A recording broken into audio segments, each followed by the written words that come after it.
If Hanside's ready to go, I now declare open this hearing of the Senate Select Committee on Information Integrity and Climate Change and Energy. I begin by acknowledging the traditional custodians of the land on which we meet, the Ngunnawal and Ngambri peoples of the Ngunnawal country, and pay my respect to their elders past and present. I extend that respect to all Aboriginal and Torres Strait Islanders people here today. The committee will be conducting today's hearing in person and by video conference. Committee members attending in the room are myself, Senator Wilson as Chair, Senator Ananda Raja as Deputy Chair, and Senator Roberts. Joining us via video conference are Senator Darmanin, Senator McLaughlin and Senator Canavan. These are public proceedings being video streamed live via the Parliament's website, and a Hansard transcript is being made. I remind witnesses that in giving evidence to the committee, they are protected by parliamentary privilege. It is unlawful for anyone to threaten or disadvantage a witness on account of evidence given to a committee, and such action may be treated by the Senate as contempt. It is also contempt to give false or misleading evidence. Witnesses also have a right to be requested to be heard in camera. If a witness objects to answering a question, they should state the ground upon which the objection is made, and the committee will determine whether it will insist on an answer having regard to the ground which is claimed. If the committee determines to insist on an answer, a witness may request that the answer be given in camera. I remind senators of their obligation under the Behavioural Code for Australian parliamentarians to treat witnesses with dignity, courtesy, fairness and respect. I remind everyone in engaging in the public hearing, including witnesses and members of the public, that behaviour standards for Commonwealth parliamentary workplaces require people to act respectfully, professionally and with integrity, encourage and value diverse perspectives and recognise the importance of a free exchange of ideas. Bullying, harassment and discrimination will not be tolerated or condoned. I also remind committee members and witnesses who are appearing via video conference and who are not speaking to mute their microphones. So I now welcome a representative of the Australian Human Rights Commission in person. I understand that information on parliamentary privilege and the protection of witnesses giving evidence to Senate committees has been provided to you. For the Hansard record, would you please state your full name and the capacity in which you appear today? Thank you, Chair. My name is Lorraine Finlay and I'm Australia's Human Rights Commissioner appearing on behalf of the Australian Human Rights Commission. Would you like to make a short opening statement and then senators will ask some questions? Thank you, Chair. Well, good morning and thank you to the committee for the opportunity to appear here today. I welcome the chance to make a brief opening statement outlining the Commission's views on information integrity in the climate and energy context and the human rights considerations that arise. As Australia's national human rights institution, the Commission works to promote, protect and advance human rights for all people across Australia. Central to that mandate is safeguarding the freedoms that underpin our democracy, particularly freedom of expression, access to information and participation in public life. These rights do not become less important when public policy challenges become more complex. In fact, moments of complexity make them more vital. Our submission highlights that climate-related misinformation and disinformation can delay climate action, weaken support for evidence-based policy and undermine the right to a clean, healthy and sustainable environment. These harms are amplified by digital platforms where misleading content spreads rapidly, driven by algorithms that prioritise engagement, echo chambers that reinforce false beliefs, and at times coordinated inauthentic behaviour designed to manipulate public debate. But in responding to these concerns, we must simultaneously hold fast to a fundamental principle. Tackling misinformation and disinformation must not silence debate or different perspectives. A robust democracy depends on the free exchange of ideas, on our ability to question, contest and criticise. Misinformation and disagreement, are not the same thing. Treating them as though they are risks weakening the very democratic foundations we're trying to protect. My concern, which the Commission has consistently reinforced when addressing these issues, is that overly broad or ambiguous regulatory approaches risk creating a chilling effect on public debate and discussion about complex issues that are absolutely critical to our nation's future. When people are prevented from questioning the prevailing consensus, we retreat from the very scientific method that's underpinned so much of human progress in the modern age.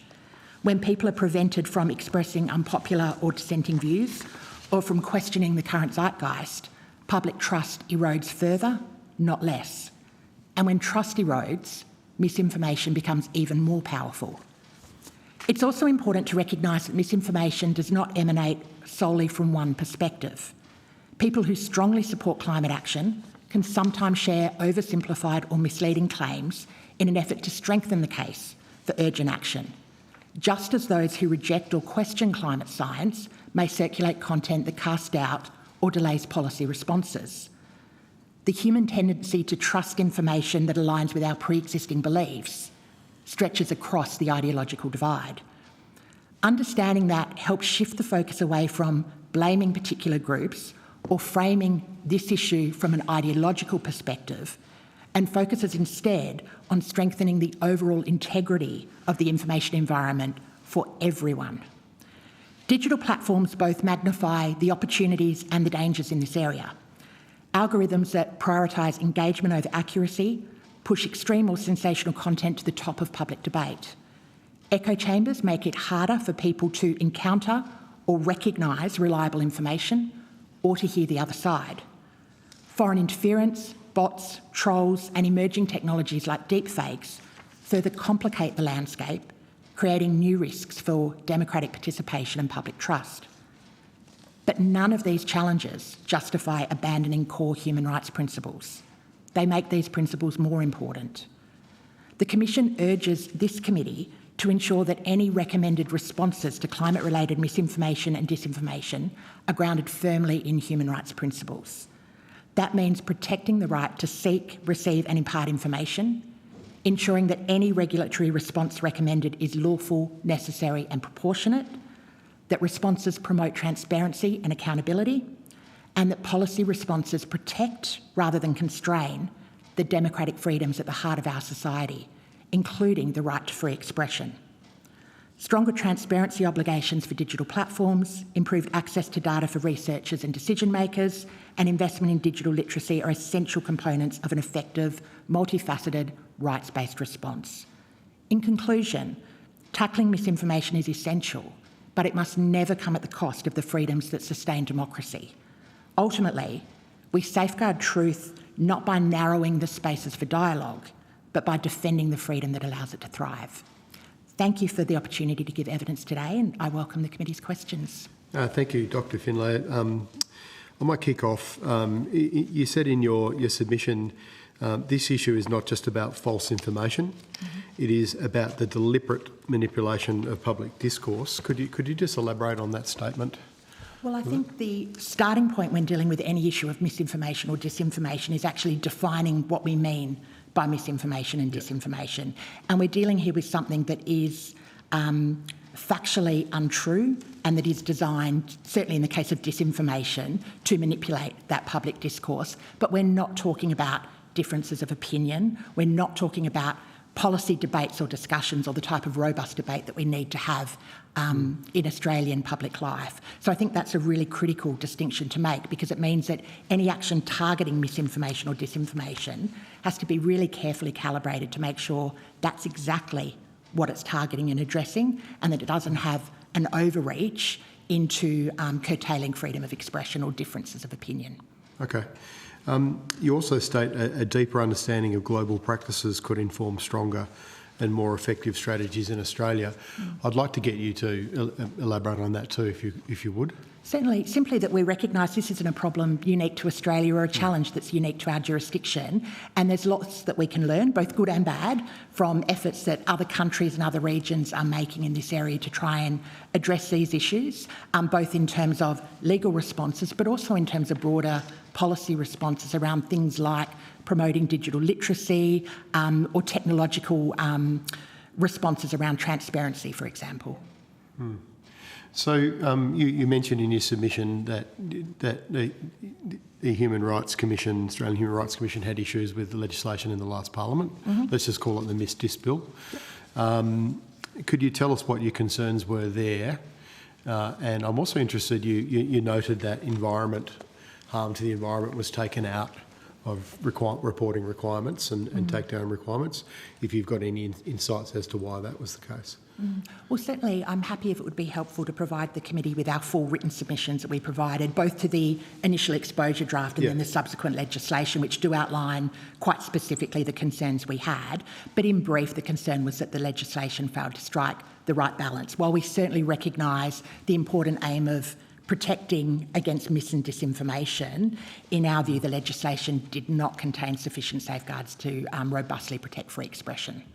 Right, okay. And was any thoughts as to why environment was in the original draft, then the revised draft had it removed? Was that because it's too difficult an area to...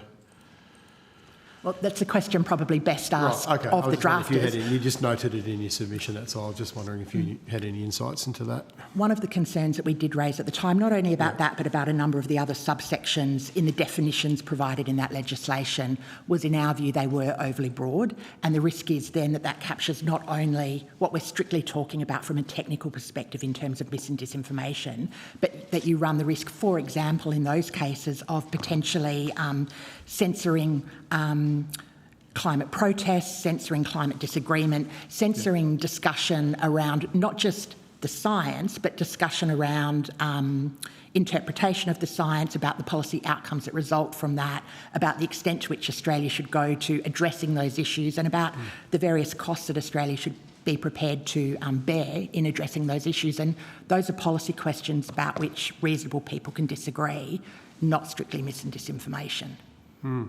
It's probably more a philosophical question, but obviously there's significant work going on at the moment around harms that occur online, and comments online can do significant harm and real life harm. The Online Safety Act is one example that's being reviewed.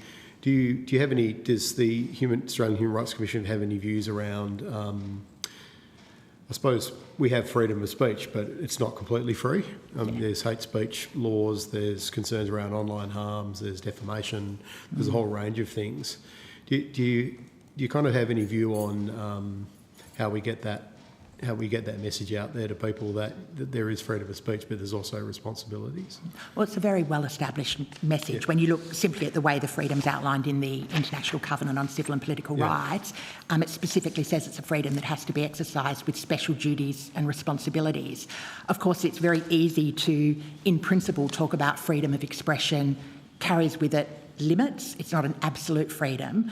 The challenge is how do you define that limit in any legislative or policy response. And again, reasonable people have different views on exactly where that line should be drawn. Again, we've provided submissions to the review of the Online Safety Act, provided submissions most recently in relation to the hate speech laws that were proposed and then amended laws ultimately passed by this Parliament just in recent times. And if any of that information would assist the committee, I can certainly provide all of those written submissions. Have you got any views on the EU Digital Services Act as a potential kind of, I suppose, framework for Australia around accountability and transparency? You do talk a lot in your submission about the algorithms. You mentioned in your opening statement there about, I suppose, echo chambers and pushing people down rabbit holes and these kind of things. Do you have any views on what would be the best regulation process for tech platforms? I should preface this answer by saying that in our view there isn't one piece of legislation or one particular reform that you can look to as either being perfect in and of itself or as providing a complete answer. In terms of the European Union approach, we would say, for example, some of the transparency mechanisms that are embedded within that legislation we think are useful and positive steps forward. But of course I know there's already been evidence before this committee about the challenges of translating those legislative requirements into action. But we'd also note some concerns around, for example, the breadth of some of the definitions within that particular response and the concerns about the extent to which that might curb freedom of expression, and so whether the right balance is struck there, particularly if it's transposed to an Australian context, would need some really careful thought. Okay. Look, last question for me before I rotate the call is, how much do you think it's... I mean, we had this discussion yesterday, including with the tech platforms. There's evidence that they could do more, that they don't take, online harm seriously enough. But there's also a lot of evidence that it's their business model that's the problem. Like they profit from, for example, disinformation and misinformation. Do you have any views on that and how we can try to kind of demonetise these problems like disinformation and misinformation? Well, part of the reason that we've made recommendations around further research, better understanding of, for example, the algorithms, greater transparency, greater data access for researchers, etc., is we actually don't really have a good understanding of how a lot of these things are operating, or the impacts that they have. And so understanding what the issue is essential before you can understand what potential responses are available. What we would say, and this is something that we've reinforced in every single submission we've made around this issue, is that there isn't one perfect answer. We do need tech companies to do more, but we also need a multifaceted policy response that recognises things like, for example, improving digital literacy, creating a strong and diverse media landscape, ensuring there is that greater transparency and accountability. All of those things have roles to play in addressing this issue, because unfortunately it's one where there isn't one single solution. And in looking for solutions, we also need to be careful not to undermine the things that actually are potential benefits to human rights through tech platforms. For example, the democratisation of information and the ability for people to express themselves in ways that were simply not possible decades ago. So I think we need to look at both the good and the bad and be careful to ensure that our policy responses are carefully calibrated to respect the full range of human rights. That's where a rights-based response framework can be helpful in guiding us in our actions in these issues. Well, just before I go to the Deputy Chair, I mean, that rights-based principles which you promote in your submission, and yes, there's lots of good things about tech platforms, as you say, and freedom of speech is important, but is it a fundamental right to also, under UN principles, to have, for people to have access to reliable, accurate and timely information? Well, access to information is part of freedom of expression, and it's outlined in the same article in the ICCPR. So, and we would say it's all part of the broader right. Okay, thank you. Deputy Chair. Dr. Fenley, thank you for appearing, and I really enjoyed reading your submission. I thought your recommendations were really sensible, grounded in compelling arguments. The only one I disagreed with was the need for an AI Act, but you know our position on that. I think what I struggle with this is that this argument tends to devolve to adjudicating content, which actually is exactly where the platforms want us to go, because it then becomes a case of, well, who becomes the arbiter of truth? And it's very difficult. You then start basically going through the weeds on complexity. It's highly resource intensive. We've just spoken to fact checkers. And to be honest, it's actually not a particularly scalable solution. So I'm really interested in some of the recommendations, the other recommendations you've made in your report: algorithmic manipulation, the troll and bot farms, or otherwise known as coordinated inauthentic behaviour, the deep fake interference, AI slopaganda that we're now seeing on these platforms, etc. And really taking this argument away from content moderation necessarily all the way upstream to some of the things, the levers that can be pulled upstream of the actual content, which is very hard to adjudicate and moderate, and given the velocity and the volume of this material. Can you just talk us through some of those components, please? Well, you've raised a number of things in your question, Senator, and I think one of the really important things is the focus not on content moderation or identifying individual pieces of content as mis or disinformation, but instead focusing on information integrity throughout the ecosystem more broadly. We would say inevitably that there are dangers, and again, we've repeated this in all of our submissions on this issue, there are immense dangers when you set up a single arbiter of truth, because establishing what's true versus what's false is something that sounds very nice in principle, is very, very hard to do in practice, and increasingly so with the rise of artificial intelligence, deep fakes, etc. So any single arbiter of truth, be it government or individual tech platforms, is something that needs to be strongly resisted. And again, in terms of establishing a broader ecosystem, what's important to acknowledge is that no one piece of legislation, no one action that tech companies can take will stop mis and disinformation in and of itself. What we need is that broad ecosystem of responses all working together, from education and digital literacy programs that are aimed at all ages, through to robust accountability frameworks that apply to digital platforms. And really this all comes about through a strong principles-based approach that ensures we are recognising the need for accurate, reliable information, but at the same time protecting the need for robust discussion and debate, because all of these responses need to be grounded in protecting freedom of expression and ensuring that we don't undermine those principles that allow our democracy to function so effectively. It sounds like we need a whole-of-government approach to this.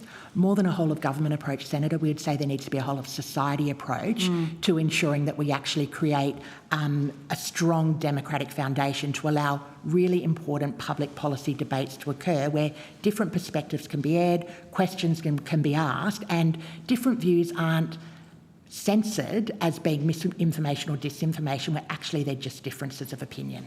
I'd like you to unpack a little bit for the benefit of our audience, particularly Meta, who did not seem to know anything about a rights-based approach to information integrity, even though it's in the title of our committee. Could you explain, for the benefit of the Australians who are watching today, what a rights-based approach means? And just for context, this is not new to government. We have taken a rights-based approach with bipartisan approach to disability reform as well as aged care reform. So what does extending a rights-based approach to information integrity mean?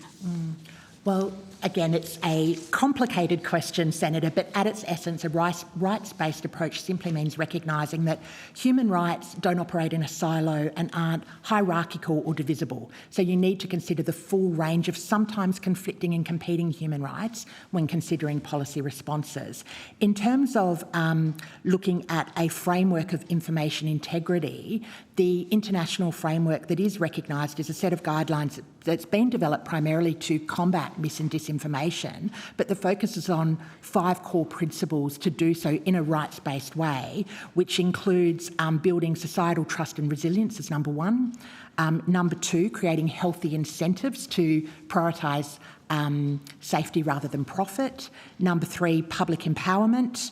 Number 4, independent, free and pluralistic media. And number 5, transparency and research. And the combined impact of those, it is hoped, is an approach that recognises the full diversity of rights. And again, we would say a rights-based approach. It won't surprise you to hear that the Australian Human Rights Commission endorses a rights-based approach not only to these issues, but to the full suite of complex public policy challenges that Australia faces. You mentioned transparency, particularly with regards to data access. It's one of your recommendations. We've heard testimony from Australian researchers, often sent to us in confidence because they fear adversarial attacks from the platforms around the challenges in accessing that data. Have you got anything to contribute on that front? I do, Senator, and certainly that was one of the aspects of the previous mis and disinformation laws that the Commission did actually support, the provisions that were in place for increased data access for researchers, for example. And it's an important component of actually understanding what is driving this behaviour, how it works, and then what effective responses can be taken to combat it. Again, recognising that those responses need to be targeted quite directly and specifically at mis and disinformation and not a broader understanding or vague understanding of what that might mean. The problem with some of the commentary on, in the online space is that while it seems to be a free-for-all, right? And the platforms virtually turn a blind eye to this, citing freedom of expression. What we have heard time and time again from ordinary Australians in diverse communities right around the country is that when they go to ask a legitimate question or raise an issue, they are silenced by the torrent of abuse. And so as a result, it has had the opposite effect of elevating freedom of expression. It has effectively silenced people and stopped them from engaging legitimately in this conversation. How does that sit with a rights-based approach and some of the rhetoric we hear from the platforms? It's one of the things that we would be concerned about in terms of, and we've spoken about this in our written submission, about the potential for mis and disinformation to actually diminish the ability for people to engage in public discussion. But again, we also need to recognise that the flip side is also true, that the spaces provided by digital platforms can also enhance democratic participation and provide opportunities for people to engage in that type of discussion, which just highlights the complexities in this area. It can, except the way they have designed this with their algorithmic manipulation, which basically is tuned for outrage and attention and sensationalism, means that the more moderate content or the more curious content is virtually downranked, right? It's just not something that will pop up on your feed. And in fact, they're completely opaque about it. They virtually denied it yesterday. So, I mean, I think you've raised some of those points in your submission, haven't you? We have. And again, I'm not trying to be vague about the answers, but we do recognise the complexity in terms of having to understand that the technology in itself is morally neutral. It's how it's applied and how it's used that really matters. And so thinking through responses to this that will address the problem you've identified, but do so in a way that doesn't undermine the potential for those platforms to enhance participation and access to information, etc., it is a really difficult policy challenge. Yeah, I don't think it's entirely morally neutral. I think that it's some of these algorithms, there's no question about it. I mean, time and time again we've heard are being manipulated by these companies to monetize content and basically boost their revenue. What are the issues with AI, slopaganda, deepfake interference with respect to climate misinformation, disinformation? I'm sorry, Senator, I thought you were continuing the question. Would you mind repeating So, that? sure. What are the issues with deepfake interference, both in the context of climate misinformation, disinformation, but also more broadly? Obviously, you're concerned about societies and democratic resilience. Can you maybe talk us through what some of those issues are? Well, the key challenge with deepfakes is it really does blur that boundary between what is true and what's false. So it makes it incredibly difficult for people to actually understand what's real and what's not, and whether information presented to them is true or false, real or fake. And in fact, it is somewhat outside the scope of this inquiry, but our concerns about deepfakes are a reason that the Commission has started a project looking at deepfakes, democracy and human rights to examine the broader impacts across the full range of human rights that deepfakes have. And we think it's incredibly important to start having that conversation now, because this is a technology that's advancing so rapidly that thinking through at an early stage, both any potential positives but the potential risks that are there is incredibly significant and important. Do you think social media platforms, for example, should be labelling this sort of content if it is AI-generated or doctored content? I think that's increasingly becoming an important question, because whereas even 6 months ago it was much easier to identify what was a fake image, for example, than it is now, and it's becoming something that ordinary people are increasingly simply being unaware of whether the content they're being provided with is real or generated artificially. Yeah, I mean, we've had testimony of, for example, images of dead whales on beaches with wind turbines in the background being pushed on social media, and it has a very distressing effect on Australians. We had testimony to that effect yesterday. Do you think the social media platforms have an obligation to perhaps label that if it is in fact doctored?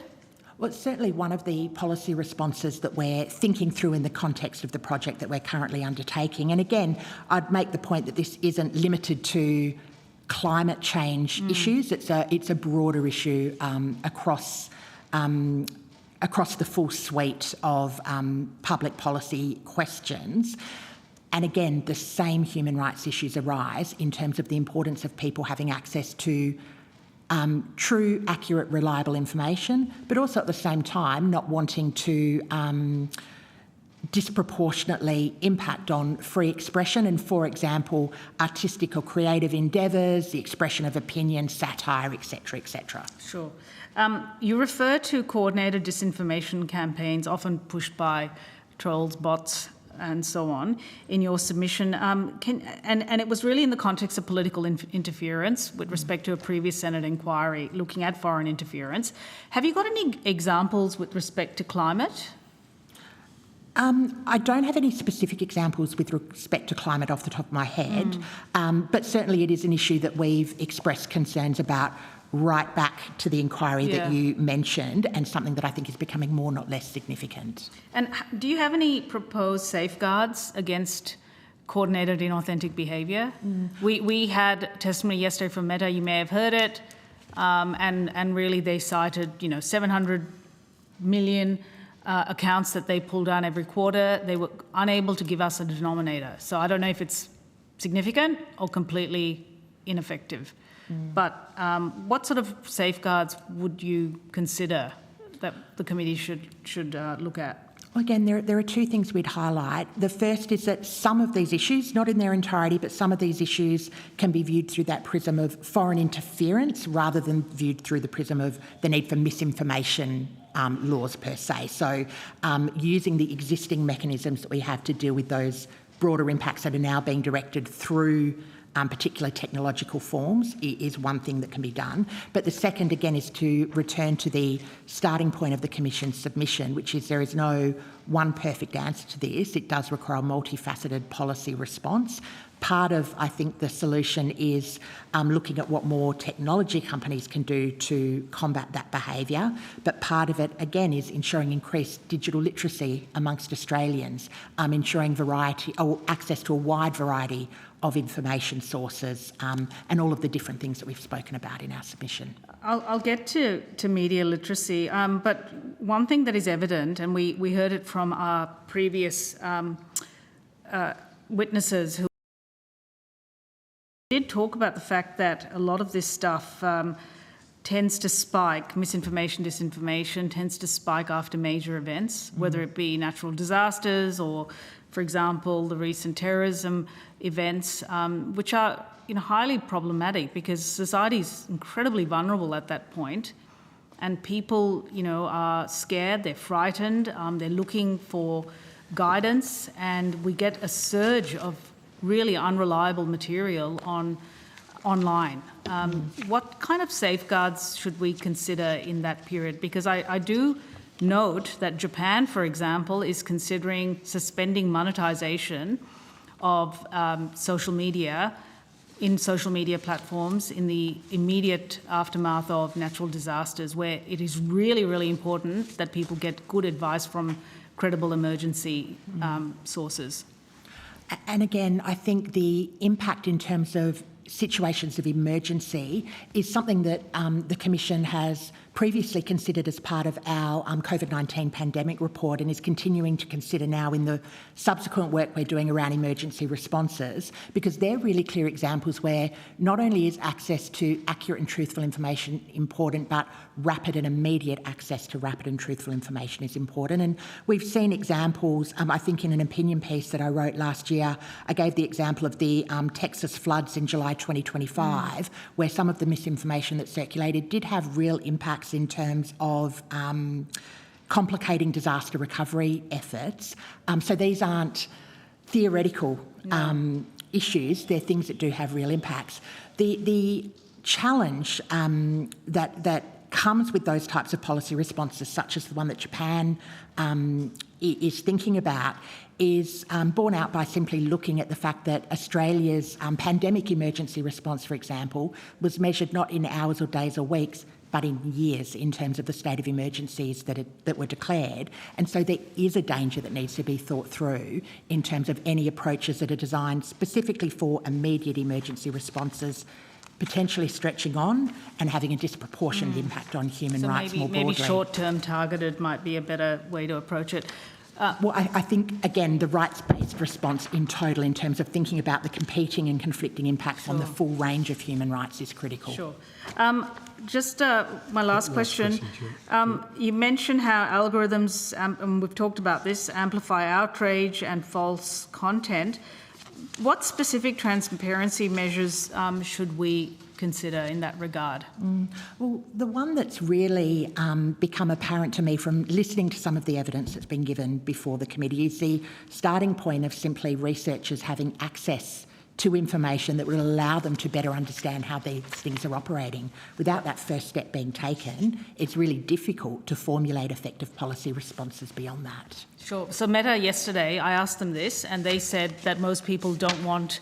They actually like the feeds that we get. They don't want a completely uncurated feed, and that's the justification they gave for not offering even the choice to the Australian people. What are your thoughts on that? Well, I would always lean to favouring the idea of choice being given to individuals to make decisions about how they engage and interact with technology. But certainly it's an issue that we haven't... I'm not a technical expert in that sense in terms of understanding what is or isn't possible, but the idea of more choice rather than less always seems to me to be a good default. Okay. And on notice, if you could just provide us that op-ed you wrote, that would be amazing. Thank you. Thank you. I now go to Senator Roberts. Thank you, Chair. Thank you, Dr. Finlay, for appearing again. I appreciate your concise and clear responses. They're much appreciated. Key words in society: safety, I'm sure you'd agree. Freedom, you've already explained that very, very succinctly and powerfully. Free and open debate is a part of freedom. Responsibility and choice. Now, correct me if I'm wrong, but responsibility, as I see it, comes from people having choice. Correct. Otherwise, they're dictated to and lorded over. Well, and more to the point, Senator, it comes from people having rights, because the fact that I have human rights and you have human rights, we also have responsibility for respecting each other's rights. Right, and humans develop responsibility only when we have choice. Largely when we have choice. Yes, I'd agree with that. Yeah, because otherwise we rely on Big Brother government looking after us, Big Brother government telling us what we can and can't say, what we can and can't do, eliminates choice. And then we've got drones.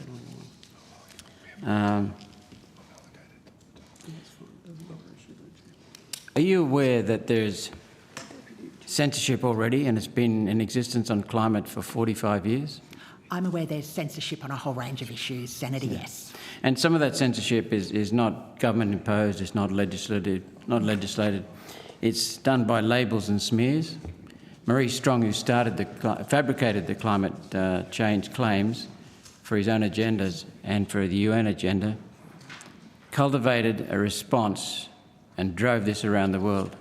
So there are senators in this building who call me a climate denier, and that's deliberately tied to Holocaust. Now, that doesn't bother me. It shows they have a lack of argument, but it does suppress some people's voices.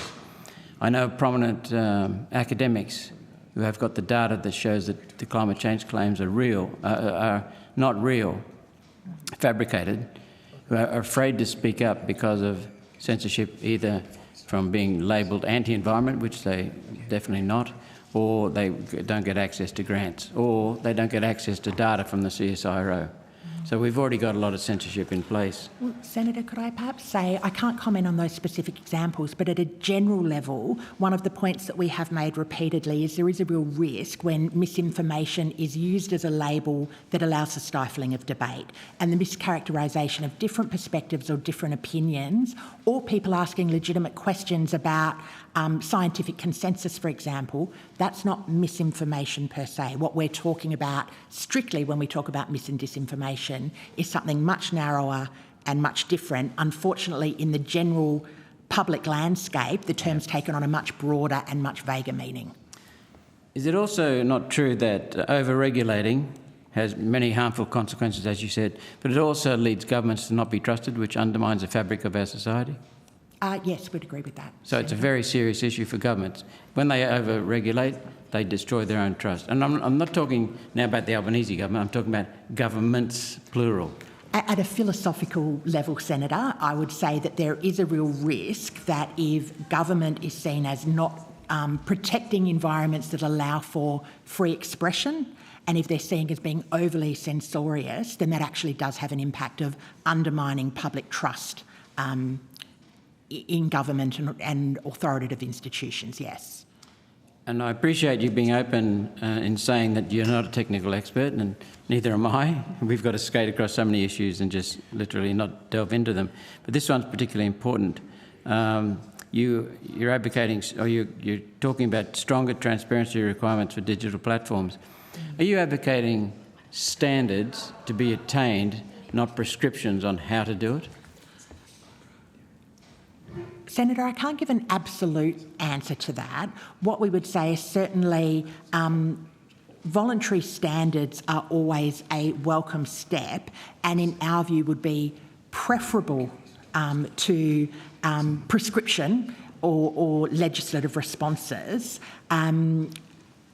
However, that doesn't mean that legislative responses are never warranted. And perhaps I can give this example. I know that there was some media attention given to our submission where it was stated that the Australian Human Rights Commission was advocating for the introduction of a broad, sweeping misinformation law to prevent any disagreement on discussion around climate change or any different opinions around climate change. Of your submission, by the way. I'm sorry? It was a total distortion of your submission. Yeah. Thank you, Senator. That's a compliment. Dr. Filler. We would agree with that being a distortion, but the point I was wanting to make, Senator Roberts, is that that was a distortion of our submission. We're certainly not advocating for that. We accept the fact that misinformation is a real problem that has real consequences. We do note that in certain specific targeted areas, there may be requirements for legislation, and in fact there already is legislation that targets false information in Australia in different respects. I think particularly of legislation, for example, around providing information about the process of voting that's contained in the Electoral Act. So in terms of targeted approaches to specific problems, we think there could be a role to play for law, but the starting point should always be a multifaceted policy response that reflects the law itself is a blunt tool, and in terms of the need to protect freedom of expression, it can often have a disproportionate impact. Right, and at the fundamental level in this debate is the fact, I believe it's a fact, that some platforms have a monopoly on social media. So if we had a truly free market, then if I didn't like Meta, for example, because it censors people, then I'd shift to someone else. If I didn't like X because it gives too much free rein and publishes misinformation and disinformation, I'd go to someone else. Is that what we're looking at? Well, and again, further choice is always, as I indicated previously in my conversation with the Deputy Chair, is in my view always preferable. One of the challenges with the ecosystem that we've created is that people are driven to particular social media platforms based on what their friends, colleagues, families, etc. are using, because there is that relationship aspect to them. So it means it isn't always purely a matter of individual choice or strict free market operation. Right, we saw, in my view, X was very left-wing oriented and almost banned people who opposed their views. But when X was bought by Musk, it actually opened things up completely, and a lot of people left Facebook, and that must have hurt Facebook advertising.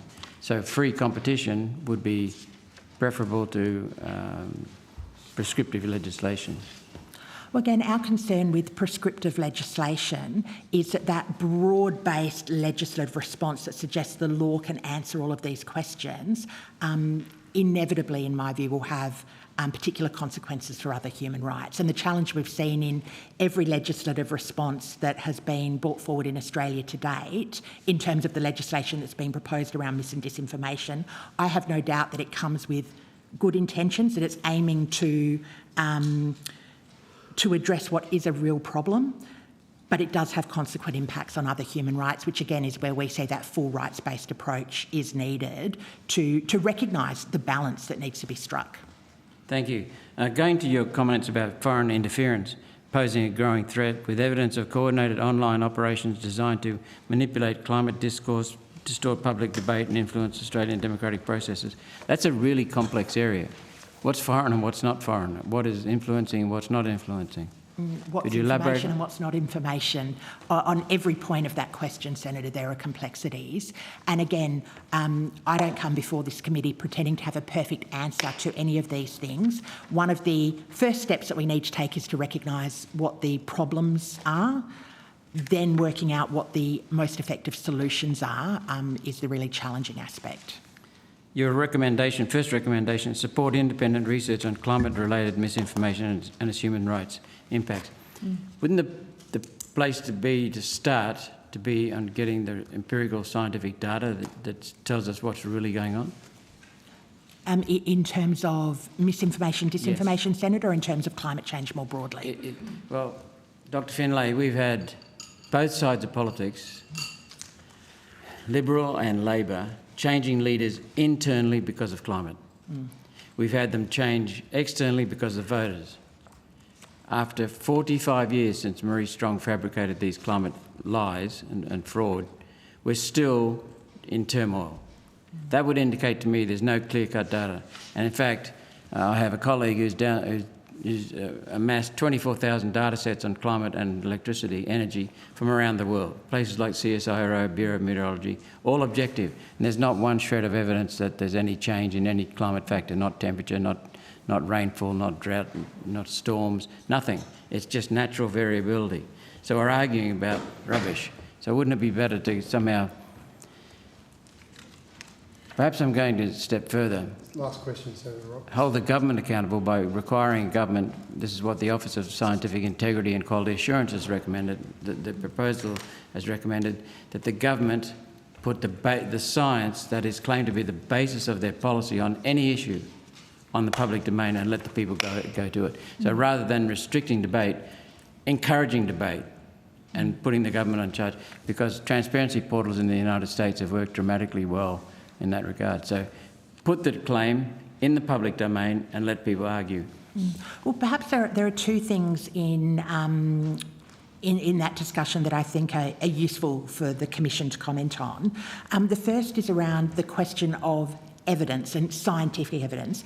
We certainly recognise the overwhelming scientific consensus around climate change, and that's addressed in, for example, the recent report that was led by the President of the Commission around climate change and its effect on human rights, and I'd be happy to provide a copy of that work to you, Senator, if that would be useful. It would be, thanks. Certainly, but even where there is scientific consensus or overwhelming scientific consensus, the scientific method encourages further discussion and debate and consideration of that evidence, because that's how we further knowledge. That's how we expand knowledge and either reinforce truth or move forward to find new ideas and further bases for things. But the second aspect that I think is really important is you spoke about the evidence, but you also spoke about the broader discussion around climate policy, which isn't just about information, but is actually about, well, what do we do with that information? What policies should Australia then adopt? What costs are we prepared to bear? What action should we take on the world stage?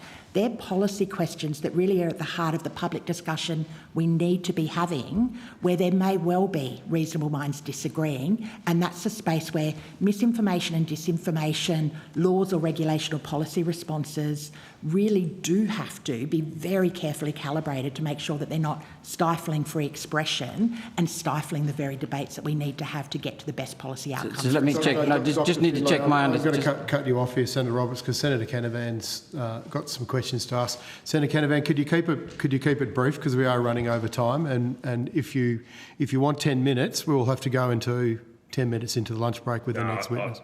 Look, I don't think, if you've got me, I don't think I'll be anywhere like that. Chair, I'll be very quick. Have I got the call? Yes, you have the call.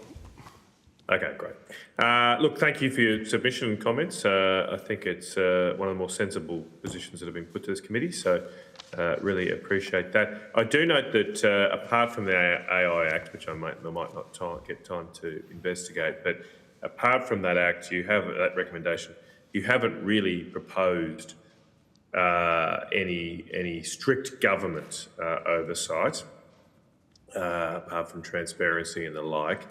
I wanted to sort of drill down in why you haven't gone that far. Do you think government can be trusted with this type of power? I think it's a more basic issue, Senator, that whenever we're thinking about what legislative reform could be proposed, the fundamental challenge we come up with is how do you define misinformation and disinformation for the purposes of the law? There are many working definitions that people kind of understand what you're meaning in a vernacular sense, but there's no accepted international definition of what we mean by mis and disinformation, and putting it in a form that is specific enough in legislation to ensure that we're having an approach that doesn't disproportionately capture a wide range of speech that isn't strictly mis and disinformation, that is incredibly challenging and something where we've struggled to find examples that really do meet that mark. So that definitional problem is a really significant hurdle to overcome. Are you at all concerned that the government itself is conflicted in many of these cases? Lots of the claims that have been put to this committee about misinformation, specific claims, specific content, often go to content that's critical of government policy or government actions, and therefore if our committee were to recommend the government have some sort of oversight, direct oversight power here on content moderation, how do we tackle that issue that government officials, government agencies themselves, of course, will want to preference and defend their own policies? Perhaps I could make two quick responses to that, Senator, but I would like to preface it by saying these responses are hypothetical and not at all intended to be a comment on the existing government or the existing debate in Australia. Sure. They're more principled positions we've put forward in past submissions. The first is to recognise that setting up government or any individual body as the sole arbiter of truth on these matters is inherently problematic. And the second is to recognise, and this was one of the objections that we had to an earlier draft of the mis and disinformation law, was that government itself can potentially be a source of misinformation. So again, it's important to think through those issues when you're looking at any responses that put government at the centre, to ensure that we're not creating a situation where misinformation can potentially be reinforced without having any alternative channels to address that, or without setting up government as the sole arbiter of truth. And again, I would just absolutely emphasise that's not intended as a reflection on any existing government. It's a principled hypothetical position. Look, last question given time. What about the influence of corporations? There's been a focus a lot on fossil fuel companies, but there's also in this space now multi-billion-dollar companies seeking to build large-scale renewable energy projects. We're going to hear next, I think, from small groups of people who are opposed to those. How do we make sure that social media does provide the benefits you've described this morning of giving avenues to those smaller groups who are not necessarily well funded, can't afford, obviously, large-scale advertising budgets, and not provided a platform for just more power and balance to those with big pockets in the corporate world? Well, and again, Senator, I think at a principled level, when you think about what social media was originally intended to be and the democratising effect that it was hoped it would have, it was designed to provide small voices with equivalent power to more prominent, larger voices. And I think, unfortunately, one of the impacts that we're talking about in this inquiry is the fact that that hasn't necessarily been borne out through the way that particular voices or pieces of information are amplified or given a much broader audience than others. So again, I think there is no one solution that would guarantee that, but a good starting point is increasing transparency and accountability in terms of the way we approach these issues. Thank you, Chair. Thanks Thank again. you, Senator Canavan. And Dr. Finlay, that was till algorithms entered the picture. Could I just ask very quickly, you mentioned the definition of disinformation and misinformation. It's been recommended to the committee in a number of submissions that the Australian government adopt a universal definition. Does your Human Rights Commission agree with that? Given that there is no universal definition, we would urge the government to be cautious about any attempt to do so, because it is a really challenging issue. The UN's definition wouldn't count for a universal? Well, the UN Special Rapporteur back in 2021 noted that there was no one universally accepted definition. There are a whole lot of different definitions out there, but perhaps, again, if it would be helpful, Senator, there was a piece that the Commission did author around the definitions of mis and disinformation information. And if you'd like, I could provide that to the committee. Be great, because the Deputy Chair's just pointed out the Australian Electoral Commission has a definition as well. So, Yeah. yes. And that's the definition we use in our submission. It's sort of a working definition, but in terms of the difference between a general definition that allows you to discuss this issue versus a definition in law that would have that legal precision that you need, that's the real challenge. Right. Thanks, Dr. Finlay. Thank you, Dr. Apologies Finlay. for running over time. And apologies to our next witness as well for running over time. I'll just let Dr. Finlay move, and then if the next witnesses could come forward.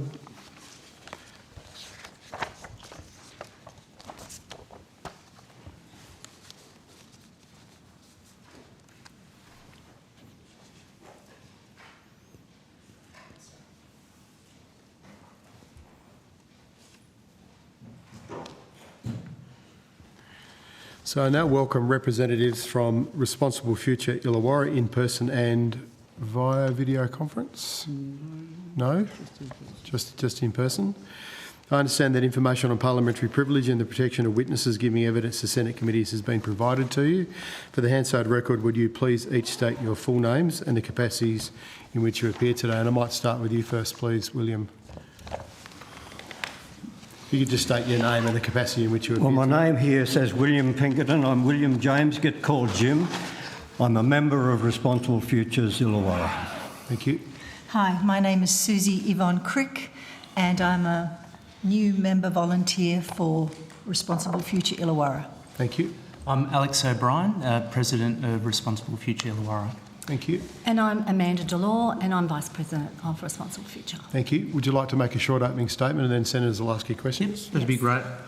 So look, thank you, Chair and members of the committee. My name's Alex O'Brien, President of Responsible Future Illawarra, a volunteer-run organisation advocating for fair treatment, honest information and responsible energy decisions for our region.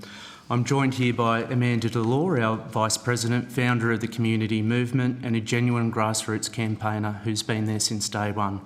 Jim Pinkerton, a power systems engineer and former president of the Electricity Engineers Association of New South Wales, who has spent more than 1,000 hours modelling offshore wind costs. And Susie Crick, marine conservationist with 40 years of experience, including the last 15 years focusing on ocean plastics.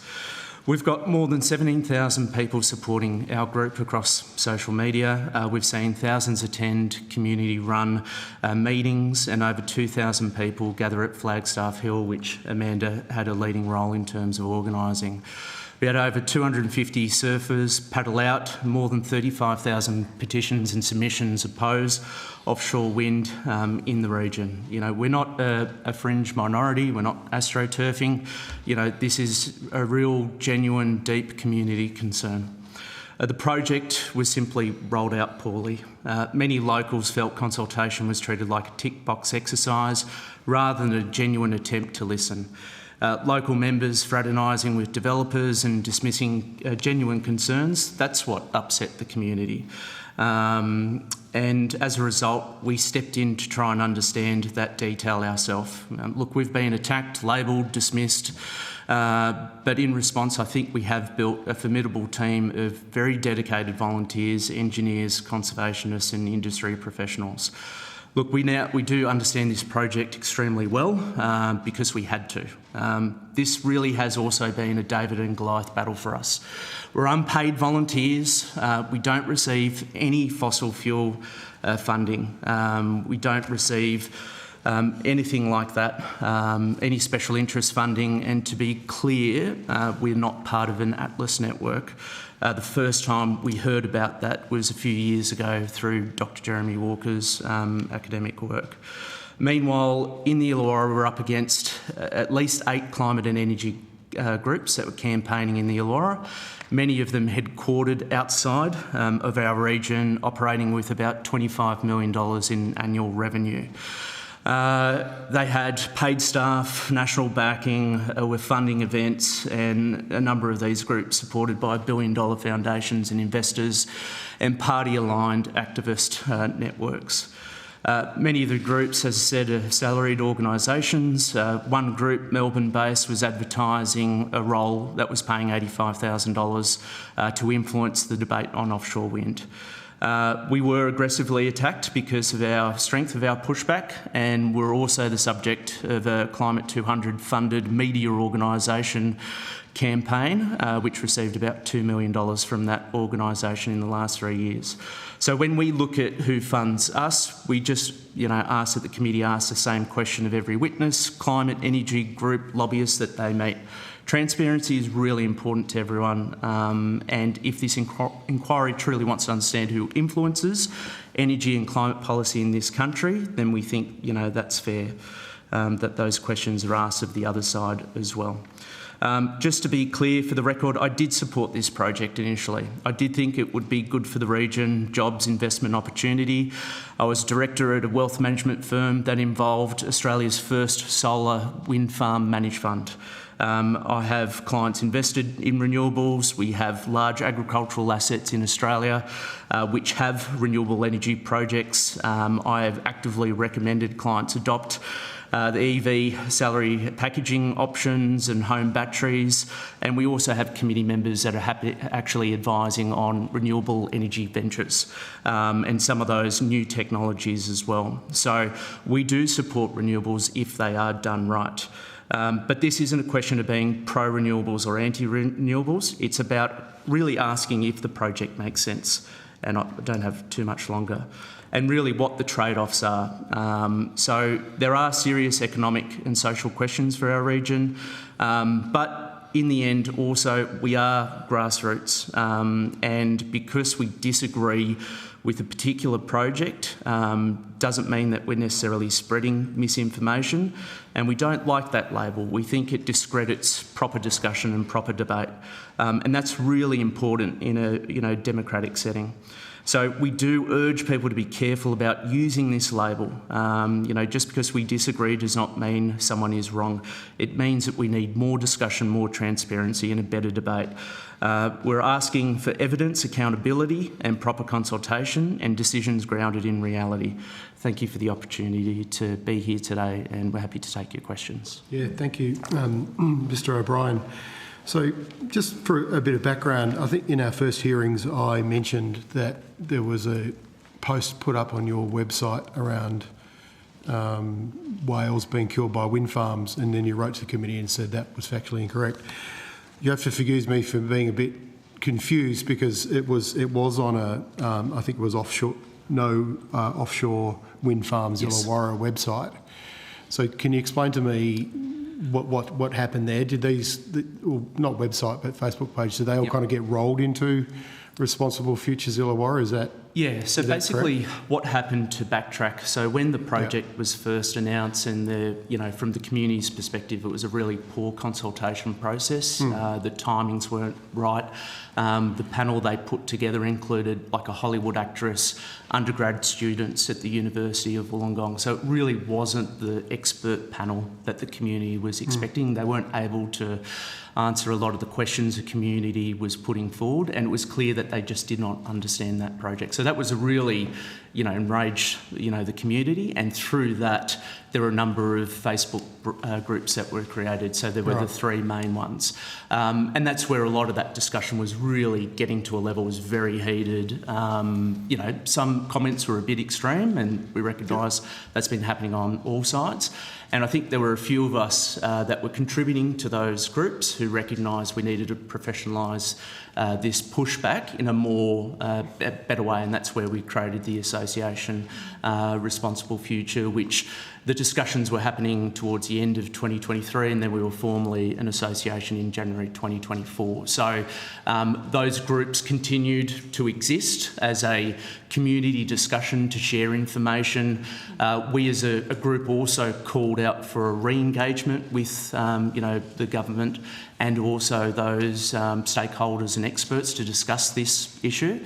And because of that vacuum of information, those groups continue to kind of share information, including, that particular study. Now, it was taken down though. It was taken down, and to be honest, I wasn't as involved personally with the kind of group at that time when that post was made, and it had been brought up, I think, in another submission, and it was talked about in another article. And then when we were all chatting to try and work out who the person was that posted that, like a year and a half prior, we found out, and I had a chat with that person about what the circumstances were, and he said, look, basically he put it into ChatGPT and it created a whale study. He didn't realise about, the phantom references that come with ChatGPT at that time. He posted it thinking it was legitimate, and basically then when it became public that it was a fake study, he took it down immediately. Now that was one post out of thousands of posts on those groups, but it obviously created a lot of attention because of the nature, and I understand that. Well, on that point, and Susie, just recognise we've had a long relationship over many years, and you have appeared at Senate inquiries before and given evidence on plastic pollution, which I'm very grateful for. But for example, I can't give you the exact time frame, but because I was associated with Surf Rider Foundation, as was Susie, I was contacted by people of Surf Rider Foundation, very concerned about the offshore wind farm killing whales. Yep. And it was the first I'd heard of it, and I kind of said, what are you talking about here? Went away and did my research and found out the only source I could find was Donald Trump. Yep. But it turns out the committee's discovered it was a video made in the US that was shared by Andrew Bolt on Sky News. It was covered by broader mainstream media and it spread. But, do you accept that, and I'm not saying this is your fault, by the way, but do you accept that kind of information, which was misinformation, probably disinformation, do you accept that had an impact on people's concerns on the project before it got started? Yeah, look. Can I come in? Yeah. How this all started was, the first we heard about this was a letterbox drop way back in September of 2023. And until then, most of the community didn't even know that this was on the cards. Yeah. So I went along to the first information evening at Bull Eye, and I was actually appalled at the lack of information. It was a handout. They couldn't tell me how they were constructed, who was going to dispose of them when they came to the end of their life, who was going to do the environmental impact study, like major, just reasonable questions that no one could answer. So I ended up going on Facebook and finding people who also felt the same way as me, and this started with 3 people in a coffee shop. Yeah. So it's a true grassroots level. And what I'm saying is... Sorry to interrupt, Amanda, but respectfully, I'll come to you to talk about this in future, because I actually totally accept that there was a vacuum there and that the process was a bad one. I told the department when I had a private briefing years ago this would happen. Yeah. So I'm totally understanding of that, but I just wanted to get an acknowledgement from you that a piece of disinformation played a role in causing anxiety and concern amongst genuine grassroots members of your community. Is that a fair characterisation? Can I say that it might have been the whale thing, but the whole thing was the impact it was going to have on the community, not just the whales. We had local fishing industry that are generational that were really concerned. No one ever came to speak to them, not one person from a government representative, not even, and we asked for an intermediary. I just want to bring you back to the question again, Amanda. Sorry, respectfully, I once again accept your evidence, and I would. It sounds reasonable to me, but do you accept that this particular piece of information kind of weaponised resistance at a really early stage against this project? Yeah, look, I would say, given that it was unprecedented what was being proposed in a whale migration area, there was no way any side could definitively say that whales wouldn't be harmed or killed. And that's the position that we took, as an association. We were concerned about the potential impacts.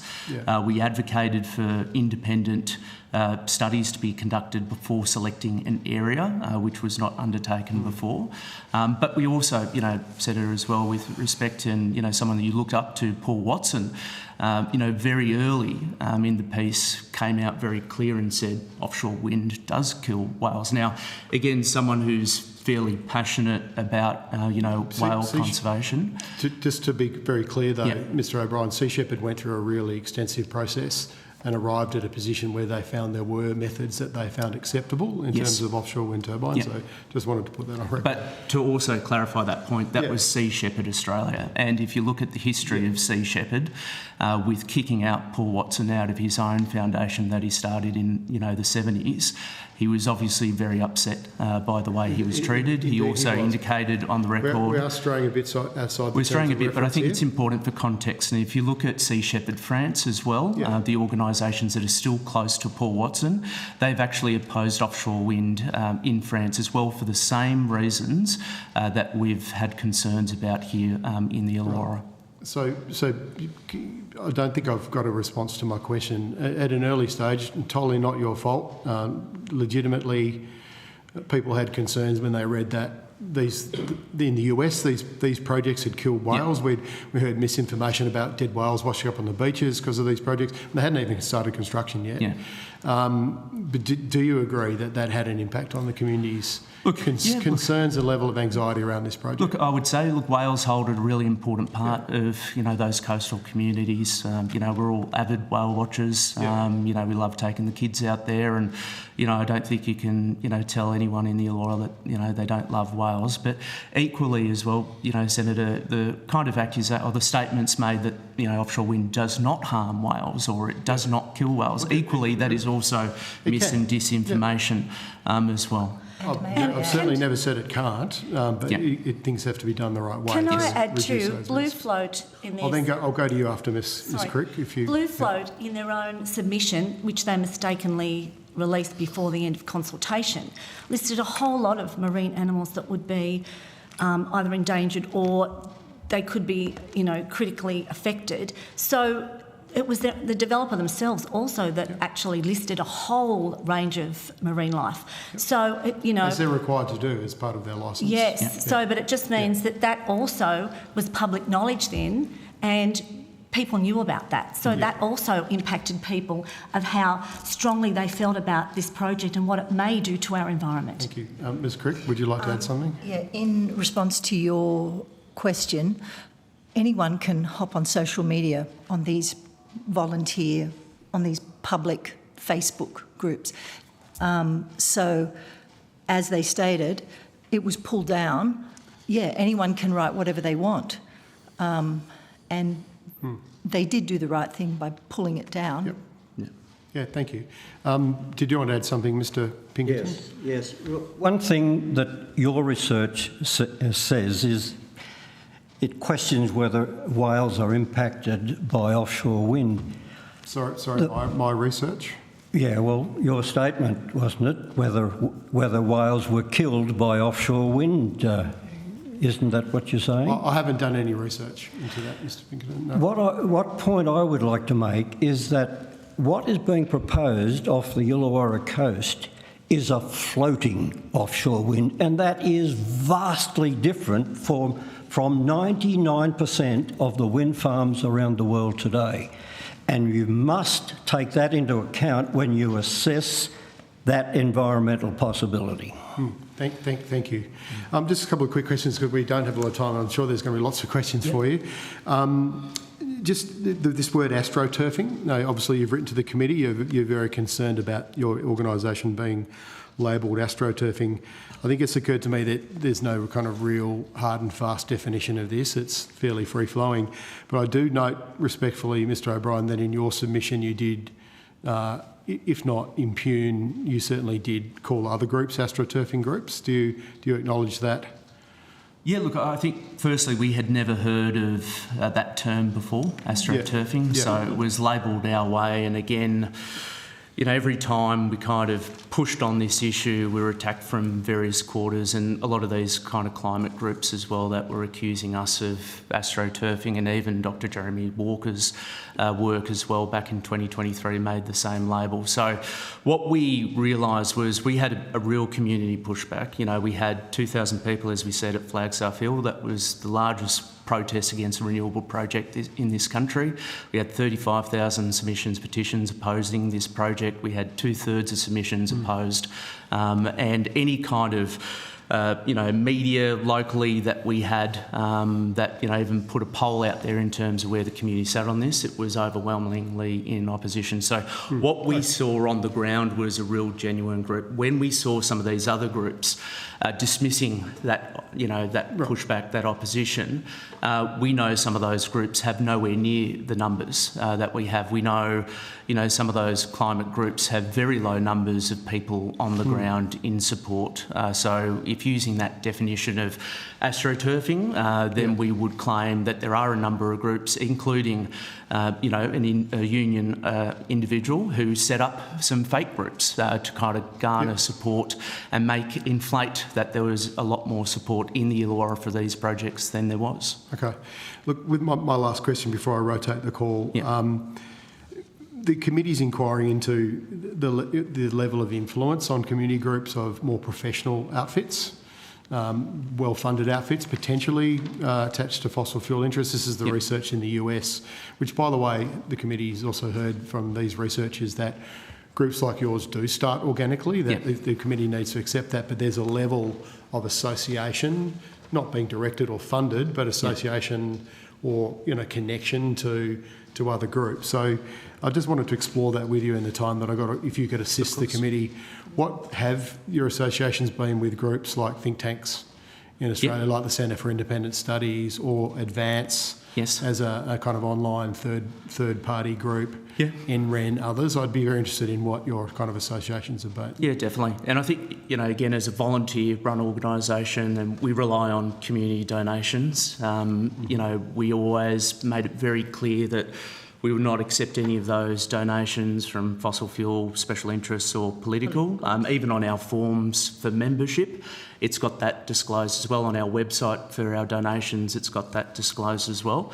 And look at the events that we've held. The way we raise money is through bucket collections, through selling core flutes, raffles, some more successful than others. What kind of assistance have you got in your campaigns? We've got no funding from any of those campaigns. Other kind, so non-funding assistance In kind.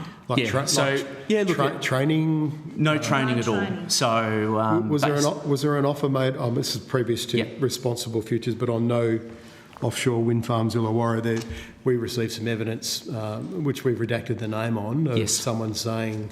For example, let me know if any of you guys were interested in running for council. I'm flying some guys over from the States to run a campaign boot camp early next year in relation to the offshore wind farm. I think I know the individual that's named. I had heard that name as well, that had been talked about, but we have never done any boot camps. Okay, good. We can put that to bed. Everything we've learnt here, we've learnt from experience. Okay. Everyone on this committee, everyone that is involved with us, they've come to us because they want to genuinely help. They really care about their environment. That's it. There has been no connection to the United States. We've had to learn everything on the go. We've had to learn how to front press. We've had to learn how to present ourselves at Senate committees. And the reason we've been able to do that is because we really believe in preserving our environment. And there's been no connection, I have to say. Thank you. But what about, once again, we have made the name available now because I suppose I'm, as chair of the committee, is convinced that this person doesn't exist. But we've seen, one of the academics said that what often happens is the groups that have funds and money and a professional will provide what's called information subsidies. They'll provide content for community groups to share. We've seen information that the name Cliff Hall, a prolific producer of.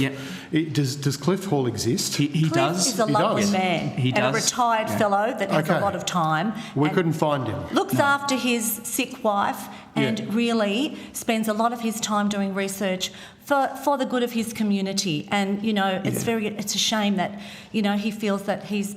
Well, no, we couldn't find him because we were going to ask him to respond to these. And Senator, with all respect, to kind of agree, initially we thought, who is this Cliff Hall as well? Because we had seen his name, but we hadn't actually met him. And I think it was maybe a year and a half in, he actually attended one of our community information sessions. So we actually met him. But he is genuinely a nice man who cares for, his wife.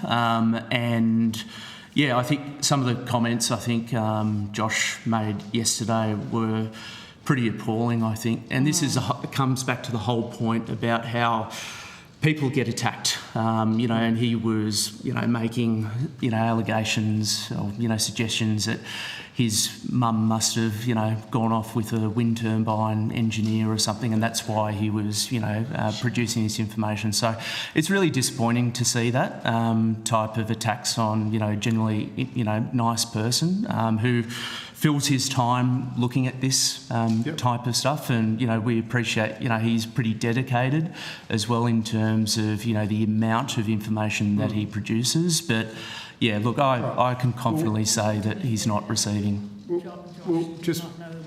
Yeah, I think we'll speak to Josh because I think he was convinced he didn't exist. So he may have a different view, but certainly, sorry, so I'll come to you in a sec, Susie. But certainly, if Cliff Hall's not happy with your testimony explaining this, the committee will write to him and see if he wants to respond formally.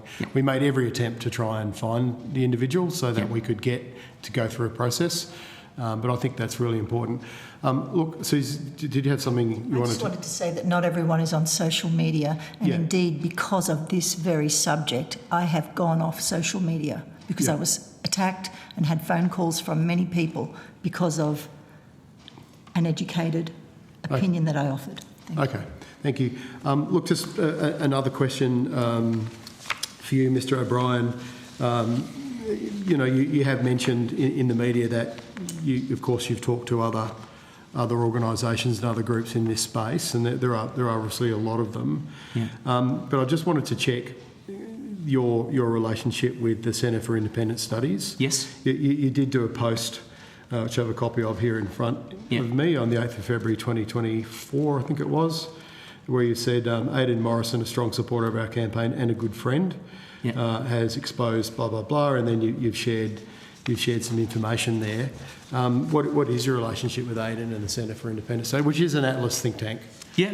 Well, again, I think to be clear, it's, one of the 550 associations or alliances that the Atlas network has, according to Jeremy Walker's work. Our relationship with Aidan was...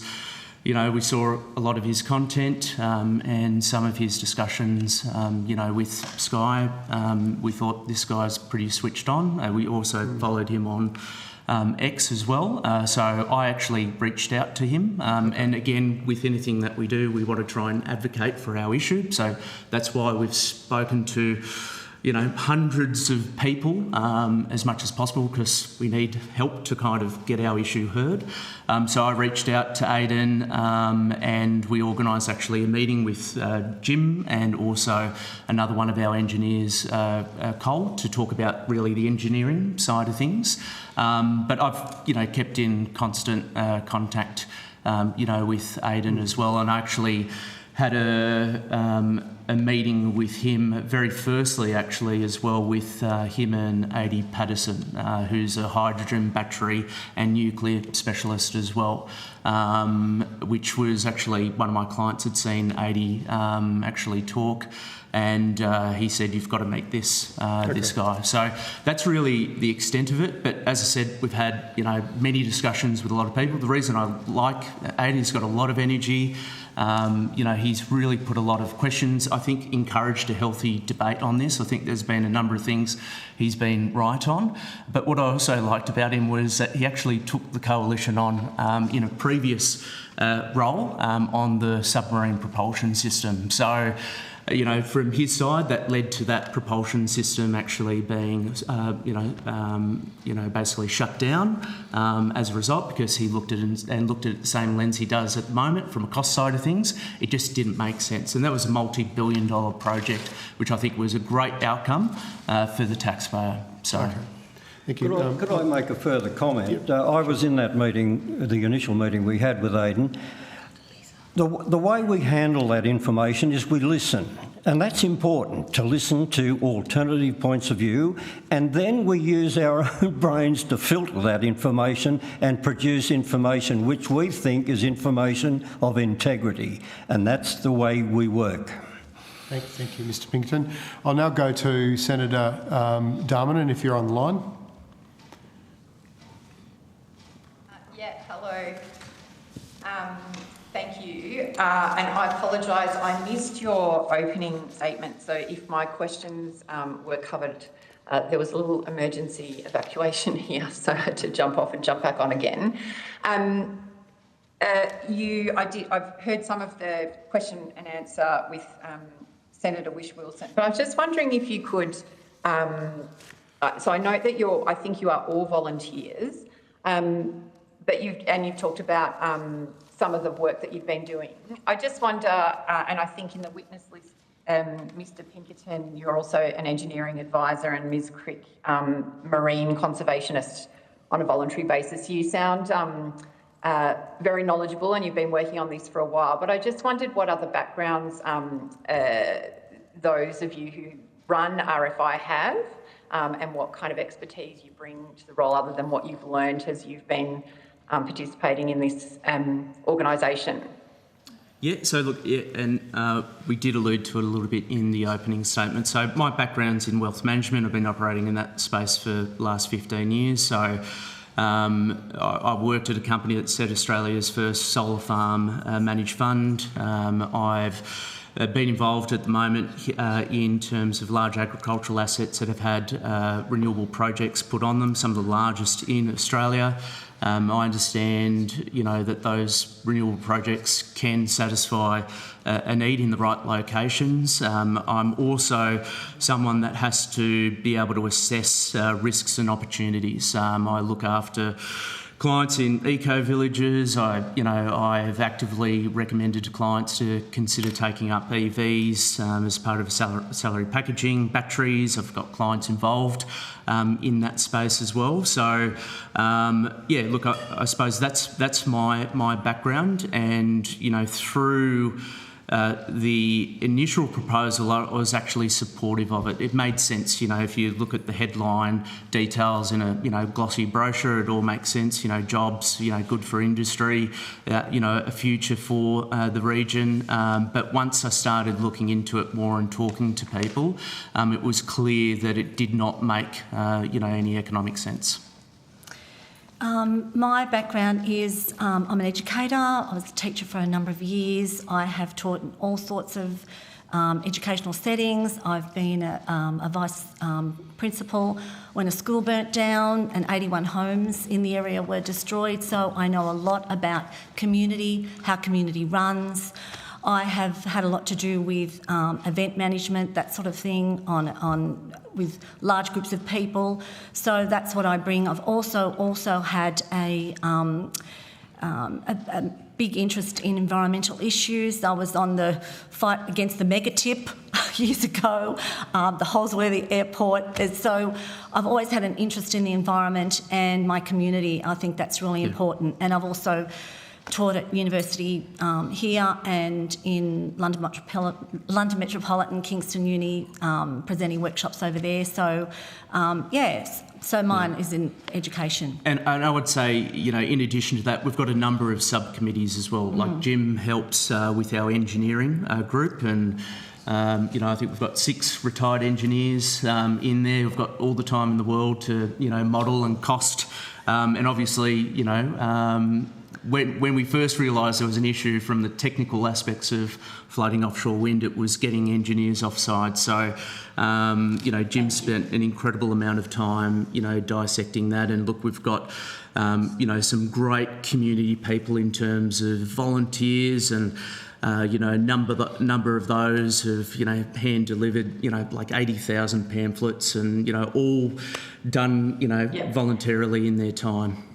Thank you for that. Apologies if you had to repeat yourself. I've got limited time, so I'll try and whiz through some of my questions. In terms of your communications, do you, your Facebook page, I think, is fairly active. Do you have comms people with expertise as well that have helped you with that? No. I've had to learn how to use Canva and CapCut. So, no, we don't have any communication help. Yeah. That would be one of our weaknesses. And also, even on the Facebook groups, they're all manned by volunteers. So, which is pretty an onerous task when there's so many things that come in, but they manage as best they can, and I think they do a very good job. Yeah. So do you have a specific person that manages your Facebook page, or it's just a... Yeah, look, we've got a number of people, members that help there. Yeah. Yeah. So, and look, I will say, look, there's one individual that's worked on a number of environmental campaigns as well, specifically with birds, and, she's been a great help, over the last few years. Yeah. Other submissions have identified that RFI have had their messages put up in the media and shared by politicians. Do you know who liaises with the politicians who also share messaging and imagery with? Is it like in terms of just our associations with politicians, more so? Yeah, and I guess the proliferation of content out into the community. Well, I suppose there's nothing, we don't contact politicians, say, repost, something that we've put up, but, as a group advocating for our issue, we've talked to politicians, across, the spectrum, anyone that's willing to kind of sit with us, and senators' office there as well after this. We'd be happy to have a private conversation, about our experience and how it could be handled better. But, we've never, denied, an opportunity to speak to someone, because we really do believe that this is the wrong project for the wrong location. Mm. And so, sorry, did you say you outreach to politicians in terms of the issues and advocate? Oh, yeah. Okay. And who's been most supportive of your cause? For a wide variety. Yeah, look, I think when we first started this, we had a lot of independent councillors actually, back us quite a bit. And I think with the local elections in October 2024, there were 13 independent councillors who opposed offshore wind that were elected. So I think that's, testament that, we talked to anyone we could on this issue. We've talked to, the Liberals, the Nationals, One Nation. We've talked, in private with some Greens. We haven't necessarily had a meeting here in Canberra. We've always been open and with some local Green members who don't want to talk to us, that we're happy to have private meetings with them or debates. Labor, again, we've been denied on a few occasions, but it's not to say that we don't have people within the party that are privately been helping us over the last few years and willing to help. And can I say, they've always been welcome to come to our meetings. The invitation's been extended to them, but a lot of them have chosen not to come or to speak to us. Yeah. Just in relation to the earlier question and answer to Senator Whish-Wilson around your engagement with groups like Advanced Centre for Independent Studies, etc. I think it was you, Ms. Delore, who referred to in-kind support being provided, but I didn't quite catch what you were saying. There was something about training that was offered, but not that was taken up. Is there other in-kind support provided by any of those? Nothing. I just said it before, you must have missed that section, that we've never had training from anyone. All of this has been learnt as we go along. Right from the grassroots level from 2023. So what did you mean when you said you were provided with or offered in-kind? I didn't say that. No, we didn't say that. The question from the Senator was asked whether we had received that type of training or boot camps. And I said no. That wasn't me. Yeah. Look, we're aware, and to be honest with you... No, that's fine, I just misheard. And to be honest with you, from what I've seen, in terms of those who have raised concerns about certain energy projects, I actually don't think they're that equipped, or, they're not actually replicating what a lot of some of these climate groups are doing in terms of these training sessions and, and the support that's being provided. So I think what's actually been very revealing with this inquiry, and, when we were called as an organisation with these links and potentially LinkedIn and, potentially having training, it actually revealed a lot more about what was actually happening with these climate groups. That there is this active training about how to push, a certain narrative, how to push support, how to, grow momentum, for a particular issue. And I think that was extremely revealing, which we've included a lot of detail in our submission, about that and the coordination with, certain strategies, media strategies. We've seen it time and time again, whether it was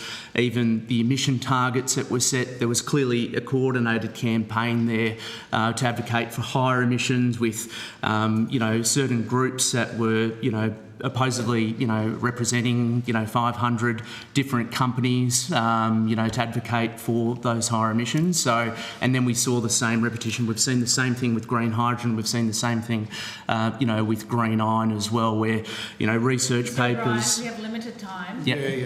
Senator That's right. Darman has a couple more questions. Yeah. Sorry. Yeah. I could talk about it for hours. Thank you. You mentioned earlier that you rattle the tin in terms of fundraising and that it comes from the community. On notice, are you able to provide a list of your finances going back the last 2 financial years that can outline what the situation is in terms of your finances, please? Yeah, look, we mentioned the same thing in the New South Wales inquiry. We're more than happy to provide our financials and a statement on our donators, as long as the very groups that we're, fighting against on this issue in the Illawarra do the exact same. We have have concerns there, You could Senator. do it in confidence, Mr O'Brien. We could. Well, I think if the purpose of this inquiry is to truly find out who is influencing energy and climate debate in this country, I think it is very important that we have the same level of transparency. We're very concerned that there are some groups, Senator, and I'll just finish this Sorry, we're point not if here it's to okay. grandstand. I'd just like to finish. We're just here to, we're asking the questions with here. all due respect, I'd like to finish this point. We're No, aware. Mr. O'Brien. We have This comes limited time, back. Mr. This comes back to the We have terms of limited reference. time. Okay. We're interested in you tabling your I'm trying to be finances for the last 2 That's okay. years. I'm And you can just provide for us the corporate donors. Okay, look, as Chair, I'm just going to stop everybody talking right now. As Chair, use my prerogative. We can't talk over each other. We've got to have a semblance of respect here. Mr O'Brien, I'm just saying that was an offer from me to take it in confidence. You've said no to that. The committee will deliberate on that. So if Senator, you've got I didn't say any no. final I said it was response. conditional on other Okay. groups that were opposing to do the exact same. And I think the nature of this inquiry, if it's truly to find out what's influencing policy discussions in this country, That's your opinion. It is incredibly important. And we know some of these climate groups are working with the developers. There are email chains of, coordination there. I'm going to stop you, Mr O'Brien, because it's actually not relevant to the question you're asked. So I'm going to go back to Senator Darmanin. Do you have any more questions, Senator Darmanin? Maybe just one more. A number of reports, and I'm not sure if this was covered earlier, but a number of reports have been made about your organisation purporting false information to communities, including that the government was secretly conducting surveys in offshore wind farms.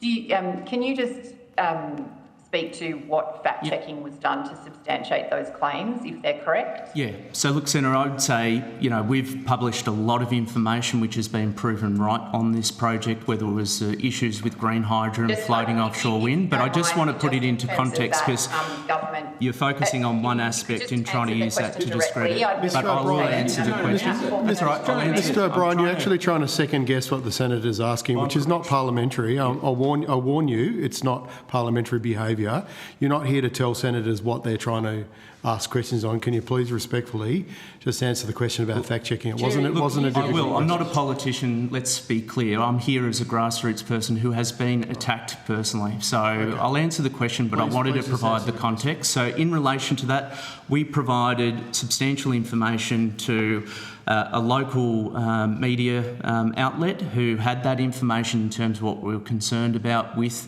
the surveying that was happening. It happened over Christmas. There was a report from the Australian Hydrographic Office that indicated a survey would be undertaken soon, and that data would be used for offshore renewable infrastructure projects. It was the first one that was being undertaken over 30 years. We put that question to Minister Bowen in terms of our concerns, as well well at the time that story broke. His office has not answered the question in relation to whether the data from the seabed survey would be used for offshore wind projects. So if you want to, maybe it can be put on notice, or the department can give us a clearer answer. Will that data from that survey be used for offshore wind projects? I'll tell you, Mr. O'Brien, we'll put that to them this afternoon because they're appearing publicly, so we can put that to them directly. Did you get an answer to your question, Senator Darmanin? Just at the beginning, did you say that you initially got information about that from a local media organisation? So we collated supporting evidence which suggested there was a seabed survey being undertaken for offshore wind. And where was that suggested survey information? So there was another article in the Illawarra Mercury in November. Okay, so it came from the media? Yeah, so they referenced... Okay, that's all I needed. Thank you. Great, thank you. Just before I go to Senator Canavan, just a quick question. Alex, you mentioned, it surprised me, your opposition to this project was economics. You said it was not good economically. Was there a specific aspect? Was it about power prices? Or was it about impacts on property prices? Jim, this was dedicated 2.5 years to. Yeah. What we've done is independently do an international survey of what the capital cost of this project is likely to be, and B, what the levelised cost of energy would be coming off the project. What we've discovered is that this project will cost in excess of $50 billion, and the onshore component to support it over $9 billion. Now, with a project of that size, the levelised cost of energy that we have calculated and assessed from those values is over $800 per megawatt hour. What? Now, sorry, Senator, but that's what it is. That's your analysis. Whilst you're assessing all of this, you must take account of the scale, the environmental and the economic scale of this project, and it is huge. Indeed it is. Would you be able to provide us with that report, Mr Pington? Yes, with that information? Yes. Thank you. Yeah. My report will also include issues relating to national security, environment, as well. Okay, great. And just to come back to the economic, the business case for this project was to decarbonise BlueScope steel. Now, initially we thought BlueScope was, in on this because they were very supportive of the project. They were receiving funding from, the government as well, but to decarbonise, but also at the same time they're relining their blast furnace at a cost of $1.2 billion. So coal is their priority over the next kind of 15, 20 years. So what we discovered though is while BlueScope had a public PR view of decarbonising, which I think they've done a fairly decent job compared to other global steel makers. What was clear in their climate action reports, if you read the fine print, was that they need affordable 24/7 energy, reliable energy. That was not going to come from floating offshore wind or green hydrogen. And further to that, they indicate that their energy needs would need to increase 15 times to produce a green hydrogen that was needed, the equivalent of 11 to 13 terawatts of South Australia's entire energy grid, equivalent to produce that. Mr O'Brien, I believe what you're saying. I've got no evidence otherwise, but I just wanted to be clear that you've opposed a project because you felt like it was not going to be economic and it was on various fronts. That's just what I wanted to check. I'll go to Senator Canavan. We are running out of time. Yeah, we'll come back to you, Mr Pington. Okay. Yeah. All right. Thank you, Chair. Look, I did just want to note that yesterday we had witnesses that espoused the craziest conspiracy theories are allowed to keep going, and then today, as soon as somebody points out the clear, obvious and reported links between major developers and the green climate movement, he's shut down.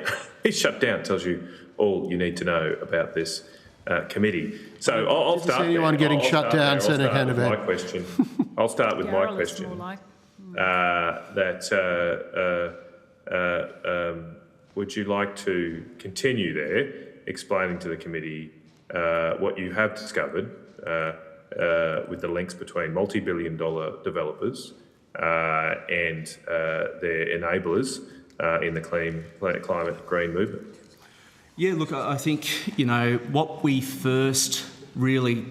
what triggered us was we had such strong opposition, then all these climate groups were popping up in our community, and they had really slick campaigns, really professional brochures, kind of really put to shame, what we were able to produce with our volunteers. But what we couldn't understand was just where these people were coming from.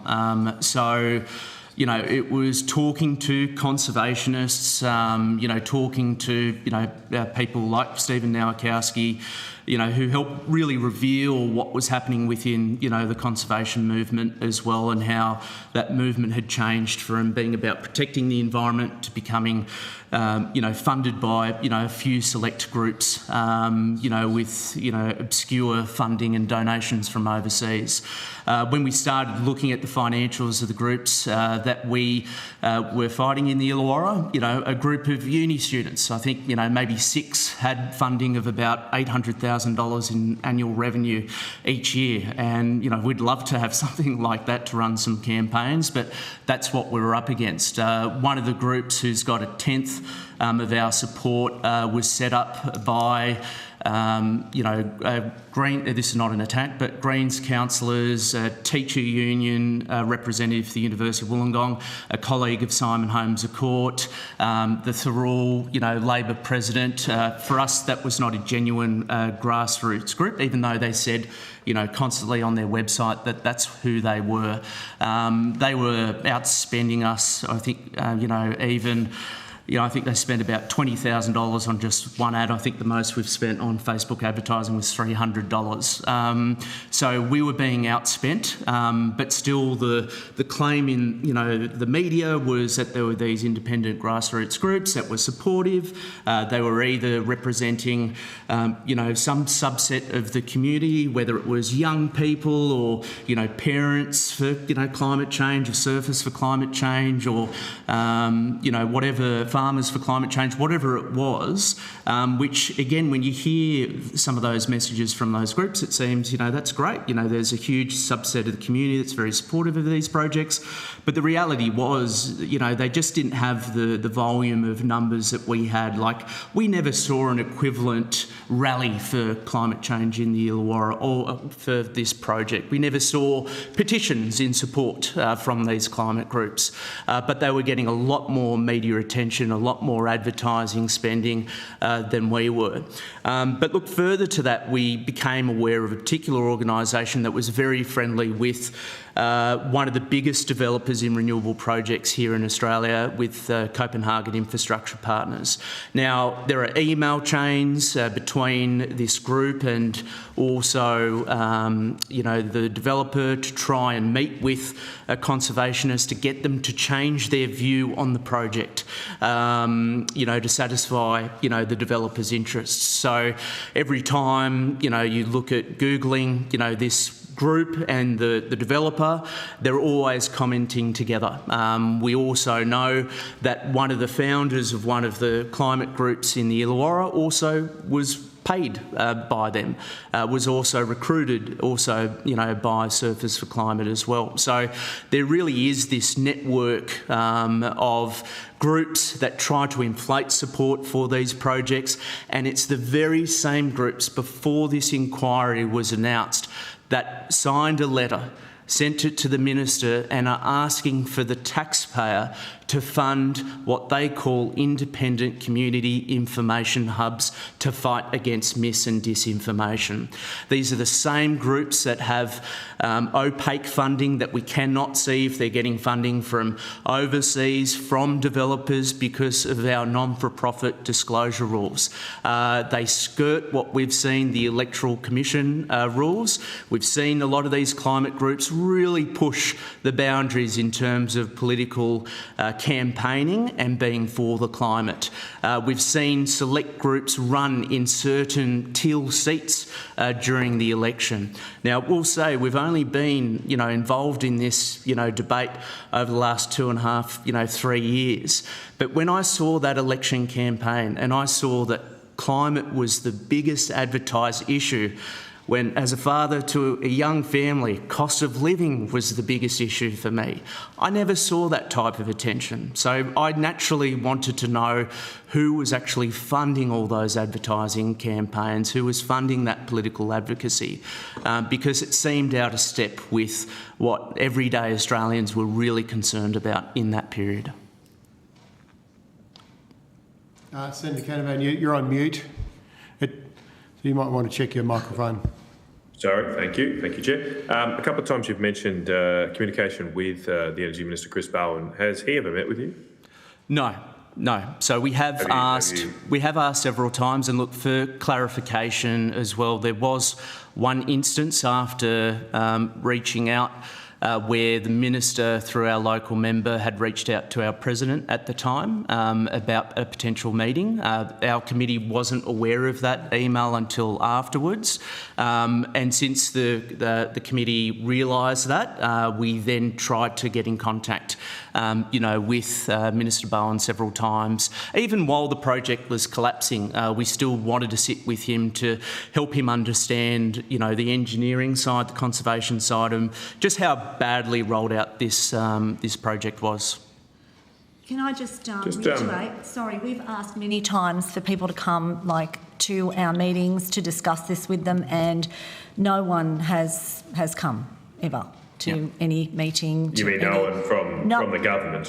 No one from the government has ever come to discuss it with us or to meet with any of the affected parties, like the fishing industries or the tourism sector. Nothing. No. Okay.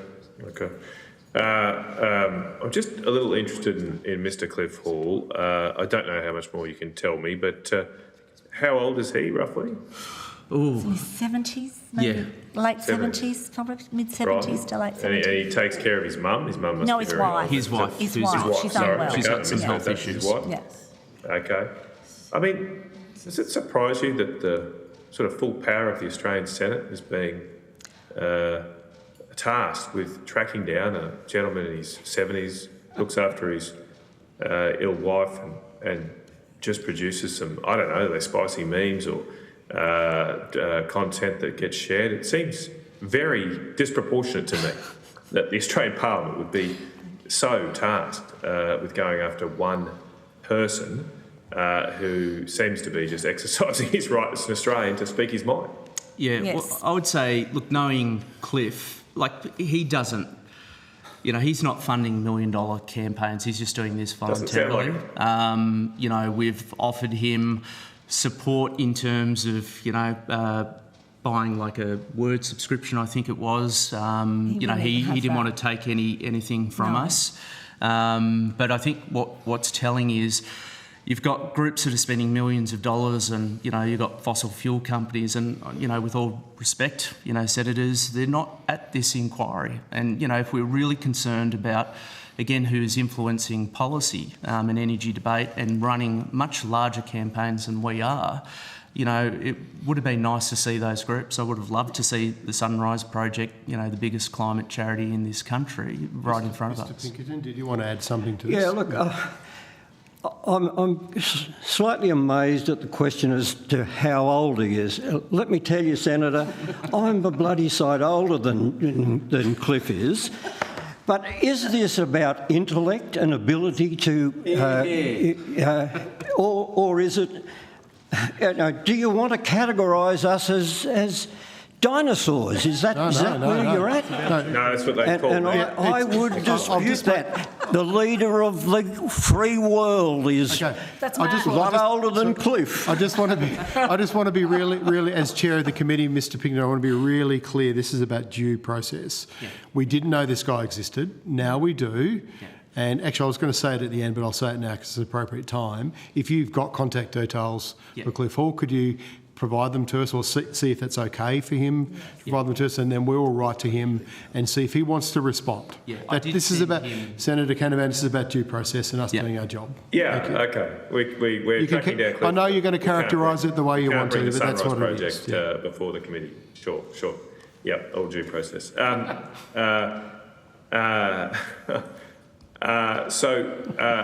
just was interested too, I think you mentioned that 13 councillors opposed to offshore wind were elected.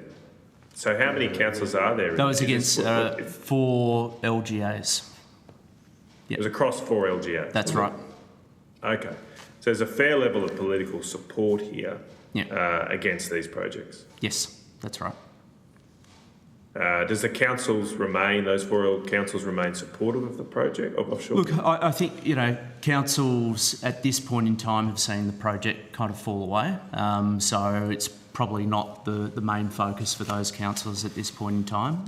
We know Wollongong Council at the moment is Labor dominated. I think the coalition didn't do themselves many favours with the debacle of the nomination, so I think they had 13 candidates that could not stand in that election. But we had changed their mind on this issue. They were supportive of the project until they came to one of our community information sessions. But yeah, look, we've got very strong support there, and I know Senator Chris Homer well as well, and we sat down and had a productive discussion with him, and I think his first comments were, okay, you're not cookers or conspiracy theorists. We did kind of provide the information in a way that we thought was professional, and to go through a lot of the facts and the concerns that we had.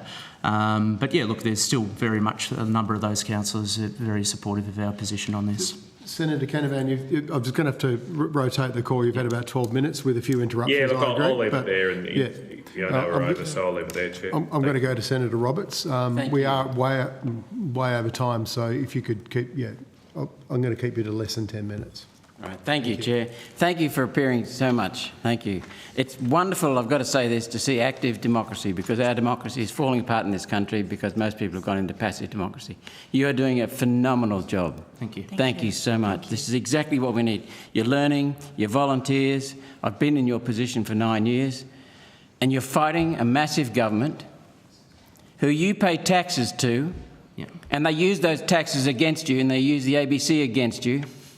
Yes. And then you've gone and you've sought out people like Aidan Morrison, who I can say does great work. He's earned my respect. He's highly accurate, technically strong and sound. Yes. Wonderful man. And then Stephen Nowakowski, the same. Independent, volunteers. I'd be very proud to support you. Get in touch with my office. Thank you. Thank you. I want to ask you about a friend of mine called Paul. We worked together as volunteers in the Galileo movement. In 2014, he came to me and said, I'll keep working, and he was working very, very hard as a volunteer. I'll keep working, but we're not going to win till the people start feeling the pain. Yeah. They're starting to feel the pain from electricity costs, but there's something else that surprised me, and that's the environmental pain, the health pain from some wind turbines. Yes, I have. And the legacy, waking up to reality of the legacy of what these wind turbines and solar panels will do in their large complexes. What do you want to say about your region that hasn't been said, and about the devastation that's occurring from Cape York all down the east coast, South Australia, Western Australia, all up the west coast? Anything you want to add? You're talking about climate devastation? No one's spoken about the microplastics and the leading edge erosion that will come about because of these turbines. You're talking about the fiberglass parts and the asbestos parts out of brake lining? In Denmark alone, 1.6 tonnes of microplastics are shed onto the seabed annually. They have 6,000 offshore wind farms. Australia is planning for 40,000. What will that do to our seafloor? You can't collect these microplastics. They can't be recycled. They alter the DNA of phytoplankton. Now, I haven't read studies of ocean wind farms and phytoplankton. However, I've read many studies on what plastics and microplastics do to phytoplankton. So this has to be further explored. Can I make one further comment? And you referred to I'm not sure if you use the word scourge around the coast, but the focus that I've had and we've had is here in New South Wales and along the east coast of Australia. The wind farms proposed off the east coast are over the edge of the continental shelf and therefore end up in very deep water, and they have to be anchored in the case of the Illawarra from 130 metres to 1,000 metres deep across the centre. Metres? 1,000 metres. In fact, one corner of the zone is 1,800 metres deep. And if you want to know why it's not economic and why people have walked away, there's your answer. Can I just say one last thing? The big question with all of this is what happens to them when they come to the end of their life?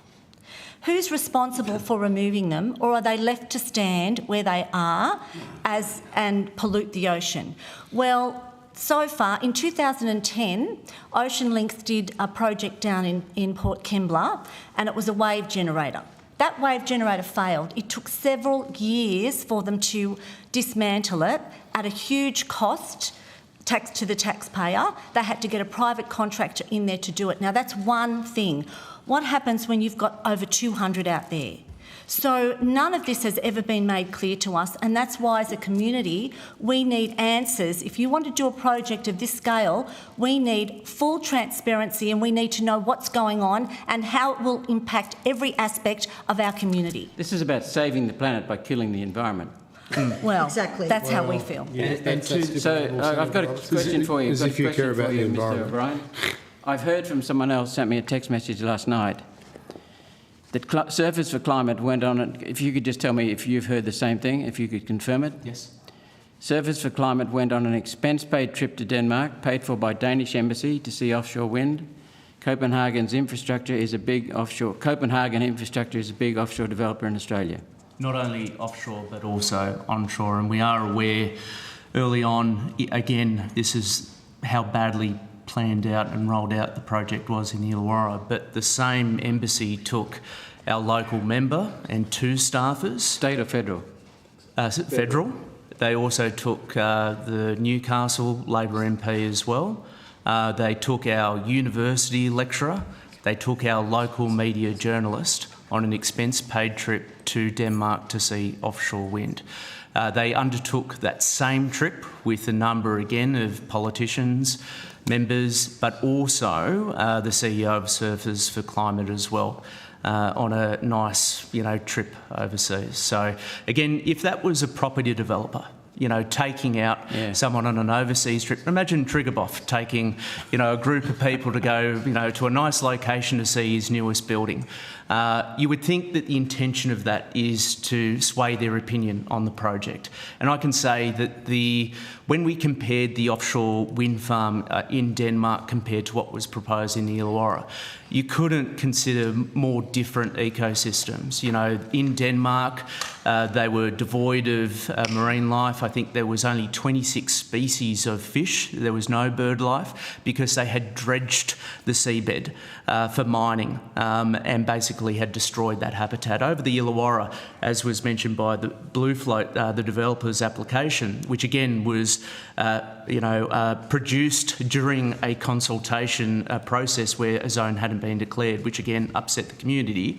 They identified 104 threatened and endangered species in that zone. So, anyone that lives in the Illawarra knows just how special, the ecosystem there is with the escarpment so close to that coastline.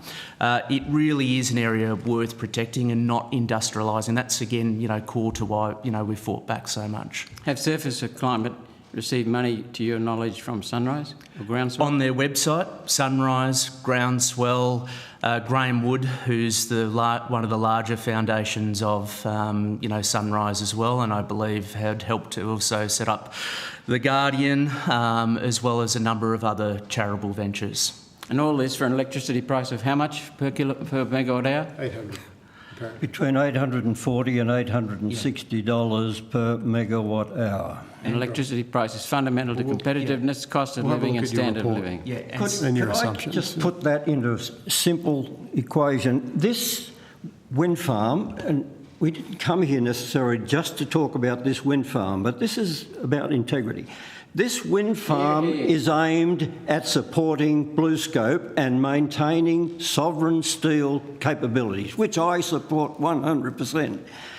However, it's going to cost close to $60 billion to support a company whose paid-up capital and their shareholding is $13 billion. If I walked in, and I've done this many times with many projects, walked into a boardroom and presented that, I'd be laughed out of the boardroom. Okay. Senator Roberts, I'm going to have to wrap you up now. So, did you have one question you want to leave? We might put some questions to you on notice. Okay. Yes, and if you could let us know whether Mr. Hall wants his details given to the committee, then we can write to him and seek his feedback. So, thank you for appearing today. Sorry we're over time. No, that's good. Appreciate the opportunity. And yeah, if any questions on notice that you've taken, including the offer to provide your accounts in confidence to the committee so that they don't get shown to anyone else, just for us to have a look at. We can have that conversation after. Happy to have meetings with anyone on this issue as well. All right. Thank you. All right. Thank you. So I'm now going to suspend committee for lunch, but just for committee members to know that we're going to have a short meeting before we resume, which is 12:45. So apologies, we're not going to get it too long for lunch.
We're okay to go. So I now welcome representatives from the Minerals Council of Australia in person. I understand that information on parliamentary privilege and the protection of witnesses giving evidence to Senate committees has been provided to you. For the Hansard record, would you please state your full names and the capacities in which you appear today? Thank you. I'm Sid Maris. I'm the Deputy CEO of the Minerals Council. Thank you. Dan Zavatiero, General Manager, Climate and Energy at the Minerals Council. Would you like to make a short opening statement, and then at the conclusion of any remarks, committee will ask you some questions? Excellent. Thank you, Senator. The MCA is a peak representative body for the mining industry across a range of commodities, representing 80% of Australia's production. The mining sector is a significant contributor to the Australian economy and the prosperity of other nations by producing the metals and minerals needed for modern life. Direct employment has grown threefold since the beginning of this century, with 290,000 direct employees, including 11,000 apprentices and trainees each year. And with the supporting and allied industries, mining contributes to the employment of over 1.25 million Australians, many in regional areas, and an estimated $275 billion in direct spending across the Australian economy. The Australian mining industry makes a significant contribution in tax and royalties. According to the latest government data, the mining industry paid $74 billion in tax and royalties in 2022-23. This includes $42.3 billion in company tax paid to the Australian government and $31 billion in royalties paid to states and territories. The mining industry operates to high technical and ethical standards.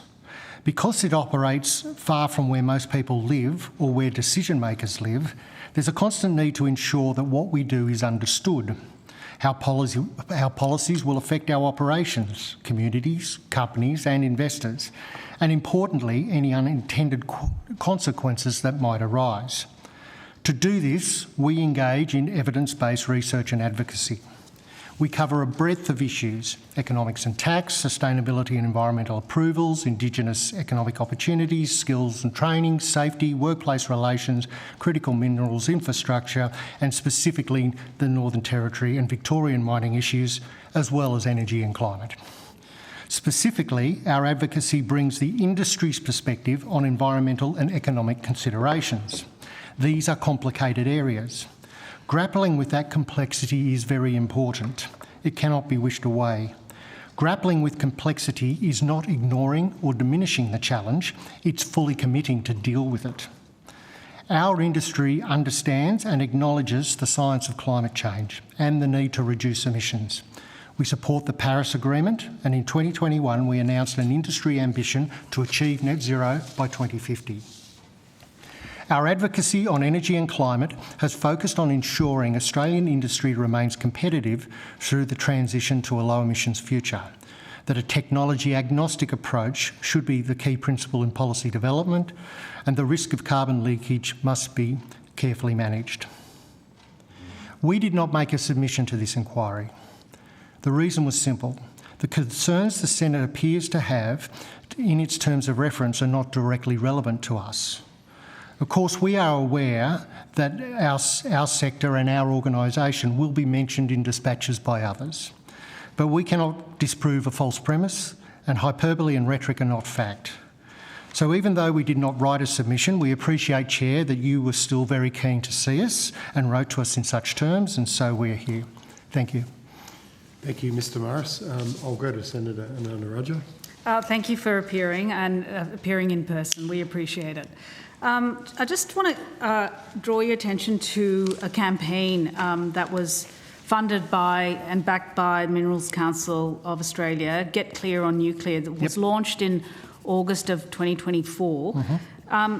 Why was this campaign launched? We have had a very long-held position which we have expressed in different forms of advocacy over 20 years on why the ban on nuclear power development in Australia is not good policy for long-term energy needs of Australia, particularly a country which has such a strong uranium industry. So we've had various campaigns over many, many years. That particular campaign, energy prices, reliability had been in the public sphere for some time. So we saw an opportunity to find a new way to advocate our position that nuclear power can play a part in an energy mix if the economics of it stacks up. So obviously you were you've been pro-nuclear for some time. Yes. And you were transparent in funding this campaign. Yep. Have you done a similar campaign in favour of renewable energy for mining in particular? We have not in the same terms. We regularly, in our various campaigns on, for example, critical minerals, and I think we did it also with. So just to be clear, you haven't launched a public campaign in the lead up to last federal election that was pro-renewables. So there was one that was pro-nuclear, but there wasn't one no, we did that was not. pro. We have that speaks to a lack of balance. Why did you make that decision? Well, I don't think we made a decision in that sense. We regularly talk about the way that mining products are important for the renewable energy industry. Of course. From our perspective, the nuclear campaign was about raising awareness amongst people who didn't know about it, didn't understand what it was, trying to raise that attention. I would suggest to you, Senator, that how the renewable energy works is very well understood, particularly in the younger demographic. But I would dispute that, Mr Maris. I think amongst the Australian people, how renewable energy works in mine electrification is actually pretty low. I think we don't have renewable energy at scale powering our mines. I mean, we have pilot projects, but we don't have it at scale. There's lots of pilot projects. There's lots of associated industry. The demand. So why not, use your licence to also, on a matter of balance, promote renewable energy for mine electrification in the way you did for nuclear? I would just repeat my answer that we took a view that there was the understanding of renewables and renewables' place in the energy system was better understood than nuclear. And from our perspective, as an industry that has particular baseload demand needs and is a miner of uranium, it was more part of what we did. Do any of your... Sorry, yes, go ahead. I think the other big difference, of course, is that nuclear is banned. So a lot of the conversation is around, which is a big difference with renewables, of course. We can deploy renewables. We are deploying renewables. We're very active in that space as an industry. But there is no option to look at nuclear in this country at the moment. So a lot of our advocacy over the last several decades, as Sid mentioned, has been around removing that ban. Can you see how problematic it is in the lead up to a federal election to have only a major peak organisation for our mining industry, which is mission critical to the functioning of this nation, no doubt about that, indeed this world, present only one stance and not the opposite, and not the other? Well, I mean, they're both relevant to as I said, I don't think power. Our presentation is one and not the other. It was specifically about nuclear, and in terms of running specific campaigns, there was more on nuclear. But as Dan just said, there are policy reasons why that is a different story. They are different. They're in different situations. Did the MCA wish to see the coalition elected in 2025? Because obviously they took a pro-nuclear position in the lead up to the 2025 election, and ours, on the other hand, was more renewables focused, backed by storage, pumped hydro and gas. Yeah, we are a non-partisan organisation. We don't advocate a vote for any political party. We did see some merit in what the coalition was saying about nuclear power. We didn't make any comment about their specific policies, about the siting and all those elements, because our issues, we simply reinforce what we've been saying for the last 20 years, that the ban on nuclear power should be removed, and that nuclear may, in some circumstances, be part of an option for Australia in the future. I mean, you say I understand what you've said, that you are non-partisan on paper, and you've said that, but you can see how this perception in backing one side, which completely aligned with the coalition in the lead up to that election, can make you appear partisan or even hyper-partisan. As I said, we welcomed the coalition's policy, which was in one essence the same as ours, that there should not be a ban on nuclear power. We did not make any commentary about the details of their policy, the siting and the like. Have any of your members invested globally in renewable energy at scale to power their mining operations? I would believe that's true. You, certainly. Which ones? You would certainly go to any of the companies operating in Canada where hydropower is a large part of that. I'm not sure whether you're including hydro in your question. No, there. I think it's fair. Any others? Any other? Look, they're all looking at, I think in South America, countries are looking at a variety of different technologies. To answer your question on large scale, no, because the technology is not there yet. Mr. Maris, I'm going to stop you there. I would dispute that. Okay. Because in the Atacama Desert of Chile, large-scale renewable energy, wind farms and solar farms, which I've seen with my own eyes. So that's what I was alluding to. And that powers, and what does that power? It powers the world's largest copper mine, which is majority owned by who? BHP, Rio. Well, I mentioned South America, but I understand that, but there are different. Bringing it up to, there are a mix of technologies which are always used in these mines. It's a scale project. Yes. I've seen it with my own eyes. It's perhaps something that the Minerals Council of Australia could disseminate to the Australian public. It's a story worth telling. These are Australian companies that have invested in large-scale renewable energy to power the world's largest copper mine. And I read just today in the newspaper that BHP has shown that copper now comprises the largest share of its earnings in the last half a year, outstripping iron ore. Yep. So apologies if I'm not quite up to speed with all the investments in Chile. I did allude to the fact that there are large projects underway, and I'm willing to stand corrected on that particular mine. I know in Australia there are companies are looking at over time shifting from traditional power sources to other power sources, and that is underway.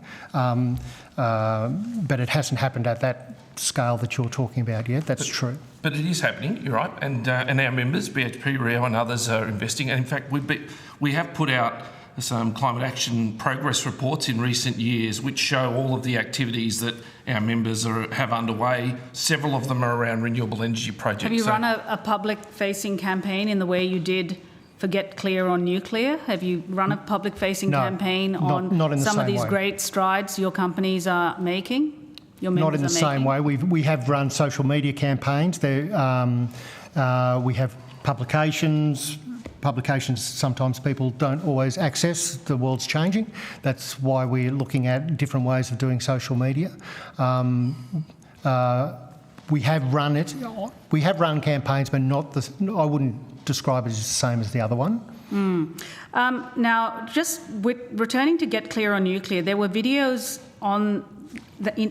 embedded in that campaign that said things like, and I quote, "If you are making a steak, you should not season it with a light sprinkle of grated 160 centimetre IKEA wardrobe, as this will make the steak taste of wardrobe. Instead, you should use salt. Equally, if you are trying to power a country with clean energy, you should not be scared of nuclear power and instead use it to reach zero targets. What did you mean by this? The purpose of the ads was to raise awareness and then refer people to the website which had the more detailed information. Social media campaigns, particularly for younger demographics, younger than me, are a little different to the way that I suspect you and I access our media and do our campaigns.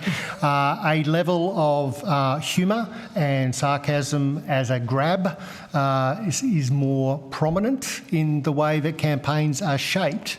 But the purpose was to raise a topic that wasn't on people's radar and then refer them on to the more detailed website. Did you get this message tested through a third party, like a public relations firm? We had a firm that was... And which firm was that? I think I think you've mentioned it before, Topham Guerin. Okay, sure. The other thing I would just want to... And Topham Guerin has come up a few times during this. They clearly do a lot of messaging work. Yes. The Guardian reposted this clip, and it's had more than 2.3 million views on TikTok. Yes. The campaign's next most watched video has had about 124,000 views. Is that reach on social media organic, or was it paid for? As far as I know, it was organic. Okay. Could you double check that and maybe provide us the social media accounts on records with relation to this particular clip or the clips? And again, if you could just reiterate to the committee, what does the Minerals Council of Australia stand to gain from these videos? Awareness in a younger demographic about the viability of nuclear power in the energy mix as we seek to reach net zero by 2050. And which of your members specifically would gain from us opening up? It's an industry position. It's not a particular... So all your members are in favour? All of them are in favour of opening up uranium mining and going full bore on nuclear in this country? It was supported by the members. I note that unlike party political content, the videos that were posted on this page didn't feature an authorisation at the end of the video. Instead, the whole page was authorised. I remember seeing this myself. Yes. If someone was scrolling through their reels on their feed and they didn't go to your page, they wouldn't know that the MCA actually paid for this content. Does the MCA acknowledge that this sort of selective presentation of material on social media can undermine public trust? Well, given that we move, so the social media itself doesn't lend itself to the way that a traditional TV ad does, but we were very keen that the landing page did. So it's an awareness and an education. We're not advocating a particular a vote for a political party. But we don't do that. We don't do that normally. The written authorisation is often called on when it's not necessarily required, but is done on certain ads.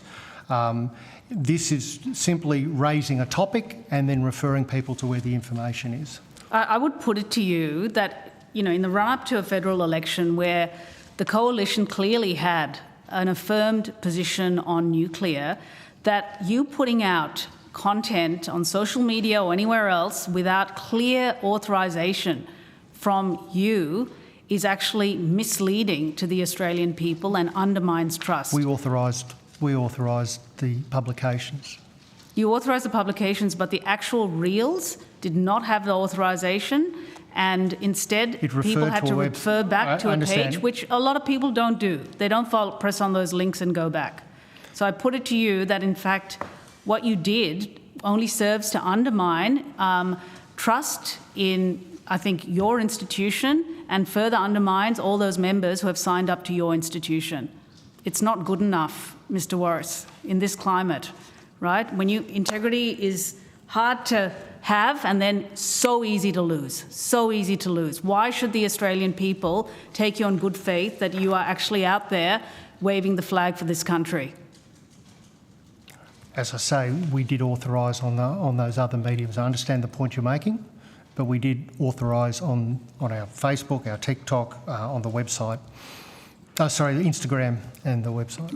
On the page rather than the actual reels. Yep. Thank you, Chair. Okay, thank you. Just following up on the Chair's, Deputy Chair's questions, I just had a quick search online. So I think the Crikey has reported on the fact the Mineral Council's engaged the services of Topham Garum. Yep. I think they reported on that in October 2024, and also found an article in The Guardian where Topham Garum was described as attracted controversy for its reported involvement in running what Guardian journalists have described as large-scale professional disinformation networks on behalf of paying clients, including major polluters.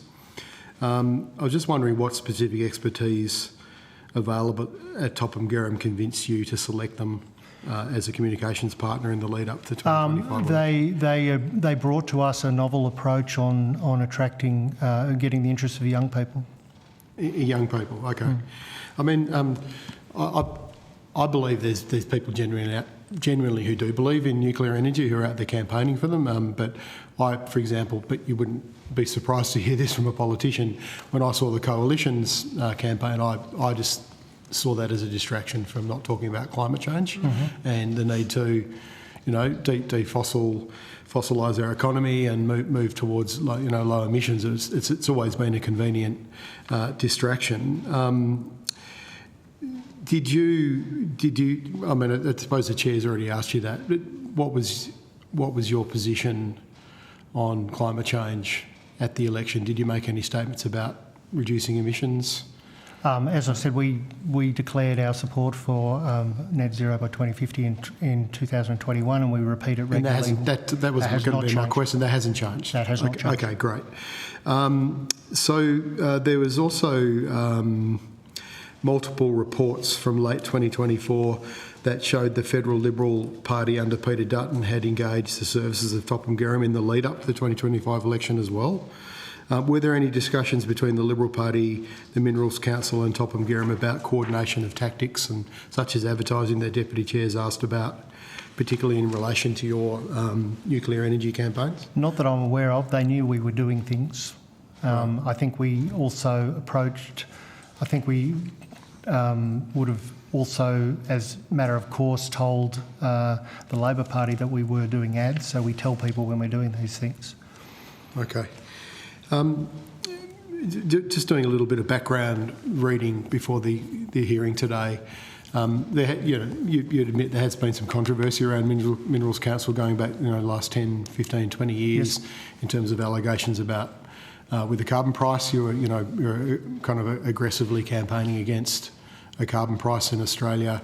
There's been reports about some of your members leaving, kind of in and out based on concerns around climate change. Yeah, that's not quite true. But it's not true. I read one about AGL and one about BHP.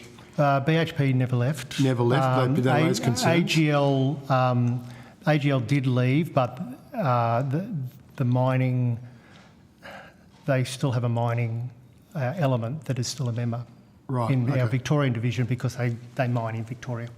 Okay, so you're. I suppose I'm just trying to juxtapose the fact that you said you support climate action, yet when I I'm talking about my own experience in this place. In 14 years, I've seen very coordinated attempts to undermine climate policy. How do you kind of weigh those two things up? It goes back to my point in the opening submission about these are complicated matters which have to be grappled with. I know what we've done has been caricatured. And everyone's entitled to their own view on what they see. The campaigns that were run in relation to mining tax, carbon tax and the like always went to the construction of the policy. When I first started with the MCA in 2008, our submissions to the Garno inquiry said that there may be a case for a carbon price, but it had to be structured in a way that didn't reduce the competitiveness of the Australian economy. We used as our model the European system Europe started with a very low carbon price on a very small number of countries, industries, and built up over a 30-year period. They actually haven't finished their 30-year build-up. At the time of the CPRS, it was proposed to cover 80% of the economy in just 2 years. That sort of shock, we were of the opinion, was not good for the Australian economy, and we said so. So we don't resile from the fact that we talk about the complexities of these policies and the impacts and the unintended consequences that might arise from them. Well, perhaps I'll give you the opportunity to explain why you support net zero by 2050. Why do your members think it's important that we have a climate policy in this country that achieves net zero by 2050? Well, it's evidence-driven and it's driven by the science, that the science, the consensus of the science is that there is change going on in the atmosphere, and that the degree to which man-made carbon dioxide and related emissions is contributing that is something that needs to be addressed. Okay. And as I raised outside, the one thing the committee's heard evidence on is the United Nations initiative to sign a declaration on climate information integrity. It's quite broad. The EU's recently signed on. I'll get you a copy of it. So I didn't have a copy to give to Please you. do. Thank you for raising it beforehand. If you could look at it, if you could look at it and see if the Minerals Council could have a position on whether the government should support that. Sure. Obviously, the UN's identified coordinated misinformation and disinformation campaigns, especially in relation to fossil fuel companies and industries, as being the biggest blocker to climate action globally.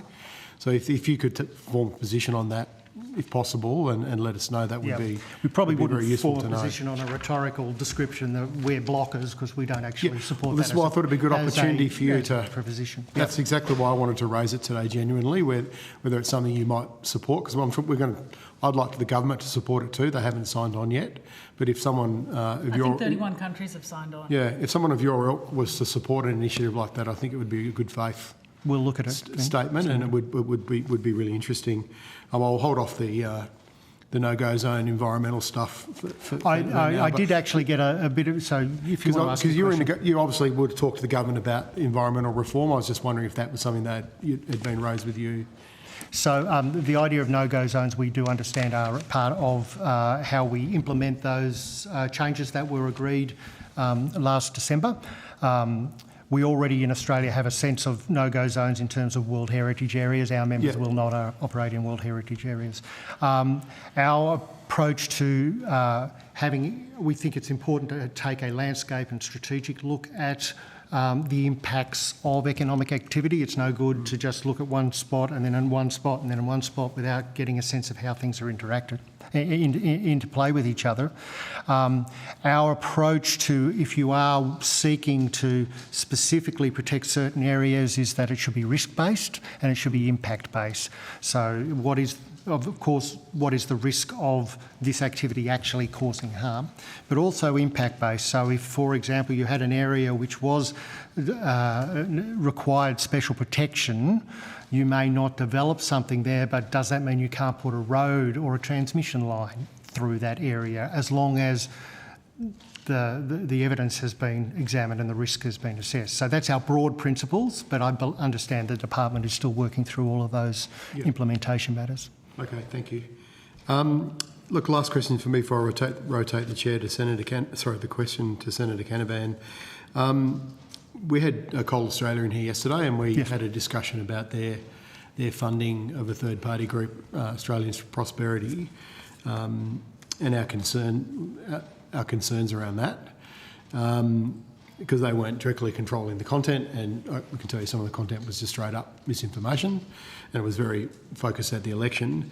Have you? I've had a look at your the returns data for Mineral Council over the same period, and it shows no donations to. So just want to confirm we don't involve ourselves in any of those sort of things. Great. Well, that was going to be my question. Obviously, I know Coal Australia are part of correct? They're part of Minerals Council? No, they're not. They are their own organisation. There's a couple of members who are in both organisations, but generally they are coal companies that aren't members of ours. They might be members at the state level. Don't mean to complicate things, but mining is very state-based, so you have state chambers, and then we do a lot of the federal stuff. So a lot of those companies in Coal Australia might be in the Queensland or New South Wales version, but they're not related to us.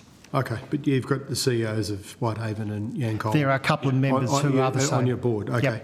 Yep. So on that point then, is there a reason you haven't engaged in that kind of third-party funding to get your message out there for your We're members? pretty good at speaking for ourselves, Senator. I think that's indeed the questioning is actually along those lines. No, that's just not. That's not how we operate. We speak for ourselves, and we do our own work, and we stand up and declare what we say. And do you understand community concern or broad concern around big business groups using third parties to what appears to be obscure their funding sources? So people might be getting ads, but they don't know it's coming from, for example, a coal company. Look, I'm not a commentator. People will make their own choices on those things. It's not. It happens in lots of walks of life and right across the political spectrum. I'm not going to comment on one or the other. I'm just saying that we don't do it. It was worth a try. Last question, very last question. I'll go to you then, Senator Canavan. Does 7 times 2 equal banana, or does it equal 14? I feel like I'm being set up on a question. Though I did enjoy Dr. Carl's evidence last night immeasurably, and I learned something about relativity theory that I didn't quite understand, and probably still don't. Right, but you have said today you believe in climate change and that, yes. and the need to act. So you support 14 would be my guess. Probably would support 14. Great. Senator Canavan, are you online? I don't think he is actually. Yes, I'm on the phone. Yep, please go. Thank you, Chair, and thanks for appearing today.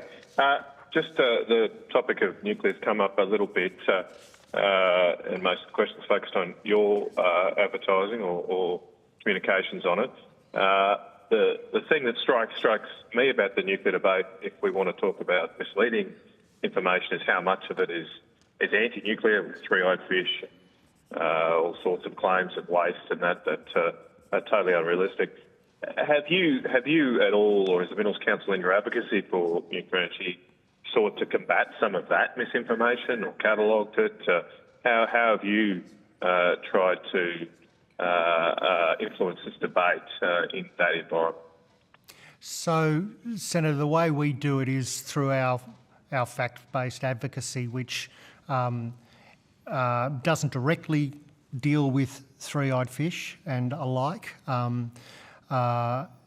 So in a way, it might be considered that ours is a very small c conservative approach to dealing with those issues. But we're not engaging against political activist groups. That's not what we do. We are a public policy group on behalf of the industry. Our position is that our facts-based research will ultimately have a longer lasting effect. Well, we did lose, so maybe we should reflect on that. But how about the misinformation that deals more directly with your members, your industry? I actually was just in the office before, had a call from a constituent saying that people pay more tax on beer than they do, that our mining companies do. Totally wrong, not just a little bit wrong, way out of line. How do you tackle that then? How do you seek to combat the myths that pop up here, on particularly, say, the tax issue, but just more generally affecting your industry? So again, at the moment, we do actually have a new campaign on our economic contribution, which includes tax.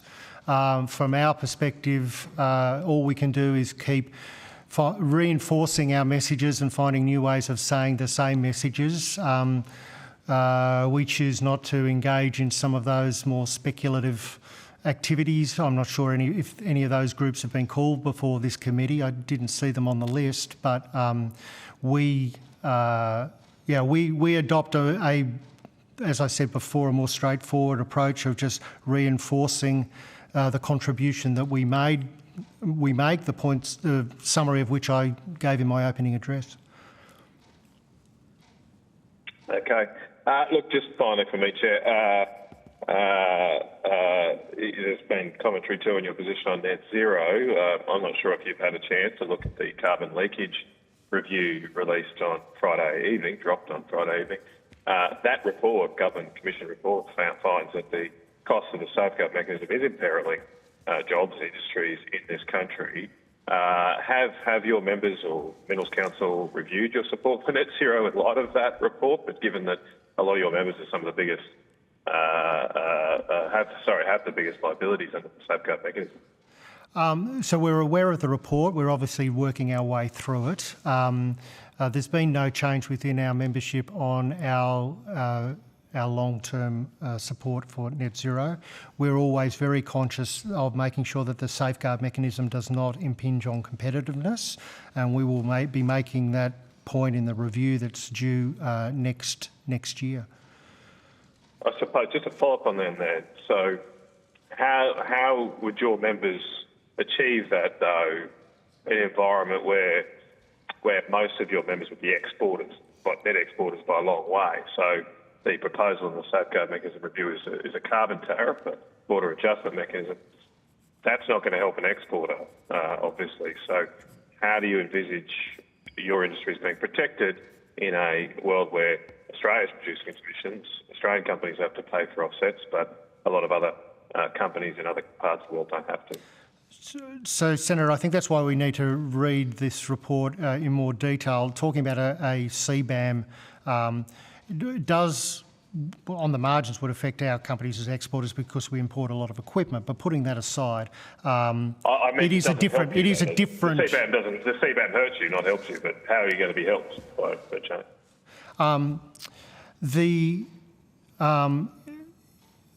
It is clear that the safeguard mechanism provides a constraint and discipline on our companies, and the key there is both to minimise the unintended consequences of that, but also to reinvest in new technologies which allow us to mine more efficiently and more cleanly.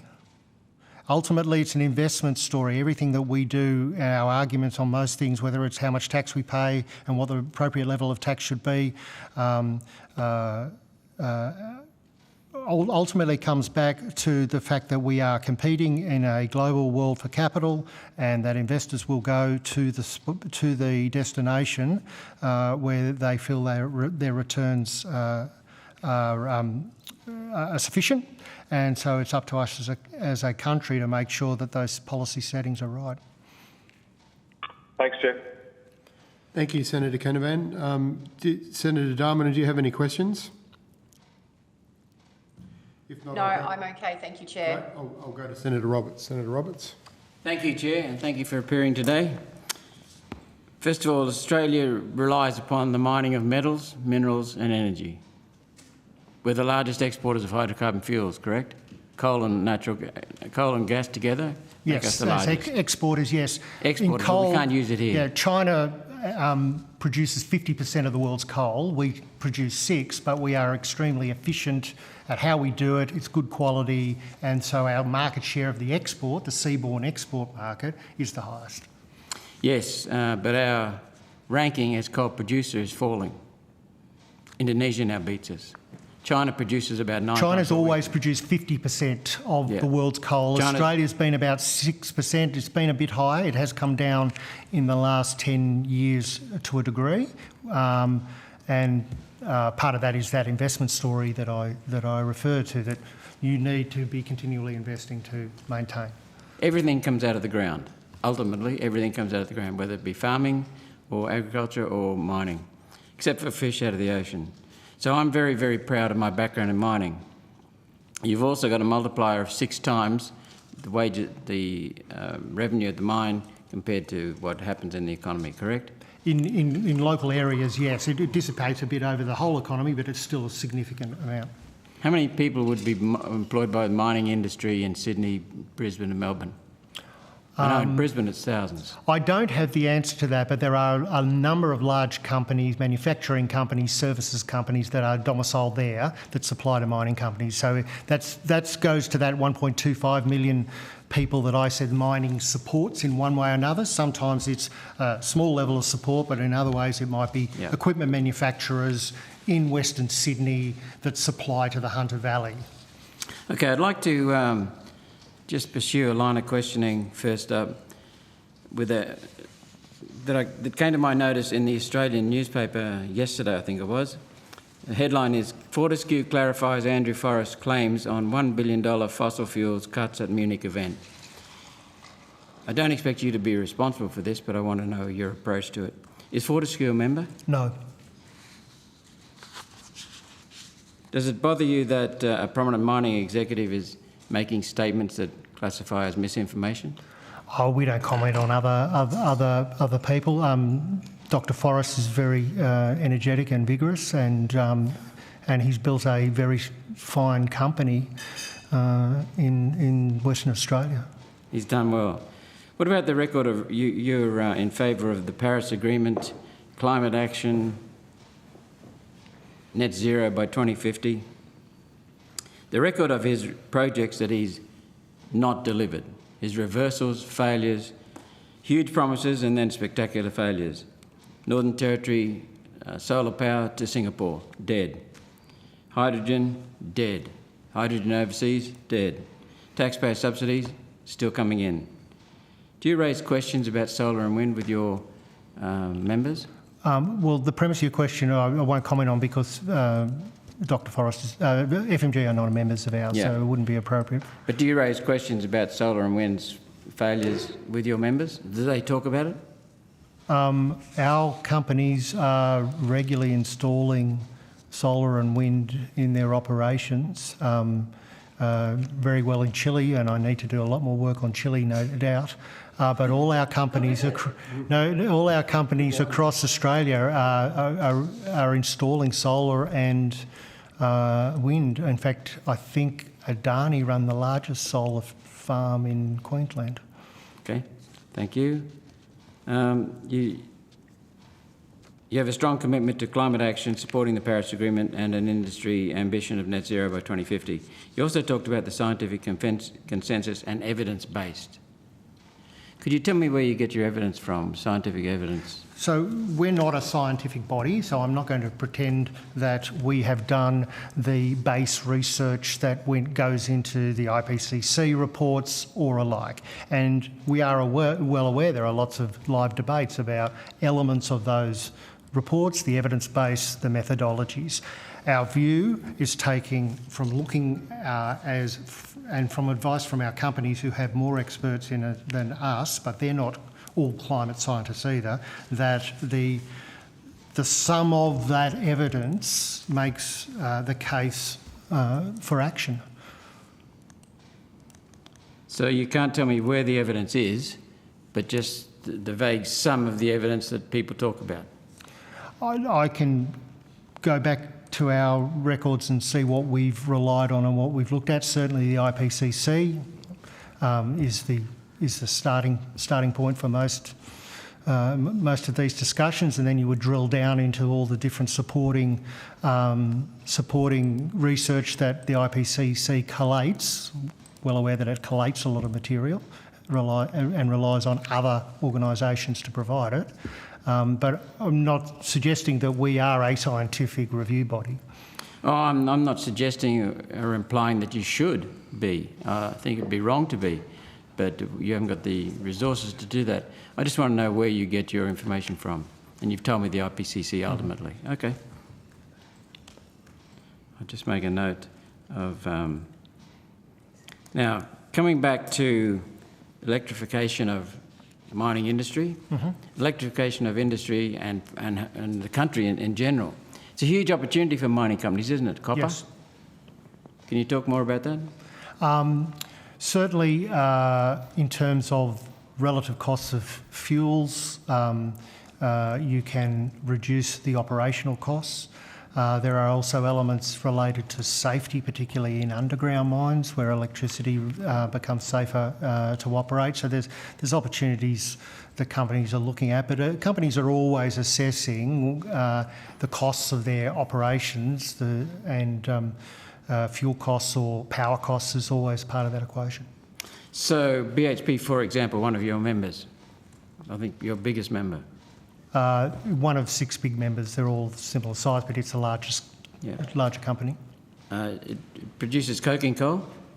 Yes. Produces thermal coal? Yes. Wants to get out of thermal coal, so it says. It restated that in its half-yearly results this morning. It says it quite a bit. Has it sold any mines? You'd have to look to BHP. We don't. Okay. We're a public policy representative body. We're not commercial. But it's very gung-ho about copper. Yes. Because of the electrification of society. Okay. But it's still producing coking coal, because coking coal is necessary for everything we see around us, because coking coal goes into steel, and steel shapes, builds, cuts everything in our society, transports. That's correct. Is that correct? So coking coal is absolutely essential. So we can't get out of coking coal. On the basis of technology at the moment, yes. Okay, thank you. No, we've already covered my last question. Global coal production is increasing quite considerably. I believe so. The last IEA report had it tapering off a little, but it's come up quite a bit over the last decade. But the 40-year forecasts are huge. I'd have to double check the last time I saw it. It is going up. I don't know about use the word huge. I just don't want to use a term when I don't know what the mathematics is. Thank you very much. Thank you. Thank you, Senator Roberts. Look, I've just got a couple of questions very quickly, and then Deputy Chair's got 2 more, and then we'll finish up. I'm just interested in why Andrew Forrester's company isn't one of your members. Historical. He started. I think if you remember how Fortescue started, it was a new player where there were already well-established companies, and so he just chose to not to join. Right. Okay. We have good relations with companies on a technical level, on important matters, and particularly during COVID, when there was a lot of coordination, it was a case of it didn't matter if you're a member or not. We engaged in coordinating with government all through the COVID period. I suppose it's a really obvious question. I'm sure you get a lot. How do you kind of advocate for your members when you've got such a diverse group? Like, you've got companies that are conglomerates that have got, base metals or precious metals as well as energy. You've got pure energy plays that are in fossil fuels.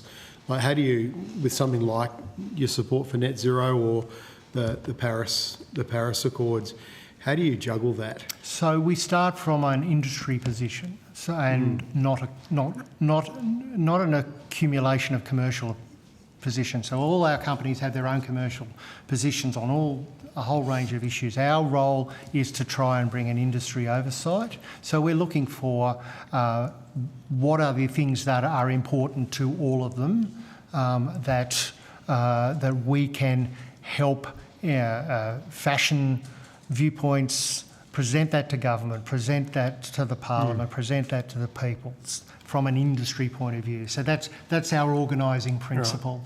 Right. Yes, there will always be different views, and those conversations take place, but all our members take a view that the industry is very important for the nation, and getting the policy settings right benefits all companies and communities, and ultimately the Australian people. Okay, but those individual companies have their own kind of position statements or policies on climate change, for example, but they may be different to yours. Do they generally align? Because I just noticed... They generally align, yes. Because I noticed looking through your shareholder list there, you've got Hancock Iron Ore, which I think is a wholly owned subsidiary of Hancock Prospecting. Yes. And I think Ms Reinhardt's been very clear about her position on net zero, which is not supporting it, and she's funded Advance, which has been a prolific spreader of misinformation on climate. But you kind of juggle these things when you meet, and everyone agrees that an industry position needs to be put forward. Yes. So when you have something like the safeguard mechanism, the safeguard mechanism is the law. Our job is to make sure that we can advise government as best we can on how it should be designed such that it doesn't affect our international competitiveness. Okay, thank you. Senator Nanarajah. Thanks, Chair. Just a couple of quick questions. And you might have already answered this, I just want to clarify it one more time. Has the MCA provided funding either directly or indirectly to third-party organisations, think tanks or advocacy groups that engage in public commentary on climate or energy policy? So we don't, though we did ascertain this morning that we might have given $10,000 in support of Women for Nuclear. Women in Nuclear, which is an international organisation, has a small chapter here, and we did give, I think, $10,000, but we don't engage those other organisations. As I said before, I think we speak loudly enough for ourselves. Okay, so you don't engage these sort of intermediaries that are kind of astroturfing type groups? Yeah, okay, understood. And what due diligence does the MCA undertake to ensure that the organisations it supports do not disseminate misinformation or disinformation on climate science? Well, we don't support, so... Okay. So you've got high integrity organisations that you support? Sorry? You have high integrity organisations that you support? Well, the premise of the question was that do we support any of these third-party organisations that do things? Well, no, we don't. Yeah, okay. And has the MCA ever been advised by regulators, media outlets or your own members or digital platforms that any of its content was misleading or required correction?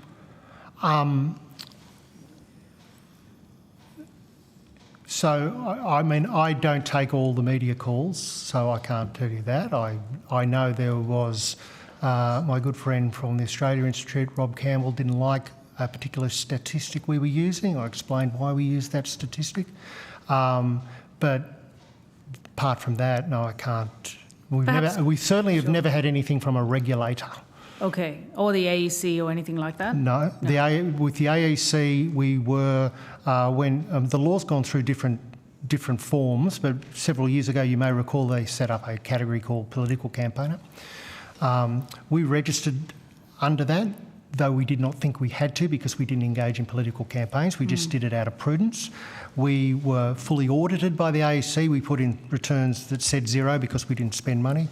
The AEC audited us, gave us a clean bill of health, and then agreed to our deregistration because we weren't covered under that. So that's, I know it's a negative, but it's actually proof that we don't do, the regulator was accepting our proposition that we don't engage in that. Okay, thank you. And my last question, with the Get Clear on Nuclear campaign, how much did you put towards that? I'd have to check that. Could you supply it to the committee on notice? That would be great. Thank you. Thank you for your evidence and for appearing in person today. The committee really appreciates it. Thank you. Thank you. Thank you.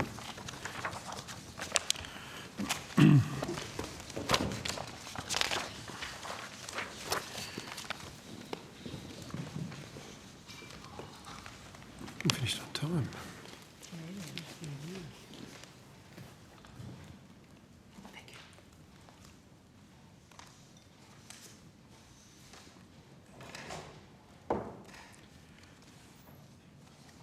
So I now welcome Professor Sora Park. Excuse me.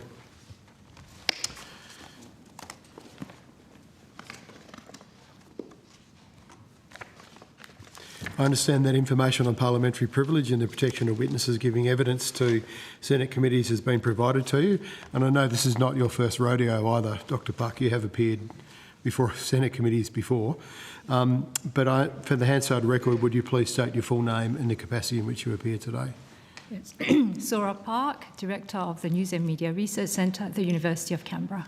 Thank you. Would you like to make a short opening statement and then the senators will ask you some questions? Yeah. Thank you, Chair, and thank you to the committee for the opportunity to provide evidence today. I appear on behalf of the News and Media Research Centre at the University of Canberra, Australia's leading research group, examining the critical issues facing the news and media industries. Our centre has conducted extensive research on Australian audiences with a particular focus on news consumption patterns, misinformation experiences, and media literacy. Today, I draw on the body of work mainly regarding the everyday experiences of misinformation among the public and what is required to mitigate its impact. The central challenge we face is that when people encounter false or misleading information, very few have the motivation, confidence, or skills to verify it. Although Australians report some of the highest levels of concern about misinformation globally, with about 3/4 of adults saying they are concerned, their actual ability to verify information is strikingly low. In a verification test we conducted with more than 2,000 adults, 97% performed poorly. Most Australians now receive their daily information through social media and search engines, and now increasingly through AI chatbots. The more time people spend online, the more claims they encounter, which results in information overload. The overwhelming volume, combined with low confidence in their ability to distinguish misinformation, leads to information fatigue. Compounding this problem is a persistent low trust in mainstream news media. Faced with too much information, not knowing what to trust or who to trust, and limited confidence in their own abilities, many people disengage altogether. Our research shows that news avoidance has been steadily rising in the past decade. This is a real threat to democracy. There is, however, reason for optimism. Our evidence demonstrates that with appropriate education and support, people can improve their ability to identify and respond to misinformation. In a recent small-scale study, we delivered a 1-hour media literacy module to older Australians and measured their skills before and after. Immediately following the training, participants' media literacy scores increased by 23%. Most people in this room will agree that addressing misinformation requires a coordinated, multi-pronged, whole-of-society approach. This includes effective platform regulation, strengthening the news ecosystem, and raising the media literacy levels of the population. My expertise today relates primarily to the third pillar. Thank you. I look forward to your questions. Yeah, thank you, Professor Park. Not only are you an expert in this area and very well regarded, but you literally have written a book about misinformation. Over the time period you've been studying online misinformation or disinformation, has the situation got worse, or has there been progress in Yes, tackling it? so we've been studying misinformation and news consumption for about 10 years now, more than 10 years. There is definitely an increase in people's concern about misinformation, meaning they're being exposed to more, or they're very worried about the situation. I think recently with AI technology, this has definitely become worse because now, like images, and it's not just textual information, images, videos that are created by AI, people sometimes do not know the authenticity of it. Not even AIs detect the inauthentic images. So it is becoming worse, and I think it will become worse.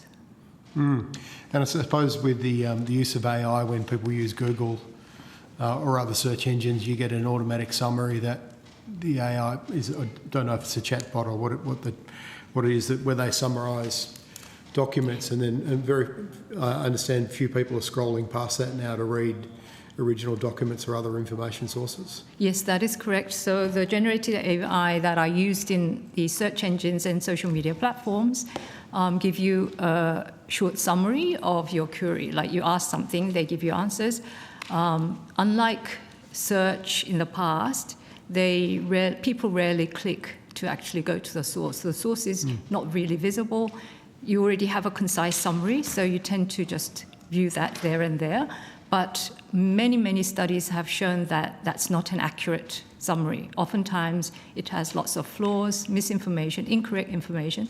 but people are very forgiving of AI because it's very interactive, conversational. So if you find some information that's dubious, you ask them again, you ask AI, is this really right? And then then AI will say something different. So this conversational style makes people believe that AI is trustworthy when it's actually not. So there's a real danger there that people are not really equipped to use these tools without education. And at the moment, we don't have any educational programs for adults. I suppose it'd be too much to ask to have a tag above every AI summary on a search engine saying that don't rely on this for being 100% accurate. Anyway, Yes. You can take that as a comment. Okay, look, a couple of specific questions. In your submission to the Digital Platform Services Inquiry, March 2023, and I do want to note you've been active with the Senate before. You outline how your research on social media has changed access to news, or you looked at how social media has done that. What were the key findings and why were they important? Social media's impact on news consumption. Yeah. Yes. So social media is used as a key source of news. We ask in the Digital News Report Australia, which is a global study of 48 countries, we ask the same question. We give a list of 11 different media platforms like TV, radio, podcasts, social media, online, and ask them, do you use this as a source of news? And people say yes to social media. That percentage has increased over time. This year, it's already last year, in 2025. And we also asked the main source among those different platforms. Social media surpassed online news as people's main source. So it is becoming a really important source of news among Australians, not just young people, but across the board. And that is how it's affecting the news consumption. The big problem is the news on social media is often incidental. People don't actively seek news. They just bump into it while doing other things. So they might be off guard. They might see a post shared by their friend. So it's this context that where news consumption happens that affects people's, attitude towards it. So that is a big problem because people, might not think of it as something serious and then just absorb the information and, accept that as a fact. Okay, thank you.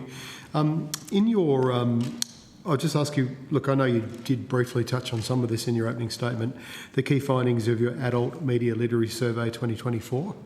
And I got that from your research publication online, Misinformation in Australia. Could you just tell us a couple of the key findings from that study? Because it did seem to be very extensive in terms of the longitudinal. Yes, so I think the study you're referring to is the Online Misinformation in Australia study, Yes. which is the second part of a broader study. The first part is Australians' attitude towards media literacy and their needs.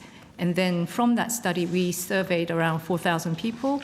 We recontacted those people to do a verification test, which is we gave 4 real-life posts that were misinformation and were fact-checked. And we asked them, is this misinformation or not?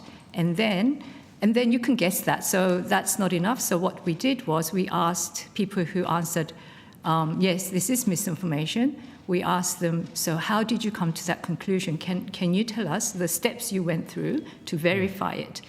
And at that stage, about half of them got it wrong. They didn't know it was misinformation.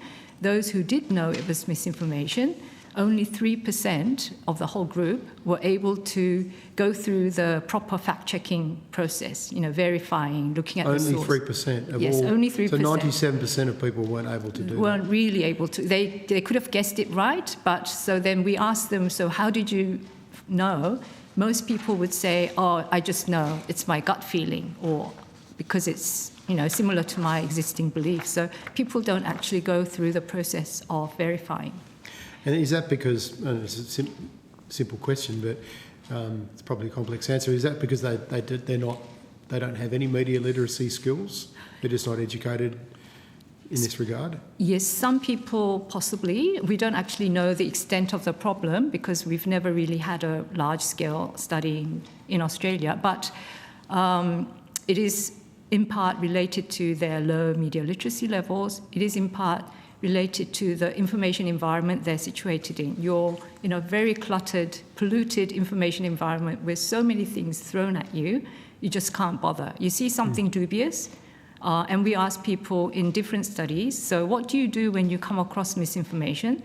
The majority of people say, I do nothing. They perhaps ignore it, scroll past, because they just can't be bothered. And those who do think there's something wrong and they do want to check, oftentimes they don't know how to.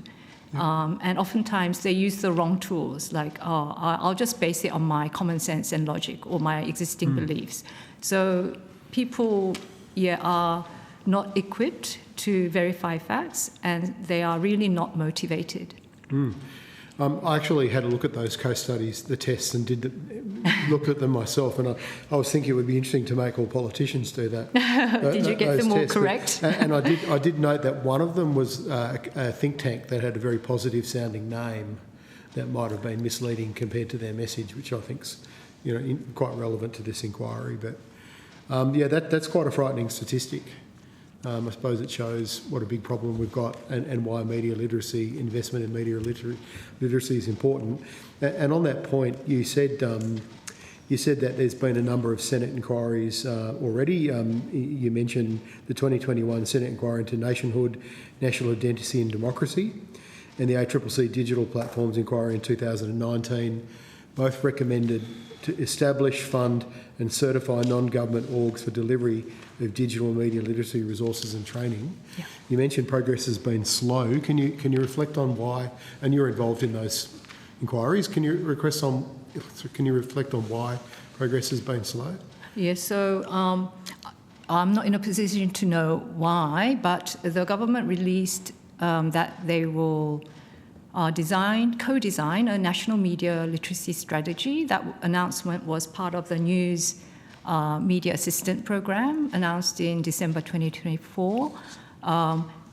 And that tender has been announced last week. So there's a big gap between the original announcement and the implementation. Why it took so long, I don't know the answer to that. I am very hopeful that it's now happening and very excited, but it has been a very slow burn. Well, thanks for letting us know that. I wasn't aware that. We have the department coming later. Great. Look, two more quick questions before I rotate the call. You co-authored a paper, Community Practices of Online Participation During Extreme Weather Events. We've received information from many submissions about how dangerous disinformation and misinformation can be during extreme weather events. Could you tell us briefly what that study uncovered? Yeah, so we interviewed emergency broadcasters at the local ABC because obviously we are affected by bushfires, and there is a lot of, emergency communication that needs to be done quite efficiently. And one of the things we found was that people, because they don't usually rely on mainstream media that much anymore, like local TV or radio, that's the only time when they turn the local radio ABC on and listen to the information. But people are now so used to social media and such quick real-time information, they're not that patient. So they will quickly go on social media and find information. Sometimes it's correct because it's very localized. Like people do post, good citizens post like real life information on social media, which is helpful, but not all of that information is verified or correct. So sometimes it can be confusing and misleading. Okay, thank you. I noticed you made reference in some of your research around the behaviour of politicians in influencing misinformation and disinformation. I don't know if you noted yesterday, but Meta told us they have a policy of not fact-checking politicians. I think TikTok said they do. So two questions: does that concern you? I suppose how important are politicians in the spread of misinformation and disinformation? Yeah. I think politicians have an incredibly important role in delivering facts and factual information to the public. the matter of Meta or TikTok or other social media platforms not checking, not just politicians or general misinformation, is a bit worrisome. How we can implement that is a separate discussion, but I think there needs to be a little more accountability on the platforms, because people are like, it's just their monopolies. People are there all the time. Like 95 of Australians use social media platform daily. So it has a big impact, and they're not really transparent or accountable. The matter of politicians not being verified, I think there are other solutions as well. For example, this is not the topic of this inquiry, but in our study, we did an election misinformation study right before the federal election last year. And we asked people, do you agree with the federal level truth in political advertising? And the vast majority of people said yes. So there are other ways to mitigate misinformation, not just relying on the platforms. There are lots of different things we can do. Indeed, that's been a common recommendation to this submission, as you've seen once again in lots of other Senate inquiries to get truth in political advertising laws. I'll now go to the Deputy Chair, Senator Nunn-Araja. Thank you, Dr. Park. I was having a quick read of a transcript of a podcast that you had been on, and you actually said that Australians are amongst the highest news avoiders, which I thought was interesting. Can you just elaborate on as to why Australians avoid the news? Yeah. So Australians are generally, compared to the 48 countries we are a part of, are generally lighter news consumers. We are not really interested in news. Like, the interest in news is low. It is getting lower and lower. There is a huge gender gap in this. So especially young women, they're just simply not interested in mainstream news, and mainly because they don't find it too relevant. So the overall news consumption is low to begin with. And then misinformation level, we don't know the exact level because it's really hard to capture that. But the concern level is the highest among the 48 countries. So we are among the highest, meaning people are really exhausted at this online information environment where there's too much information, but there's no source that they can go. There's no trusted source that they can go and check if something is correct or not. So people are so tired. I think that's one of the reasons why Australians have the highest news avoidance. It's such a cluttered online environment. What advice would hold on? A cluttered online environment where there's just too much information and lots of it is dubious and and it's hard to tell what's true and what's false. I mean, we have a lot of journalists listening in on this committee today. What advice would you give the news legacy media in this country? Yeah. Yes. I think because people's distrust in mainstream news is going up, and that's it's going up. That means they're not relying on news media much anymore, which is a big problem. And they instead turn to influencers or AI chatbots to get information, which is much lower quality. So I think news organizations, they're trying to adapt to this social media environment. They're trying to make TikTok-style videos. They do lots of things to reach out to young people, which is really great. But I think news organizations need to keep the high-quality, trusted source. They must be independent. They must be, very factual, so that people will come to them when there's a crisis, like an emergency situation. I think that's the most important element of journalism, that you keep your quality up to standard. Just on the topic of emergency situations, take natural disasters, which are obviously relevant to climate change. Japan is considering suspending monetisation on the digital platforms soon after a natural disaster, just because of the amount of misinformation that surges after these events and the risk it presents to people who are searching for credible information, particularly from emergency services.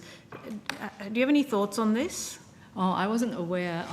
By dispensing, what do you mean? Suspending monetisation on the social media platforms. Like advertising. Yeah, to stop them from banking revenue from disinformation.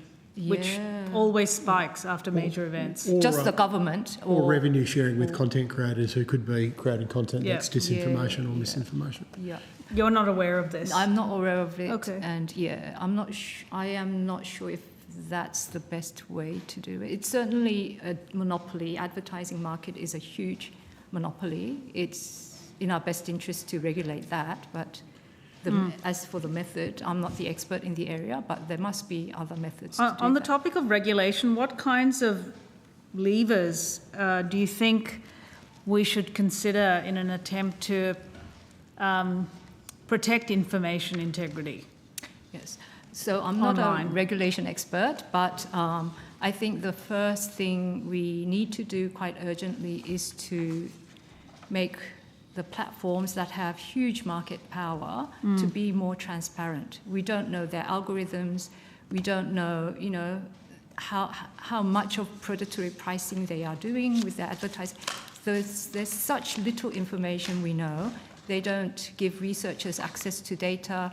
It's a very difficult situation because they're global tech companies. They're not even Australian companies. So it's a very challenging issue, but I think the first thing that could happen is increasing the transparency of what's in the system, what are they doing there, and then ask them to, well, we don't need to ask them, we can do a risk assessment properly once we know all the mechanism behind the platforms.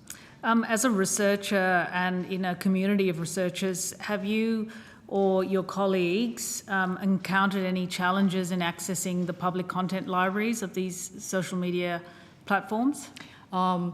I don't personally access any of the public libraries on the platform, so I can't say for myself, but I've heard from other colleagues that it is extremely difficult and they change the policies quite frequently without, letting us know. Like they might let us know later, but it's not like a consistent process. So once you learn the tools to access it, they change the algorithm or they change the system, so you have to relearn it. So yeah, I've heard there are difficulties, but myself, I haven't ever used those platforms. In regional areas, what has your research found that is most important for these communities in trusting media and information? And I guess we've heard a lot about the importance of local media and news in these communities. What are your thoughts? Yeah, so especially in regional communities, the provision of local news has declined in the past,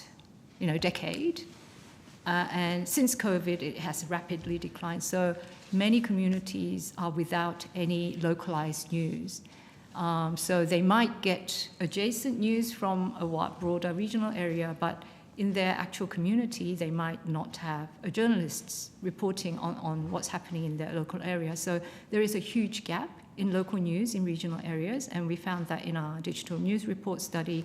We also have another study that interviewed local news consumers in regional areas. It is so bad that some people are stepping up to fill the space. So they see their community, they know people are in need of information, so they will curate news themselves and deliver to the community, which is great, but that's not high quality journalism. They're not trained, and they do it in their own time, so we can't rely on those measures anymore. So we really do need to support the local news, especially in regional areas. With regards to the National News Media Strategy, no, let me reverse that. I just want to talk about lifting media literacy across the population. How do you think we could achieve that at scale? I mean, obviously, I think the online space will be very important, but unless we get buy-in from the tech platforms to boost these kinds of content and material, it's just going to get buried in this avalanche of other material, which is basically tuned for outrage and sensationalism. Yeah. Do you have any thoughts on this? Yes. Yes. So yeah, that's a really good problem and question. Is that in the adult media literacy study, we asked people, "Do you want to learn media literacy?" I think it was like 80-something% wanted to learn, and then we asked, "Where do you want to learn?" the top answer was online, I think about 60%. Right. And then the second answer was short form videos like TikTok and YouTube. Yeah. And then the third was from family and friends. Fourth was libraries. And so I think we need to provide educational programs across all of those, through communities, through libraries, through cultural institutions, through schools, and online. And as you say, online, it's so easy to get buried. So we do need a campaign that will let people know. So once we develop a program that's available, we need to raise awareness to people that, oh, this is something you can get access to. You need it because you might be misinformed. Like, people don't realise that they are misinformed. So I think a national campaign would be very helpful. Of course, it would be really good if the platforms are on board and they would promote that. But I don't think we can rely on the platforms. We can't wait and rely on the platforms to do such initiatives. Yeah, I think the irony is that we're going to have to end up paying the platforms with taxpayer money to boost content, to lift media literacy, to fight the disinformation for hire model that thrives on their very platform. So, the whole thing is completely back to front. Thank you very much. Thank you. Senator Roberts, you have some questions? Yes, I do. Thank you. Thank you, Chair. Thank you for appearing, Dr. Park. Aren't politicians actually more accountable because what we say is scrutineered daily? In theory. Yes, I think, they are and they should be. Yep. I agree that we should be. And also people then vote. But I can certainly acknowledge the lies that have been told by some politicians about Medicare and so on. So that influences people. Is the problem that politicians aren't being held accountable because citizens, voters, are not active in our democracy? To a certain degree, that is one of the problems, but I don't think that's the key, that's the core of the problem. The core of the problem is that people get so many conflicting information, they really don't know what is good or what is bad, what is true, what is false. And in that confusing environment, people choose to disengage because it's too much trouble to go and verify all these conflicting facts. We're too busy. People are busy. It's not that important. You scroll through social media, something you see there is not important. So there's no motivation to go and fact check. Another reason why people find it difficult to find quality information is it's human nature too, that when you receive information that is different from your existing beliefs, the easiest solution is to reject it. That's just human nature. That's human psychology. So because if you want to negate something, if you want to reject something, you have to put in extra cognitive efforts, which requires energy and your time and your efforts. And people are not prepared to do that, especially when you're on social media. It's half entertainment. It's just a very casual activity you do every day. So people are not prepared to invest in verifying anything. So I think that's the core of the problem, rather than who is more accountable. Or could it be, thank you for your answer, or could it be that people have just given up and are now apathetic towards government? Because it seems that no matter what government is in place, the same old stuff keeps coming.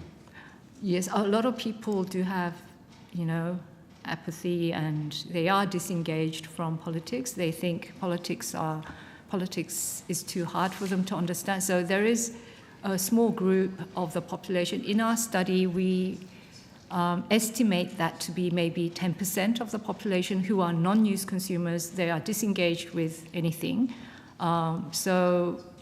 We could say it's a big figure. We could say it's minority. But the important thing is it's a growing figure. So people who are not consuming news at all, that figure is growing, which is concerning. Yeah. Which reflects a lack of trust.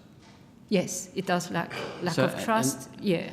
And this is very serious because I'm deliberately making news or media parallel to democracy because for democracy to succeed, it has to have active participants.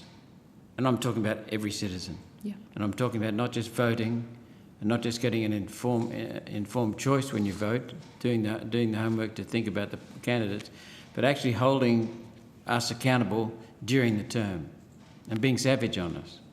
So without that, it slips into passive democracy. So we've gone from active democracy to passive democracy to apathy, and then that'll eventually lead to tyranny, and there's some signs of tyranny in this country, and then it leads to anarchy, and then the whole cycle goes through again. So the media and trust in the media is extremely important. Yeah. You're saying that the legacy media has decreased in this country, particularly local or regional, and I think the readership in the metropolitan areas has also decreased too, hasn't it? Yeah. So people have lost trust in the legacy media, the Big Brother media. So that's pretty serious. So why did local news decrease after COVID? So it's part of the overall crisis in news industry, where news industry typically news alone is never a standalone product that you can sell in the market. It has market failure. Nobody's willing to pay for news, but they want to consume it. So usually advertising supported the majority of news products. The advertising all now went to social media companies or digital platform search and social media companies. So they lost their main source of revenue. And so small publishers suffered the most because, they rely on local advertising and national advertising. They don't have any other assets or other businesses to cross-subsidize. So that's a global phenomenon, that advertising all went to global digital platforms, and the media industry is suffering. They're trying to find new ways, new business models to survive, but we haven't yet reached that yet. So I think it is a very difficult time economically for the news industry, and that's why it's shrinking. The quality is declining because you can't hire as many journalists as you used to.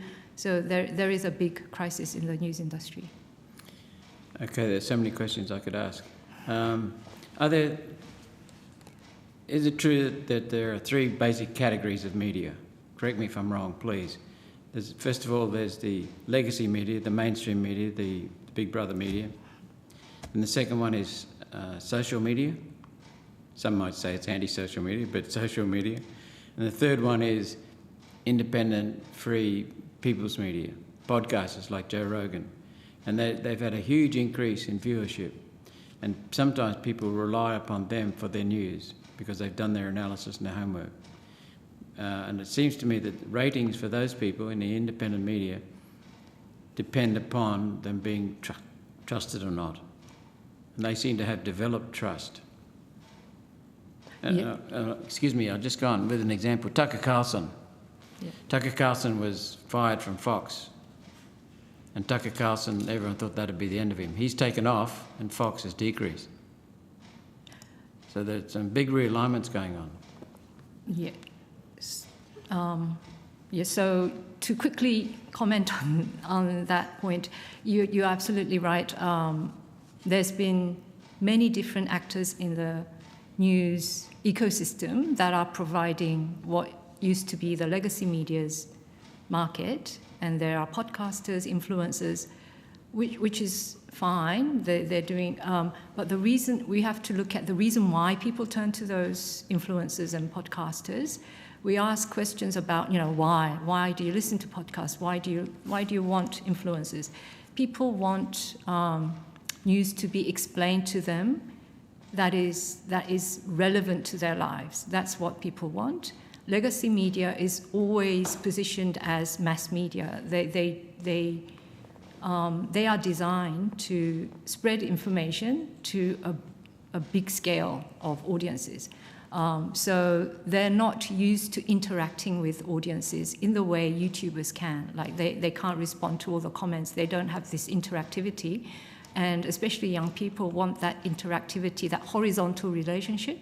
But the big problem is the quality cannot be, ensured with these new emerging, independent publishers yet. So that's where the gap lies.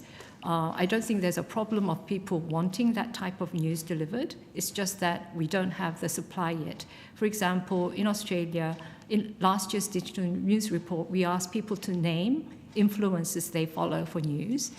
80, I think it was 80, I can send this on notice if you want the stats. I think it was like 80-something% of the top 10 influencers in Australia were from overseas. Now, that is a big problem. It's okay to rely on influencers, but we don't have homegrown influencers. So all the news we're getting from influencers are from the US or the UK. So that is another problem. Can you send us that data on notice? Yes, I'll send you the report. That's from Reuters Institute. They published a report comparing 24 countries, and Australia is one of them. Yes. This is a fascinating discussion. Last question, Senator Roberts. Is it also more convenient? See, I can listen to a podcast at any time while I'm driving, when I'm working, but I can only listen to the mainstream media, legacy media news at 6 o'clock or 7 o'clock or on the hour, and then I only get a brief snippet. And I might have my go-to person. I don't have the time, but some people have their go-to person on one topic with one podcaster, another podcaster. So it's really a matter of fitting into Carl's podcasts. fitting in with the customer's needs, convenience. And I also would like you to explain, you said that the podcasters have got no media assurance behind them. When has the mainstream media ever had media assurance behind them? Who assessed their quality for the last 100 years? I don't agree with that comment, Senator. Media companies always had their code of ethics, code of conduct. They have organisations to, they have a certain quality assurance. Some podcasters might, but it's not industry standard yet. That was what I was referring to. Okay. Yeah. Thank you. Thank you. Yes, I'm not sure that some of these podcasters like Joe Rogan and others are the arbiters of, or the purveyors of truth, especially on climate change. I want to ask a couple of things briefly. I suppose with your study showing how difficult it is for people to navigate disinformation and they don't have the tools, does it make it more important that we do have things like fact-checking on social media where we've got experts doing it for them, essentially? And are you concerned about the move to community notes with X and with Meta recently and other kind of moves away from fact-checking content? Yes. I do think fact-checking plays an important role in people's information environment. Not everyone will notice it. Not everyone will go to a fact-checking website. And we do know that people's awareness of fact-checked material on social media is very low. But having said that, it's still very important for whenever I find something that's dubious that I do know where to go to. I think that's really important for Australians that, if this post I don't know the veracity of, then I know I can go to this fact-checking website. So in that sense, I think fact-checking is very important, and it's important for social media companies to incorporate that on their platform so people can easily find ways to verify information when they need it. Not everyone will, but it's an option there. Yeah. Okay. You obviously recommend a government investment in digital literacy. Sorry if I missed this when I stepped out of the room, but do you recommend it as part of our curriculums in schools and education? Yes, I believe that schools already have a certain degree of media education, and it's been operating since 2012. Okay. Yeah, and that is reflected in our digital news report study. When we asked, have you received news literacy education, young people who went to school around that time are much more likely to say they have. So I think schools, of course there'll be room for improvement, but schools are slowly adopting media literacy education. I think it's the adult space which there is a big gap. Nobody's providing anything for adults. It's because we were kind of born a bit out. When I was at high school, we still had phones on walls and no computers. So yes, I suppose there's that age gap or demographic gap. can you point to any particular international examples that the committee should look at in terms of adult literacy programs? Yes, I think Finland is a very good example of media literacy education across the board. They start media literacy education from early childhood, and they have a lifelong learning framework that adults can always come back to community organisations or cultural institutions to learn about and update. The important thing about media literacy is that you need to keep updating it. It's not a one-off thing. You can't get educated and get a degree and that's it. Because technology is changing all the time, everyone needs to update their skills. So they have this really good structure of from early childhood to older adults to get access to media literacy education. And even in schools, it's embedded in all the subjects. It's not a separate subject. It's included in science, math, and English, which I think is a really good framework. Okay, I think that's probably it for my main questions. Yeah, appreciate you appearing here today, Dr. Park, and all your research. It's been very, very illuminating, and I hope we can. Could I just ask you? I mean, I could go back on Hansard, but could you just so I can have a look at it this afternoon? You mentioned that the government, there was a report due out shortly around media literacy a while back when I was asking questions. Media literacy. I've just missed the name of it, but I'll ask you offline. Okay, yeah. Probably no need to be doing it on Hansard. All right, thank you so much for your appearance today. And if senators have any questions on notice, if they could get them to Dr. Park, or the committee will get them to you. Yeah, thank you very much. So we'll now suspend briefly for 15 minutes, and then we'll resume with the department.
Being 2:45, I now welcome representatives from the Department of Climate Change, Energy, the Environment and Water, and the Department of Infrastructure, Transport, Regional Development, Communications, Sports and Arts, in person and in video conference call.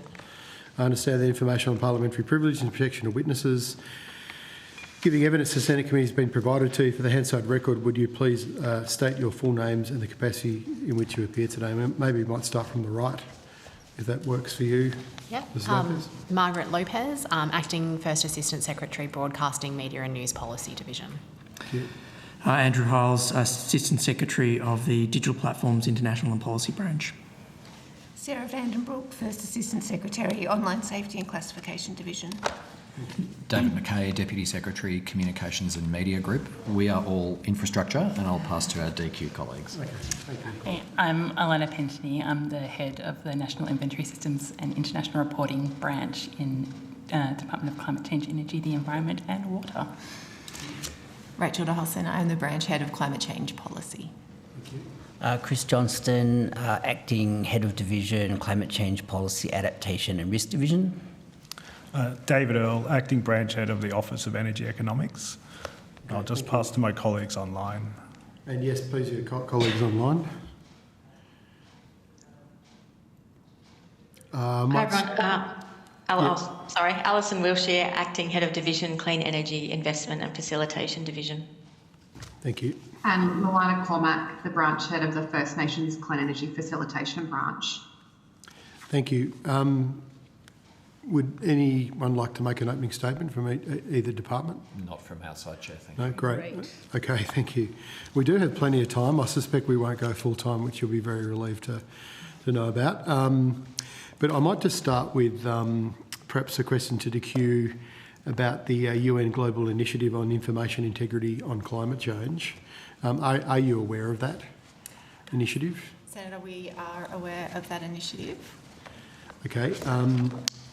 Are you aware of the outcomes related to this initiative which were arrived at COP30 in Belém, specifically the Declaration on Information Integrity on Climate Change at COP30? Yes, we are aware of that, Senator. Great. We've obviously seen a number of countries sign on. Now, I think the Deputy Chair updated me there's been 32 countries sign on, and the EU signed on as a bloc. Are you aware of that? Yes, in particular, my colleagues in our international divisions are engaged and aware of the progress. Great, okay. Could you give us, the committee, an update on what kind of process there is around whether our government signs this? I presume it's going to cut across lots of different departments, Department of Foreign Affairs and Trade, potentially Communications and Infrastructure, as well as the Environment and Climate and Energy. So could you give us an update on where that's at? Yeah, absolutely. Australia's participation in the initiative is under active consideration, including looking at the impacts of joining that. As I said, my colleagues in our international division are currently assessing that, including working with colleagues as appropriate across the public service. Okay. Did anyone from the department or the minister attend the sessions on this at COP30? Senator, I apologise, I don't have that detail with me. Very happy to take that on notice. Yeah, okay. Are you aware that Australia is already a global signatory to the Global Declaration on Information Integrity Online, along with other nations? Myself personally am not aware, but my colleagues in our international division would be very, very well across that. Are they with us today? Unfortunately, they're not, Senator. My apologies. Okay, so are you able to tell us what the process is? Does it have to go to Department of Prime Minister Cabinet, or will you provide advice to respective ministers and then there'll be like a whole of government decision on that? Yeah, ordinarily these processes, the first step will be to provide some advice to Minister Bowen after undertaking analysis on what the implications of the declaration may be.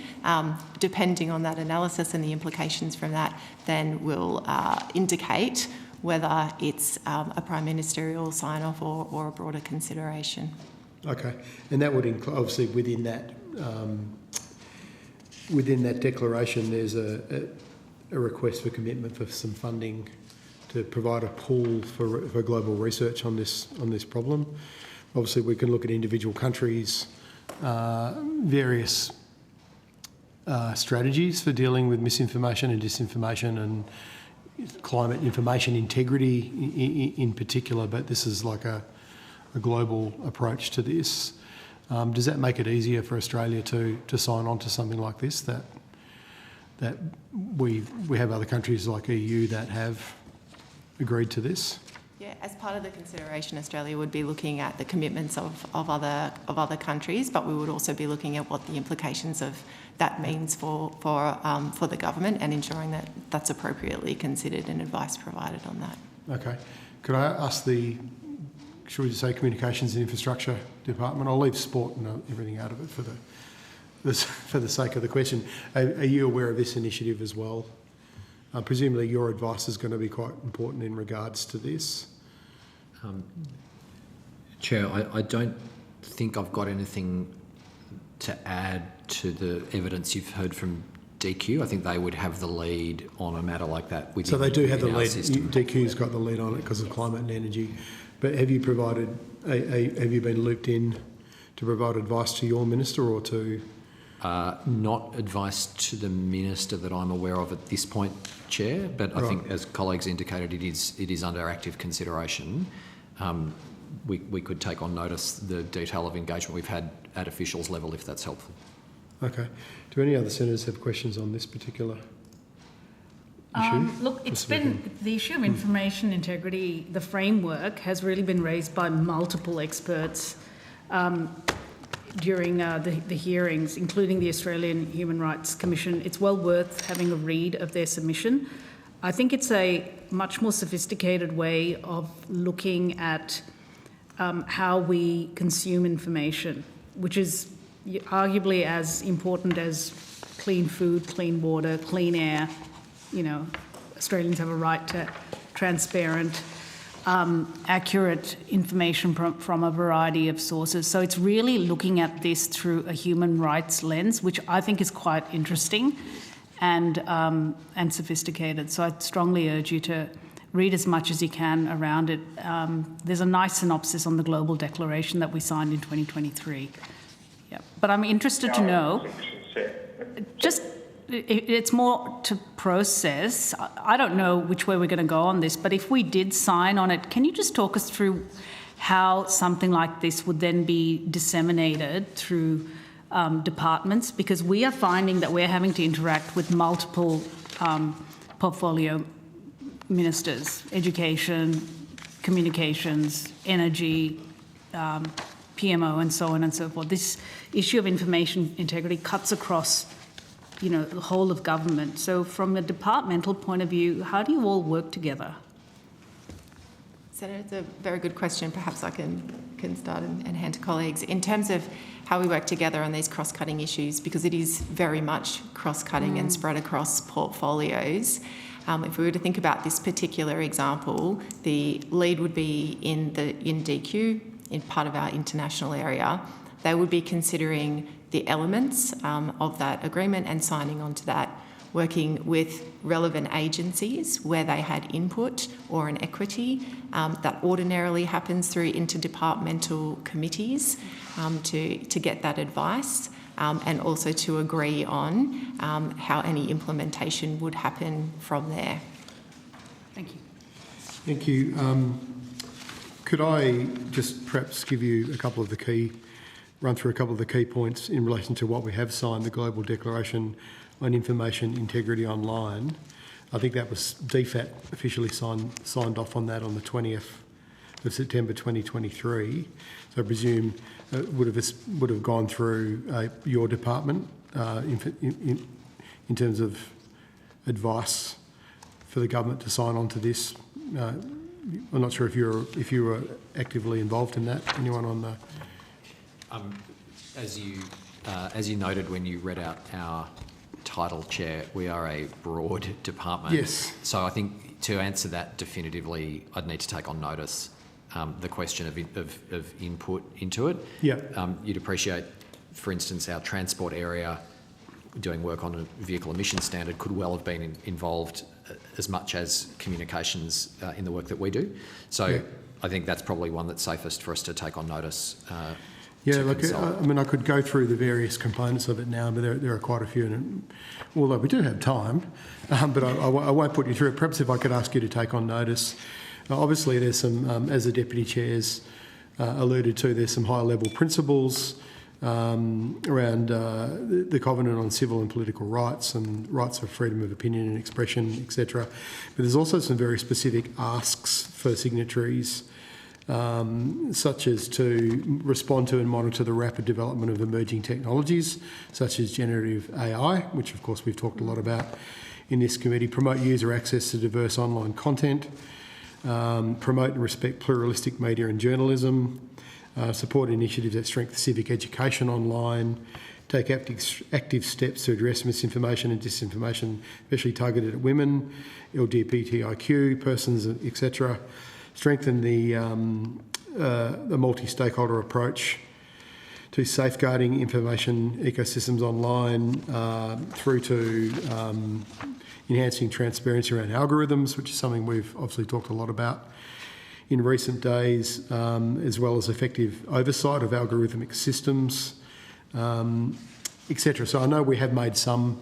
There is legislation and reviews currently around these areas more broadly at the moment, but perhaps if you could take online how you feel like we're going in terms of meeting.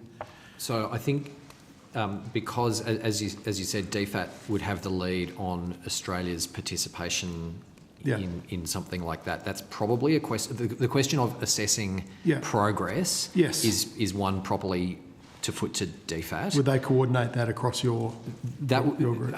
In general, the way these types of things work in the system is that the agency that has the lead on the topic would then coordinate progress reporting, for example. Okay. If it's helpful, though, there are some things that you touched on in that list that we can speak to today.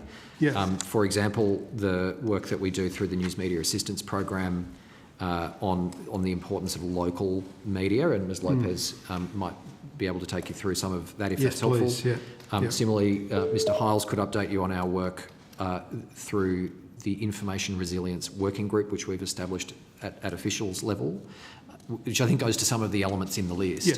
The thing that I think we have taken on notice is the input that we had into DFAT's consideration and advice to signing up.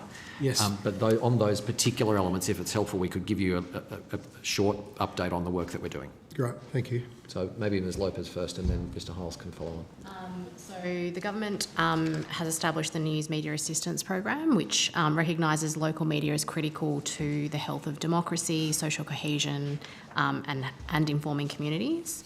As part of that program, the government is providing $99.1 million over 3 years from 25-26 in grants for the news sector. It's also providing $33 million over 3 years from 25-26 to support the sustainability of the Australian Associated Press, who provide a newswire service. The government also provided $15 million in 24-25 for the News Media Relief Program, which provided grants to regional, independent and suburban multicultural and First Nations news publishers creating online news content.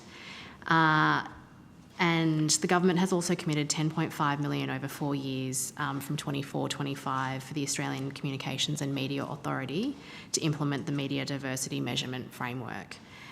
There's also a mandated minimum commitment for 2 years from 25-26 for regional newspaper advertising to support regional news publishers as well. In terms of additional measures, the government is also developing Australia's first national media literacy strategy, and that will be co-designed in partnership with media literacy research and education sectors and communities. Sorry, can I just stop you on that point? Sure. The previous witness told us that was tabled on Friday, or some of the details around that were, or maybe it's coming this Friday? Or A tender was released for the co-design that was last week. 12th of February. Right, 4th February. Excellent. Yeah. Okay. Sorry to interrupt you. No, that's okay. Yeah. And that co-design partner will then work with government in terms of developing that media literacy strategy. Okay, thank you. Can I ask? Yeah, please. Yeah. Just on that topic, can you tell us a little bit about this national media literacy strategy for the benefit of people listening? Why it's important? How you're going to scale this? I guess we just heard from Dr. Park, an academic.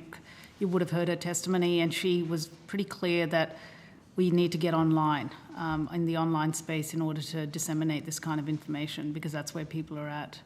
So interested to hear a little bit more about it. Yeah, I think that's definitely a consideration that government has been focusing on in terms of developing that strategy and establishing the key skills and competencies that Australians will need, particularly to navigate those challenges as well as opportunities in a digital world.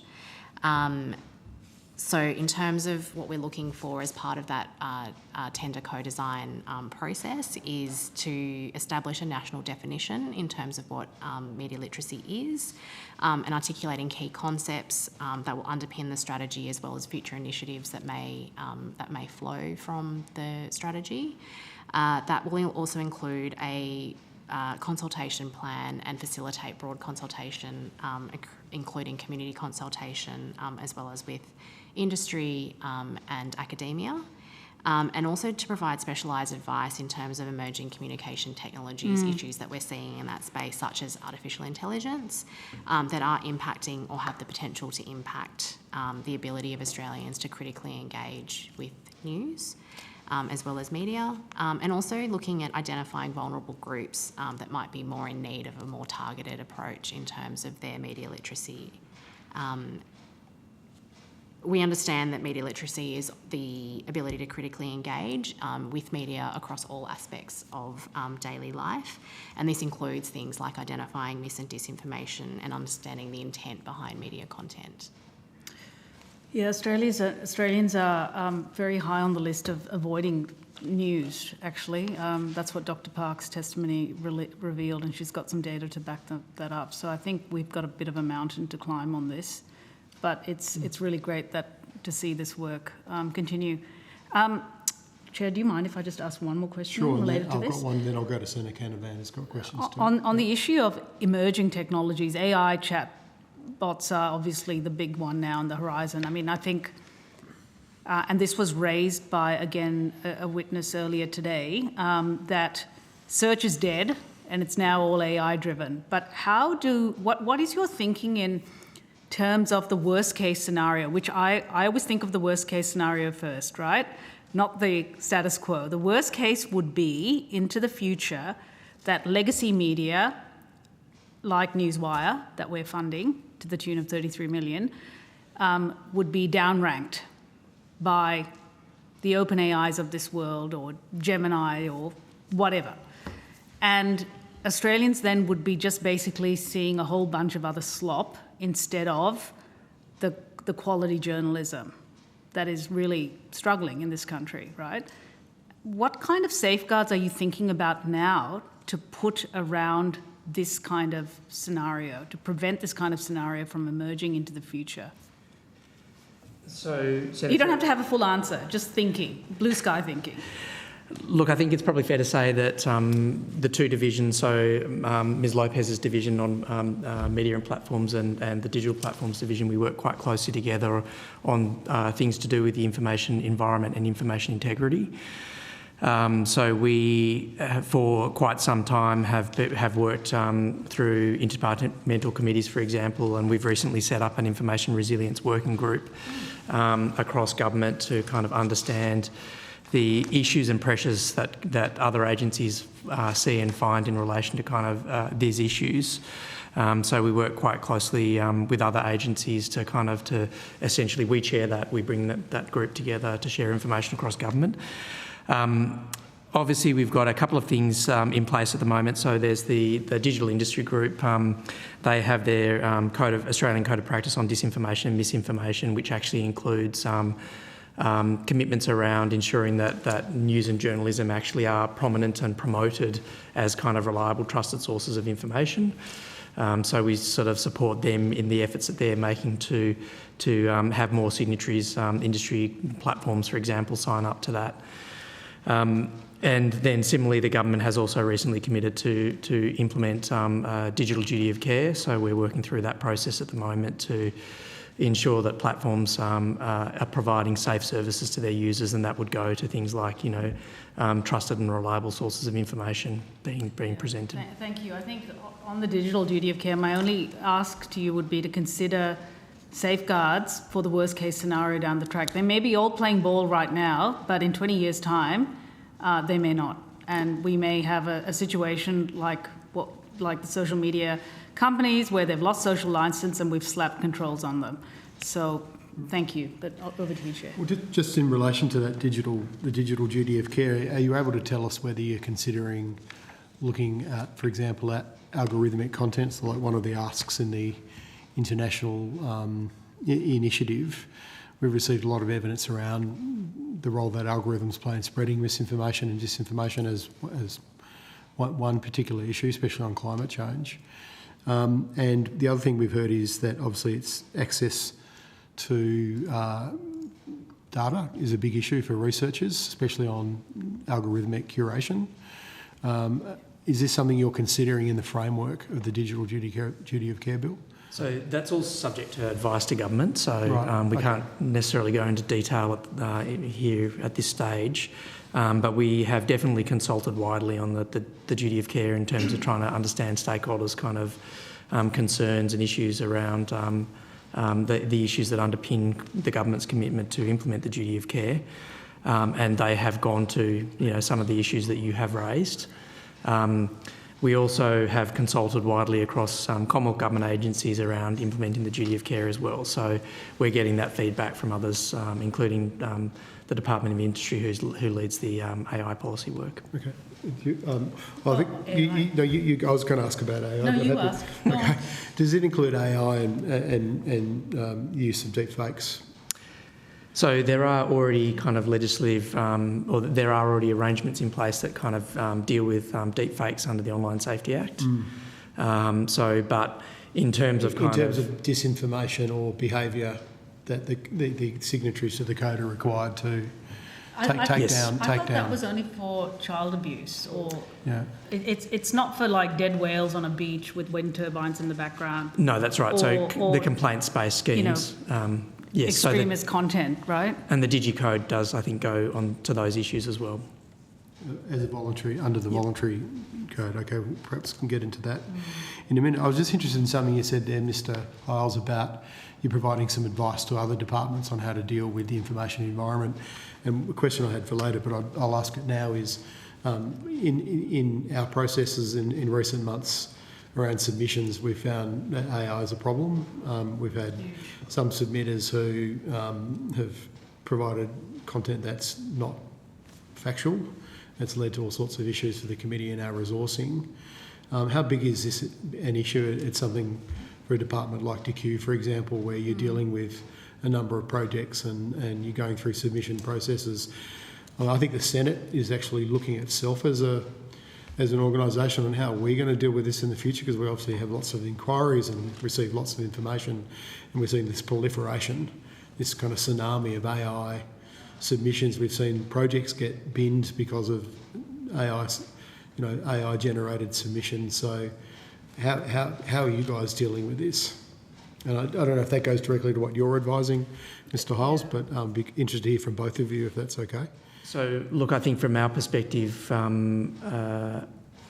it's clearly an economy-wide problem. So it's not just kind of government departments that face this problem. It's right across the sector, right across the economy. This is very squarely in kind of the Department of Industry's kind of space. So probably better not to venture in there. But certainly in terms of the conversations that we have across government in relation to sort of information resilience, ensuring that there are trusted and reliable sources of information for people to make their own judgments about the kind of content that they consume is important, and that that is going to the core of why we support provide what is it, $1.6 billion a year to the national broadcasters for the work that they do, including sort of the high quality news and journalism. So it's an important issue. Mr. Hiles, I think you misunderstand. It's not really the question. I think we're more concerned about the community engagement process where people are sending in submissions which are basically AI slop. And there's a great example, rainforest reserves, completely discredited, falsified their evidence, used AI, and it's led to the cancellation of a $1 billion wind farm in Queensland, like significant. So, no, Are you taking a point of order? you'll have your turn.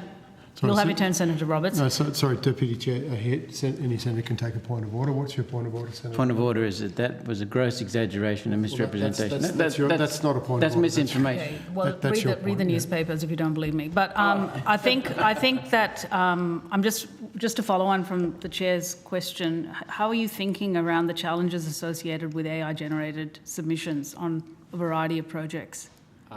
Senator, as in submissions to you, our department? To the departments, yeah. I'd echo Mr Hyles's comment. I think this is something that every organisation that engages in those kinds of consultation processes is grappling with. I don't think we have a firm position as an organisation on that question, although, as you rightly say, it's one that we are all very conscious of. Well, to give you an example, I'm only going on what the kind of things we've been discussing amongst ourselves in the committee here. If someone makes a submission to, let's say it's an approval process for any kind of project, that they're required to say that there's some kind of process where they've got to say whether they've used AI in their submission or software that can detect AI. I suppose we're interested in where you're at with dealing with this kind of thing, because what concerns me is you can say I've made a mistake because I've used AI, but I also don't know if that hides deliberate misinformation as well, or disinformation. Perhaps if I can make some remarks on behalf of DQ. Part of our jobs is to ensure that when we are running consultation processes and community engagement, that we are engaging in the submissions that come in, analysing that information and ensuring we give it due consideration. Part of that challenge is being able to navigate through evidence and information and being able to take a critical eye to that. I think to echo colleagues here, it's a challenge that organisations are facing, but as part of our processes, we would take a really close look at submissions and be looking at the veracity and the information as we provide advice. Do you have software at the moment that can help detect the use of AI, or do you have a policy around asking people or requiring people to disclose whether they've used AI? And not to my knowledge, I don't think we have a policy across the department on that. Would that be something you'd be advising on, Mr Hyles, like in terms of what you said earlier about providing resilience? Information resilience to other departments? So I think at this stage of the working group is only newly established. So one of the purposes of it is to do a kind of a stock take across government to see what's happening and what each agency and department, the challenges and issues that they're facing. So that's very much a kind of a work in progress. Okay. Senator Canavan, did you have some questions? Yes, I've got some questions, Chair. You can hear me? Yes, I can, yeah. Okay, great. Thank you.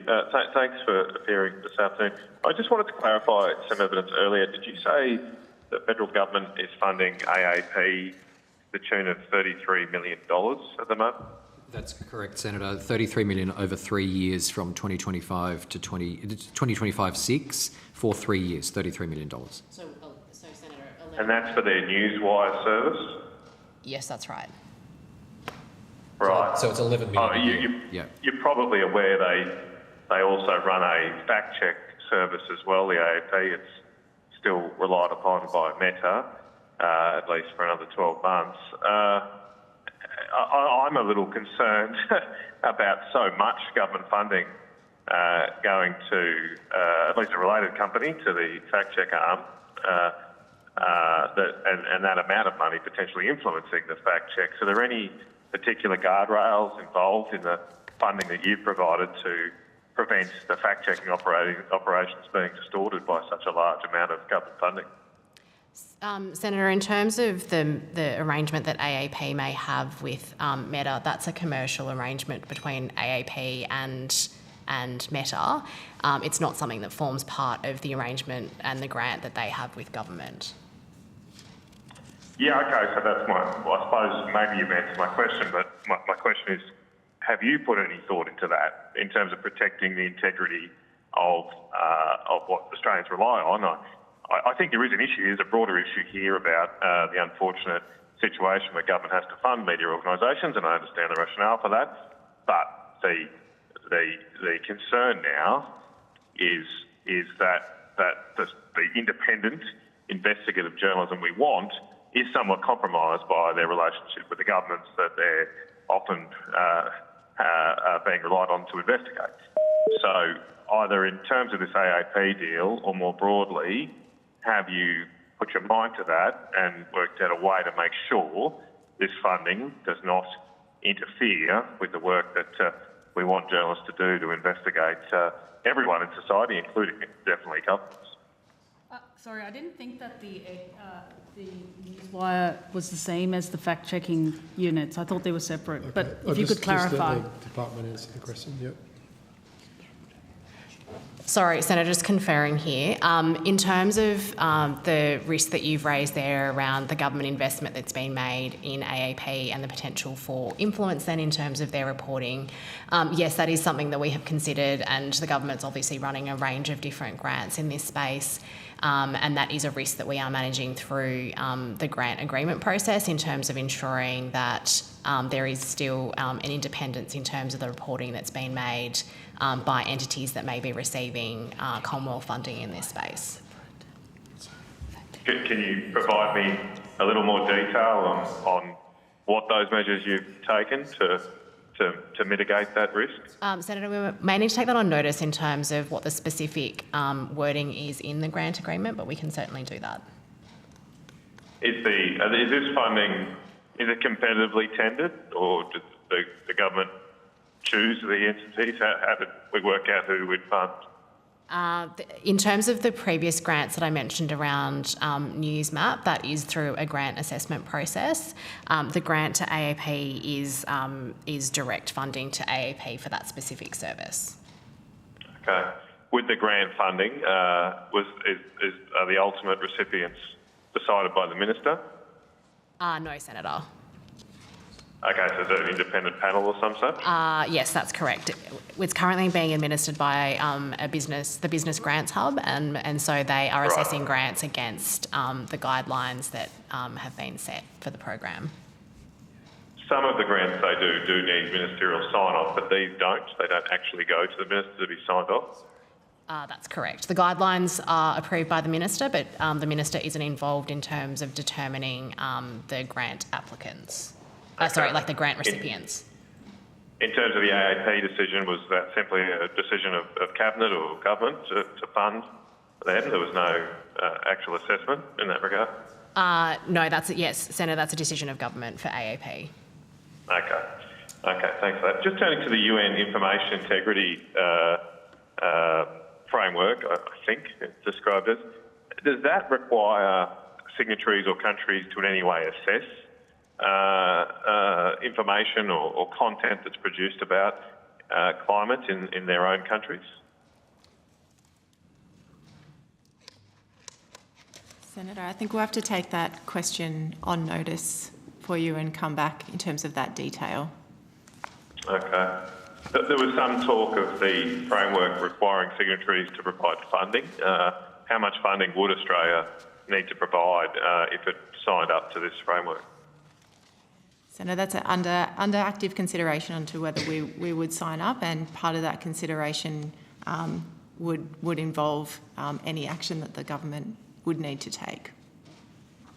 Okay, without quantifying it then, to be a signatory, do you have to provide funding to the framework? No. Senator, I think we'll have to come back to you on notice as to whether a signatory would require funding or whether that would be part of an alternative. Senator Canavan, it's the chair here. My understanding is it's a maximum contribution of $2 million and it's voluntary, even though you sign on to the principles. Okay, thanks. Thanks, Chair. Moving different topic, I've raised a few times this inquiry the experience through COVID, and in particular the fact that during COVID, the Australian government, I think facilitated through the Department of Home Affairs, but involving a range of departments, sought to censor over 4,000 social media posts by applying some pressure to social media companies. I think it was a pretty regretful time in our public policy. Is there any government action currently, or any government communication with social media companies to in any way censor, deprioritise, shadow ban, however you want to call it, the social media posts of Australians?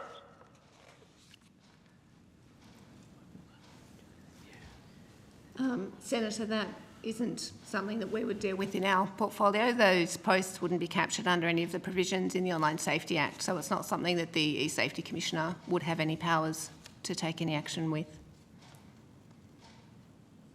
Although the E-Safety Commissioner does provide notices from time to time to social media companies that take down content, doesn't she? She does, if the content is captured under one of the 4 schemes that are in the Online Safety Act. Okay. Can we get a comprehensive list of all of the times that the E-Safety Commissioner has sought to take down content or request content to be taken down by social media companies in the last 2 years? I'm not sure the extent to which the Commissioner discloses that information. We can certainly take on notice to find out what we can provide.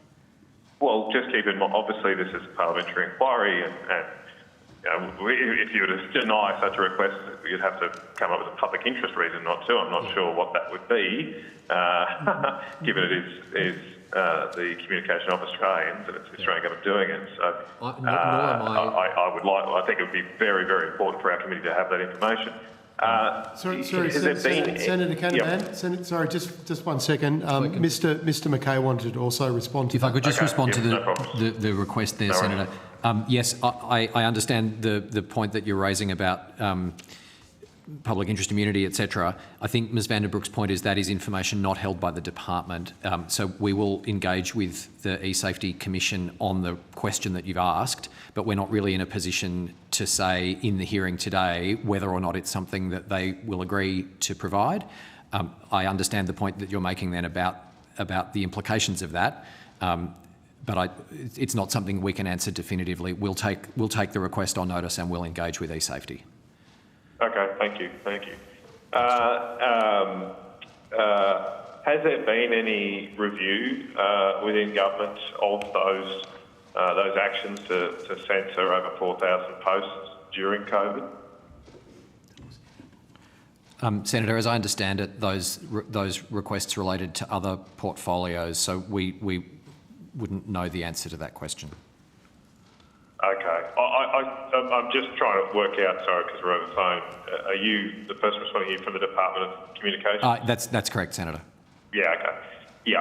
I just thought, given I suppose you have responsibility of social media policy, but there's been no attempt to look at how the interaction between a government and the various social media companies occurred, at least within your department, since COVID. No, I mean, I would distinguish our work on online safety from the individual interactions that government agencies might have with social media platforms in their own right as users. Yeah. Okay. I think it has been a very covered topic since COVID. Obviously been much more of this activity in the United States with the Facebook files, the Twitter files, etc. It does surprise me that there's been no attempt to go back and have a look at what exactly did happen and whether it had merit or not. Just moving on to my final topic, Chair. I noticed a few years ago the Minister for Energy, Mr Bowen, put up a video about nuclear energy in which there were pictures of radioactive waste in 40-gallon drums with the radioactive symbol on it, green ooze coming out of them in a field. It would appear that those images were artificially generated by artificial intelligence. Has the department ever played a role in providing the Minister or the Minister's office AI video or images of radioactive material? Senator, the government's role in terms of supporting the minister is to provide advice, information and evidence. The department runs its own social media channels and its website, and the minister is responsible for his own social media channels. Okay. Do you have a policy about whether or not you do provide content that's AI generated to the minister's office? I have to take on notice whether there is a written policy. As I said, our role is very much around providing the minister and his office with information, evidence and advice to support any communications that the minister may undertake. Okay, Chair, I've actually got one more question if I can. We've got plenty of time, sir. Yeah, I think I've realised we do have a bit of time, but this will be my last. I'm sure you are familiar with the National Climate Risk Assessment released last year. That report concluded that climate change could increase heat-related deaths by 444%. It was very high profile. When people went through the report, they found that figure came from a study in 2014 by a professor at the University of Canberra, and that study actually showed that while heat deaths would rise by 732 because of climate change, cold deaths would fall by 1,629. That latter fact was completely omitted from the risk assessment. Has there been any errata issued to the risk assessment to outline the fact that actually, in net terms, climate change would lead to a reduction in temperature-related deaths? Senator, the National Climate Risk Assessment was published by the Australian Climate Service. I have to check with them about the status of any errata. Okay, all right. Thank you, Chair. Yeah, thank you, Senator Canavan. I suppose I'll come to you very shortly, Deputy Chair. In relation to AI, we talked about a little bit earlier about what processes the departments are using to detect AI and to deal with perhaps misleading content that may be generated by AI or otherwise. But I'm also interested in your thoughts about the fact that generative AI can generate thousands of what appear to be unique submissions. This doesn't just apply to renewable energy projects; could apply to anything. You already get. Since I've been in the Senate, we've always had form submissions and different things that we can use to kind of detect, I suppose, the organics of some of these submissions. But is this increasingly an issue? We've seen, I guess, the misinformation and disinformation bill in the last Parliament had a very big online campaign generated around it. I suspect Advance was probably behind a lot of that, which is quite ironic. But nevertheless, is there a way to determine whether this is true grassroots or organic concern, or whether these things are being used to manipulate public consultation processes? I think Mr. Hiles might have touched on before the information sharing work that the Information Resilience Working Group is doing in its early stages. I imagine that will be one of the topics that will be discussed. Okay. I think it is also properly something for each agency that engages in public consultation processes or regulators who call for submissions on a proposal, whatever it might be, to make their own risk assessments and judgments about the appropriate way to manage those and other risks related to that kind of consultation process. So I don't think we have a fixed view or a precise answer to give at this point, unless Mr. Hiles wants to add anything from the working group. No, I mean, it's like so much with AI, it's a double-edged sword, right? Because it could also potentially help people make submissions to government. So, you do obviously need to be careful in terms of not shutting out kind of the opportunity for people to have their say.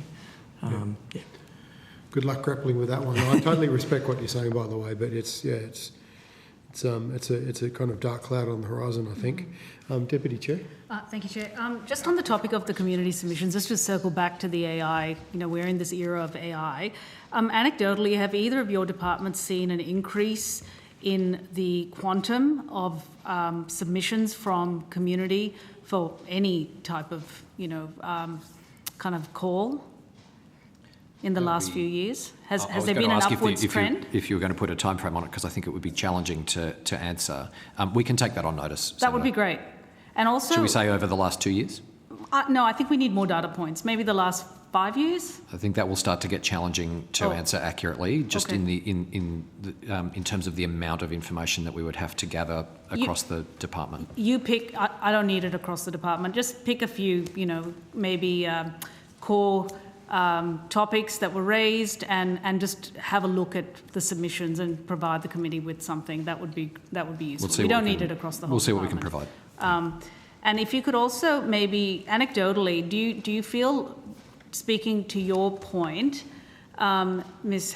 Hosson, do you think that there's been an increase in the amount of time you're spending on these submissions? Like, is it more resource intensive, given the fact that AI hallucinates? It creates references where there are none and falsifies data.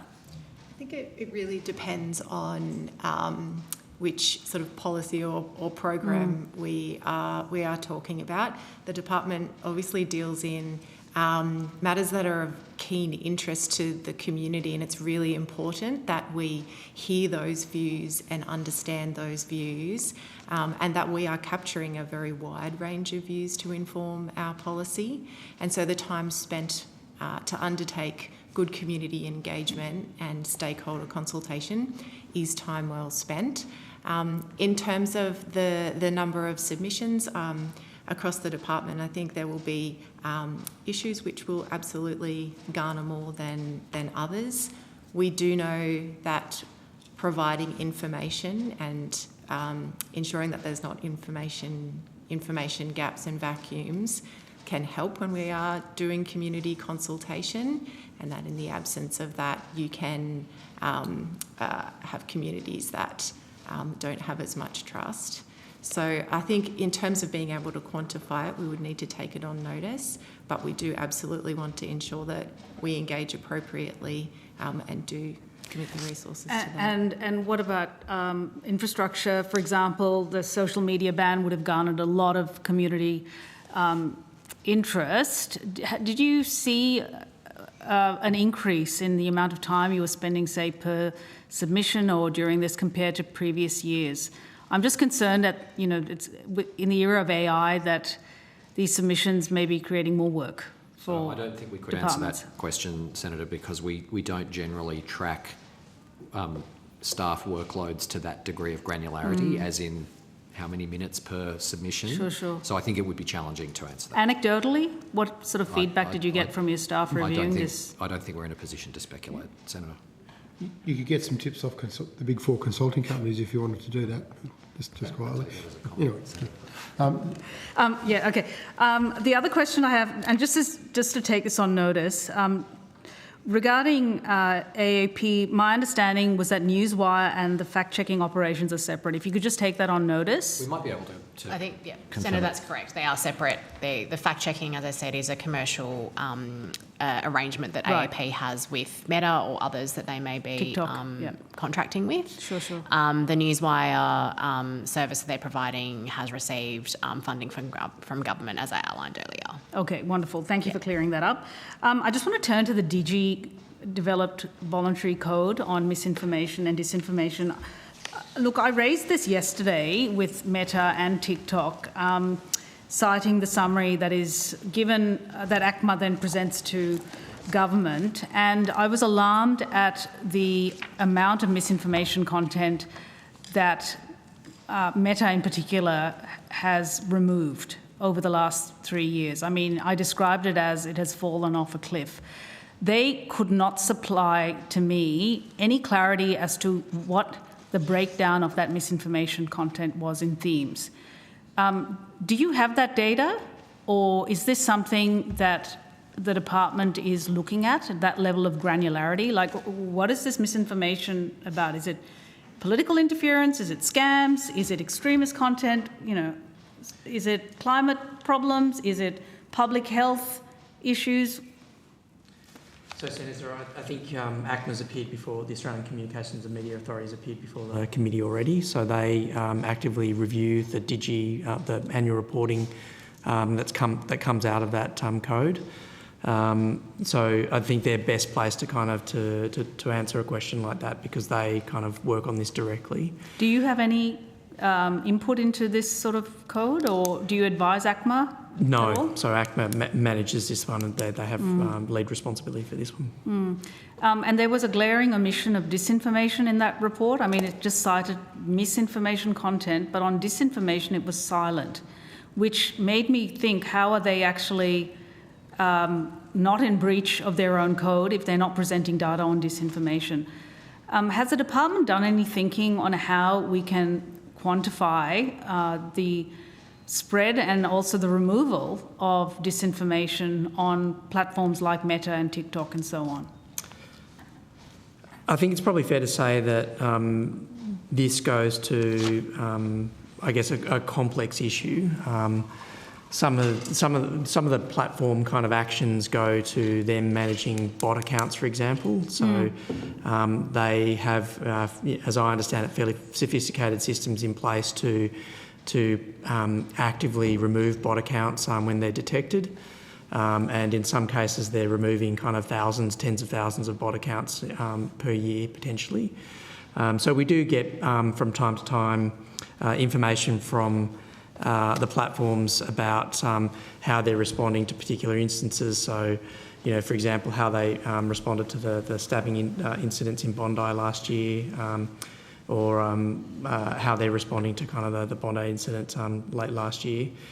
So we do get to see some of that information, but I think it's probably fair to say that their systems are kind of fairly evolved to address these sorts of issues, particularly in relation to kind of inauthentic behaviour.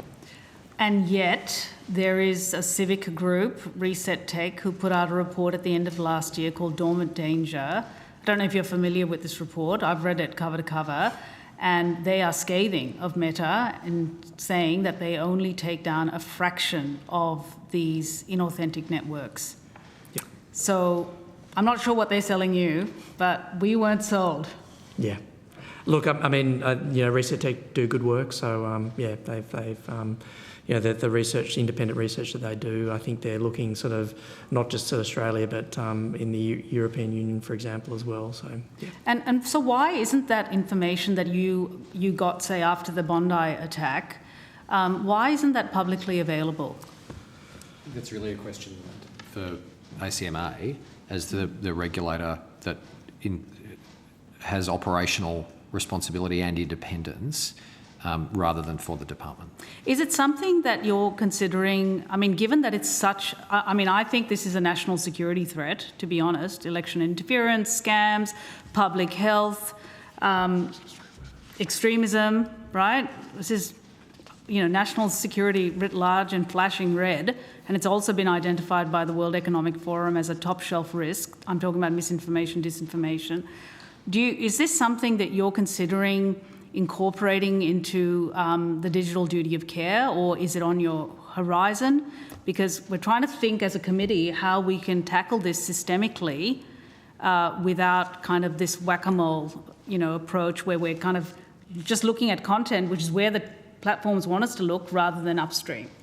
Senator, it certainly won't be covered under the duty of care. The duty of care is not relevant to mis and disinformation. It's more about systemic moves to detect, prevent, mitigate reasonably foreseeable harms caused online. That sounds exactly like it should be looking at that. I've just cited a whole list of harms driven by disinformation and coordinated inauthentic behaviour. But it's at a systems and processes level, so not about individual pieces of content, and that's a kind of the critical thing. Can you explain that further? I don't understand. That you just said it's about looking at harms. So harms within the scope of the Online Safety Act. So that goes to kind of I think Ms Vandenbroek mentioned before about the 4 or 5 different types of schemes that exist under the Online Safety Act. So it's within the scope of that existing act. It's not intending to broaden the scope of that act. Can I just, Dick, with your indulgence, Deputy Chair, yeah. What the similarities are with the Online Safety Act, and the review underway, I suppose, is going to look at this, but with the digital services approach that the EU's adopted in terms of reporting prevalence data for various harms that have been set out in their legislation, is there some similarities? I don't understand the technical side of it enough. So we've certainly looked at the Digital Services Act and the approach that Europe is adopting, or that the European Commission is adopting. We've also similarly talked to counterparts in the United Kingdom as well about the duty of care that they have. There are similarities, definitely. So can't necessarily go into a whole lot of detail because it is subject to kind of the advice that we're providing to government. So it's an active kind of under active consideration. Okay. Because I think we've had kind of almost unanimous evidence. There might have been one or two exceptions who recommended that climate disinformation or disinformation be criminalised. But most people said steer away from being arbiters of truth, go upstream and just focus on accountability and transparency. And risk mitigation. And risk mitigation, harm mitigation, duty of care, like risk assessment approaches, and then use that to inform future policies. Didn't sound like controversial, or can't imagine many people would really push back on that in the public.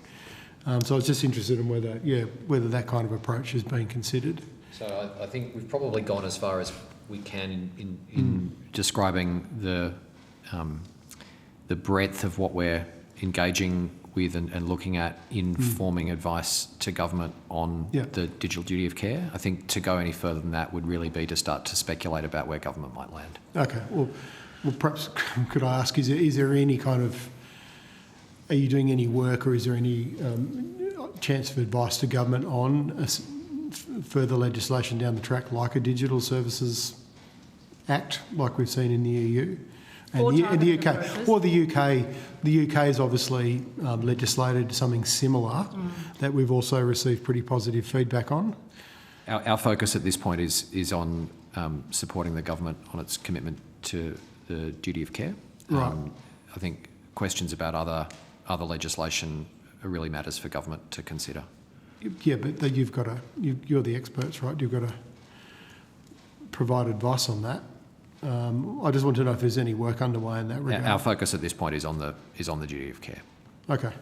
I don't think anyone really wants to see the kind of approach we had in the last Parliament to this either, by the way. So I know it was controversial, or there were some really good things in it, in that legislation, in my opinion. But I have one more question. Yes, certainly. Yeah. I just want to turn to researchers and the role of civic society in holding big tech to account. And they absolutely have a role. I mean, sure, we've got Digi, but I'm pretty underwhelmed by the kind of quality of data that is going to ACMA, which then goes to government. I think we've interrogated that fully in this committee. But the researchers have a really, really important role in this space. And we've heard time and time again of the challenges they're facing in getting access to public content libraries, and also the ad libraries. Meta tends to pull the ads down, and then these ads disappear.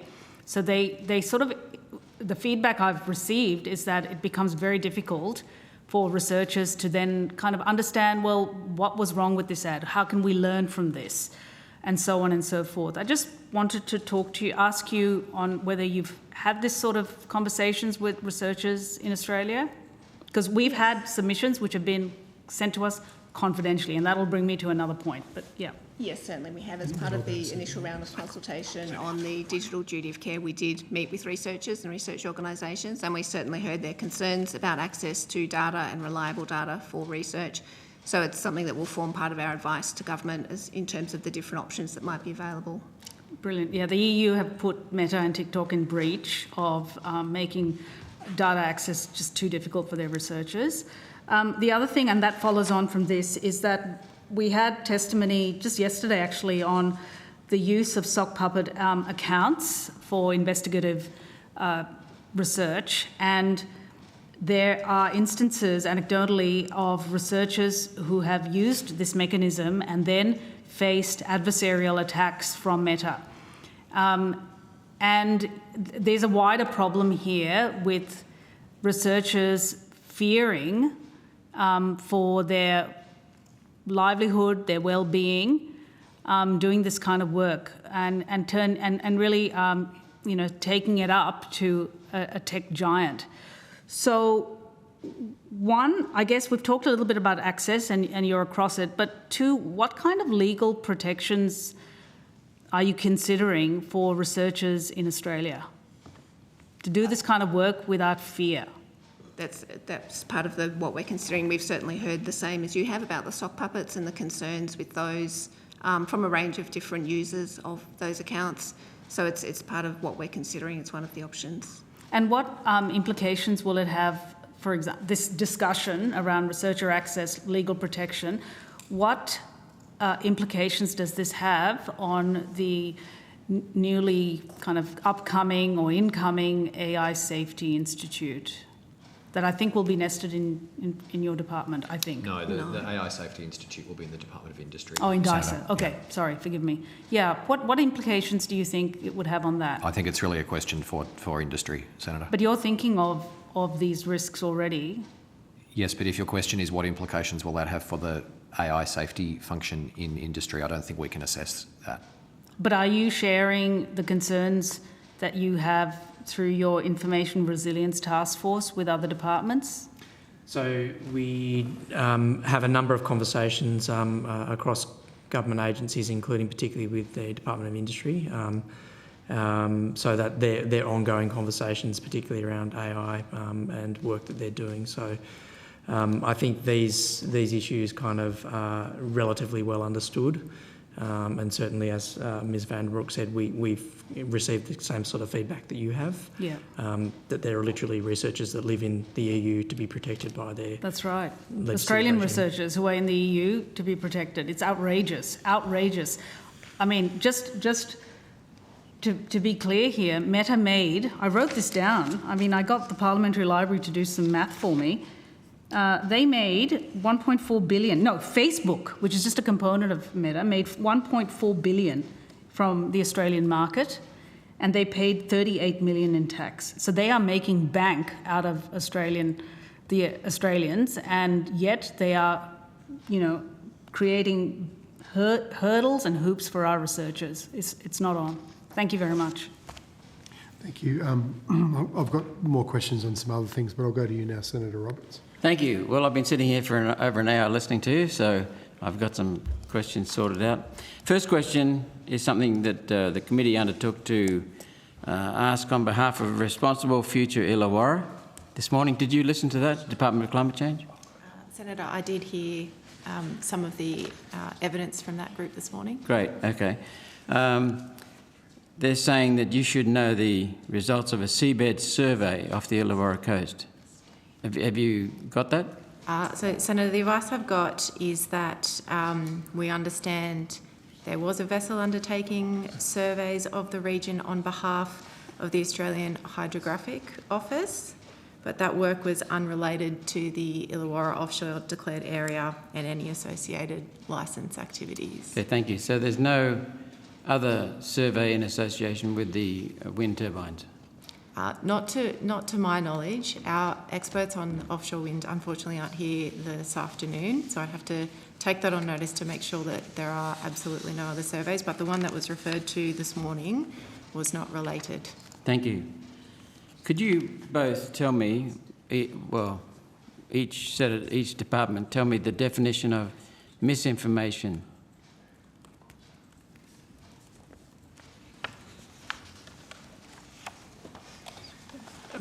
Senator, I think you could look to the misinfo-disinfo bill that we had before Parliament to see what definitions we came up with at the time. Okay. Department of Climate Change? I would refer to my colleague's answer on that aspect. Okay. Is this acceptable or accurate? Under misinformation, under rational thought, misinformation is a claim or communication whose content is materially false or misleading when tested against transparent logic, verifiable evidence, and contextually complete framing, regardless of the speaker's intent. Is that it? Well, Senator, I'd probably take you to the definition of misinformation that's in the Code of Practice that we were discussing a moment ago. That code defines misinformation as A, digital content often legal, that is verifiably false or misleading or deceptive. B, is propagated by users of digital platforms. And C, the dissemination of which is reasonably likely but may not be clearly intended to cause harm. Okay, thank you. The Department of Climate Change, are you familiar with a critical review, this is the cover, critical review of impacts of greenhouse gas emissions on the US climate from the Trump administration, the EPA actually? We are not, no. Trump released it July 23rd, 2025. I'll just quote from a report, February 14th. This is President Trump saying, in quote, in 2009, Barack Hussein Obama, his EPA, designated fossil fuels such as oil, gas, and other things that actually make factories rock and roll as a threat to health and human welfare. Then he went on to say, this determination had no basis in fact. It had no basis in law. Are you familiar with that? Senator, just as a general point, could I say it's difficult for us to comment on articles that we don't have in front of us? Colleagues may wish to comment, but just as a general principle, that is very challenging for us. Okay. Let's go to the climate narrative. What do you understand to be the climate narrative? What's the basic premise on which your policies are based? Are you able to just provide some more context for the question? Sure. How about if I give you a definition, you can tell me the core climate narrative or core climate claim.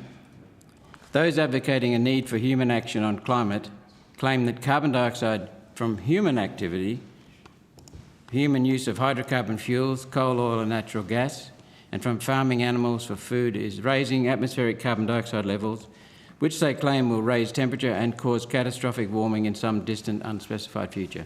Is that accurate? Is that the basis of your work? Well, I wouldn't agree with the entirety of this sentence, but I can refer you to the IPCC 6th assessment report, which concluded that it is unequivocal that human influence has warmed the atmosphere, ocean and land. Widespread and rapid changes in the atmosphere, ocean, cryosphere and biosphere have occurred. Okay, thank you. That's from the UN IPCC. Yeah, the IPCC 6th assessment report, that's correct. Thank you. Now, the energy narrative, which you're implementing, let me check that one. The energy narrative has evolved as the politics changes, yet is essentially that transition to solar and wind electricity generation is essential to save the planet through implementing net zero policy and will result in lower electricity prices, more jobs. Is that accurate? We might refer to our energy colleagues online for that.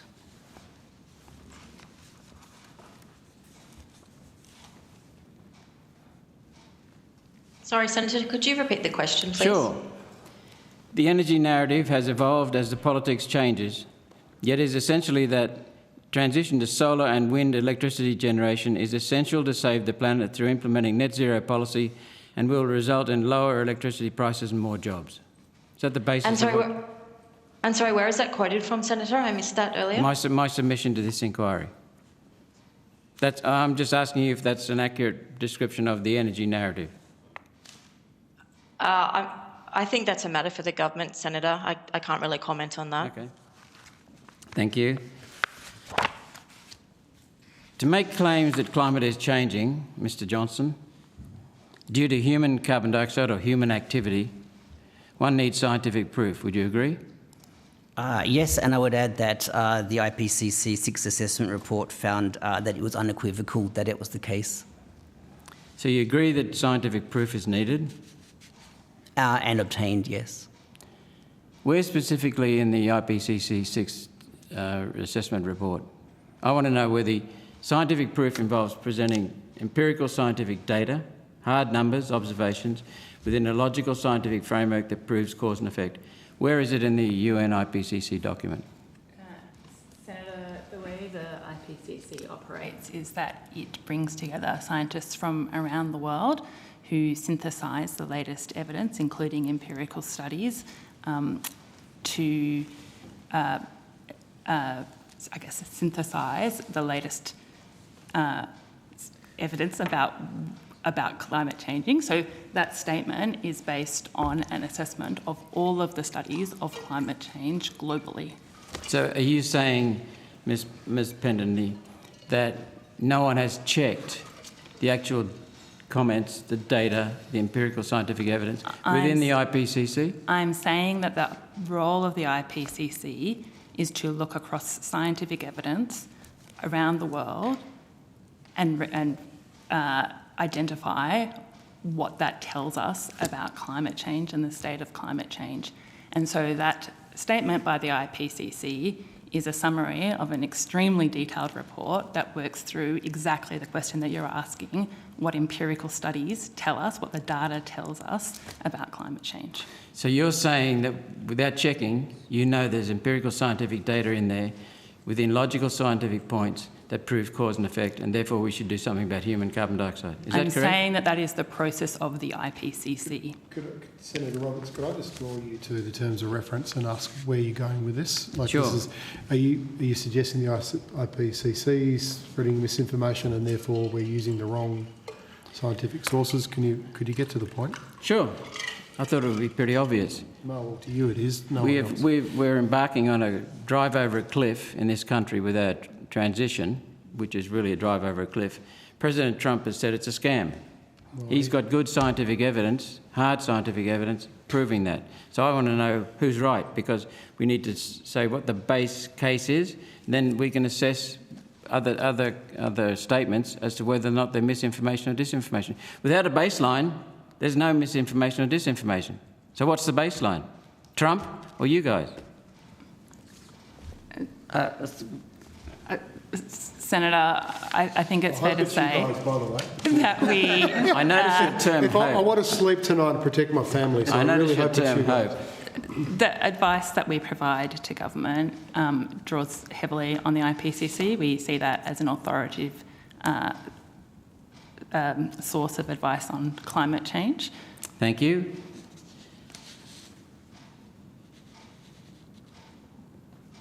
Okay, now if you're satisfied, and you are, that the scientific proof is there, the next step is to go to a policy basis. Would that be correct? Have a basis for policy to do something about the scientific. I think, in the general sense, that sounds reasonable. I'm not plotting any nasty gotchas here. If the scientific proof says that we need to do something about human carbon dioxide, then we need to get the basis for a policy that says, here's how we're going to cut human carbon dioxide. That is correct, and it's also very important, Senator, that we are also aware of the impacts of climate change. Thank you. And that the role of government to keep people safe and to keep the country prosperous means that we also need to understand and prepare and take action, adaptation action, to make sure that we keep communities safe and the country prosperous. Great, you're getting to a cost-benefit analysis by the sound of it. So which is where I want to go next after this question.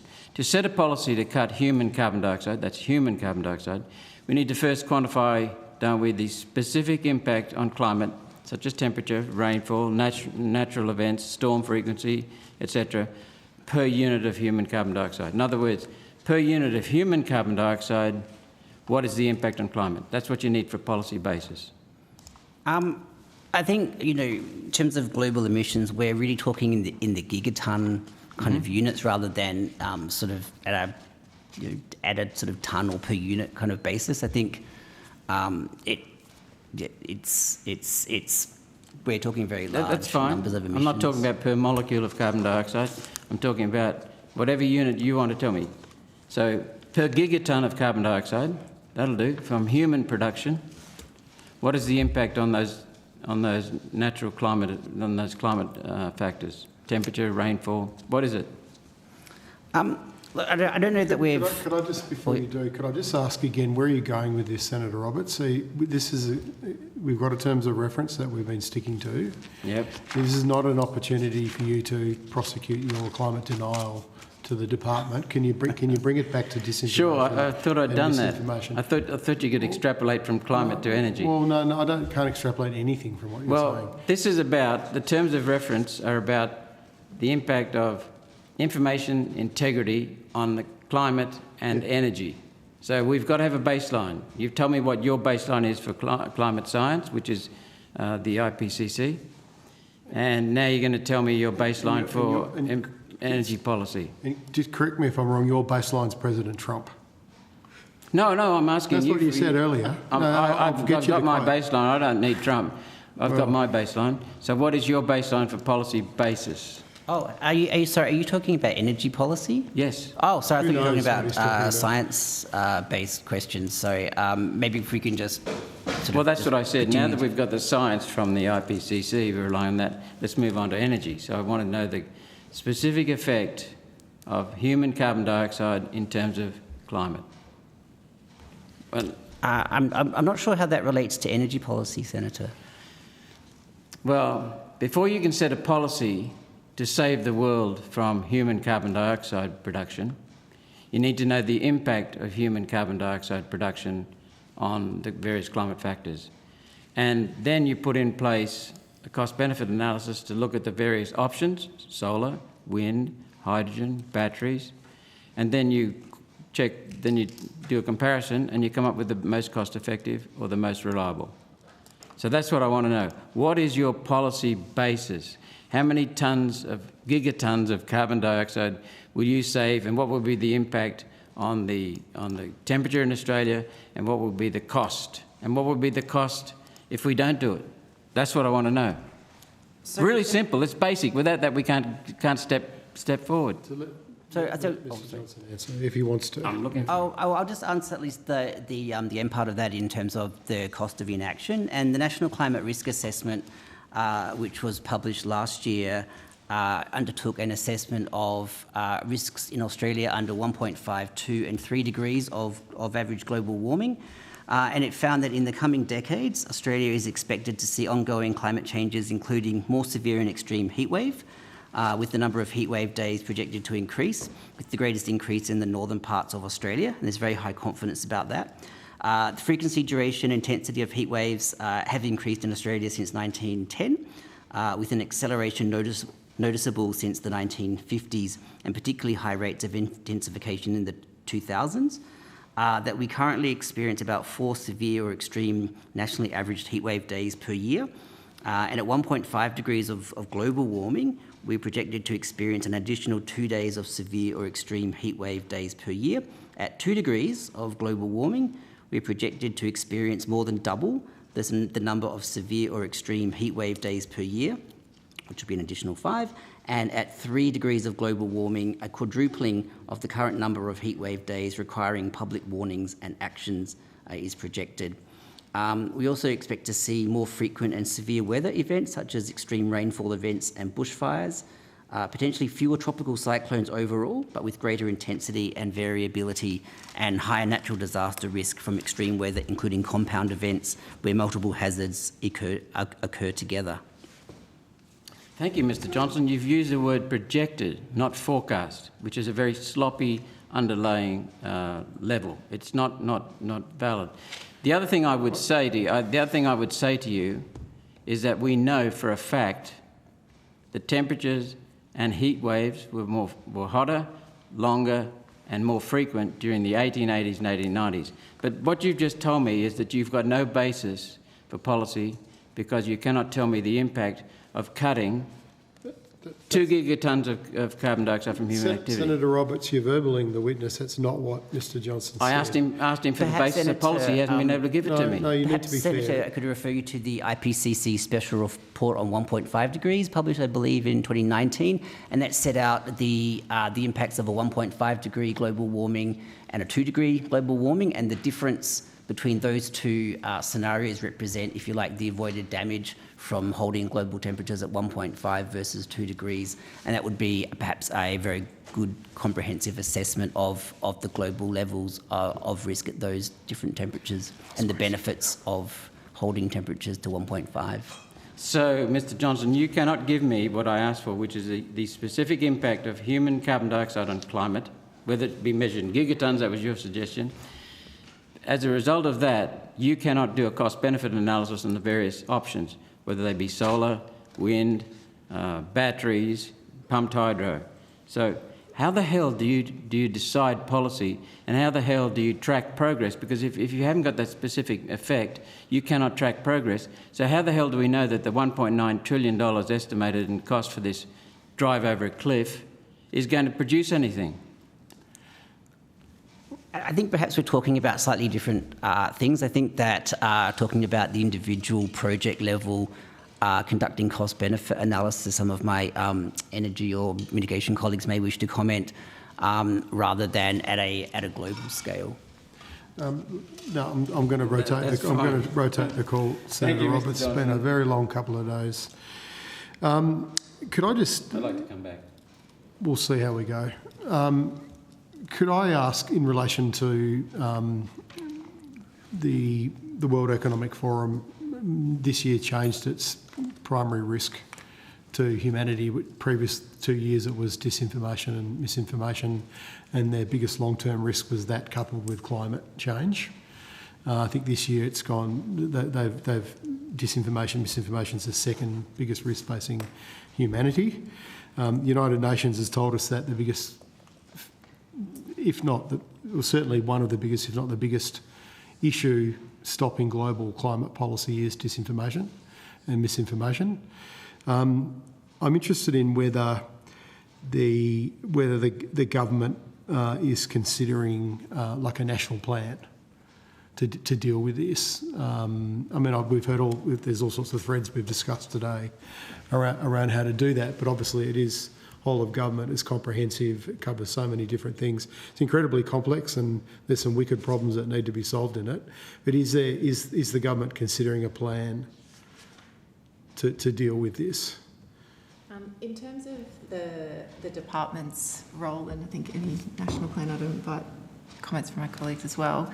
But in terms of the government's role, one of the things that we're really focused on is ensuring that we have available for the public in a way that is accessible and meaningful to them information about the climate, about the risks and the impacts that we face, but also what the energy transition means. It's a really important role for the government and something that we continue to try and do better on. In terms of a holistic national plan, my understanding that's not under consideration at the moment, but yeah, significant work underway in terms of community engagement around the energy transition, which my colleagues online could talk to if useful. Maybe just tell us a little bit about that. What's going on under what sort of work are you doing in community engagement, particularly with the states and territories? I might ask my colleague Ms. Cormack she would like to make some comments here. Thank you, Senator, for the question, and thank you, Rachel. We have a broad range of considered work underway, Senator. You would be aware that in 2023, the then Australian Energy Infrastructure Commissioner undertook a review, the Community Engagement Review, and which is a really important piece of advice to the Commonwealth and state and territory governments on the additional action that we should all be taking to build social licence specific to the renewable energy transition. The review really highlighted the need to raise the standard of community engagement, in particularly by renewable energy developers. It also provided all governments a set of really clear priority actions to seek to build on the work already being implemented at all levels of government to strengthen engagement with those affected by renewable energy infrastructure. So Energy and Climate Ministers considered that review and they announced their full response to the 9 recommendations in their meeting of the 24th of July, and that implementation has been underway since. One of the key recommendations of that review for the Commonwealth Government was the introduction of a national developer rating scheme. And the purpose of this outlined in the review report was that it needed to support uplifting capability and building trust in the renewable energy sector. And the first recommendation highlighted the need to appoint a suitably qualified and experienced independent body to design, develop and implement that developer rating scheme So that appointment has been undertaken. There was an open tender process on the 13th of August last year, and the department appointed Equifax Australasia Credit Ratings Proprietary Limited to design, build and operate that developer rating scheme, along with a public register that will be free and open to the community to be able to see how projects and businesses are being rated under that scorecard and whether they've met what we consider to be minimum standards.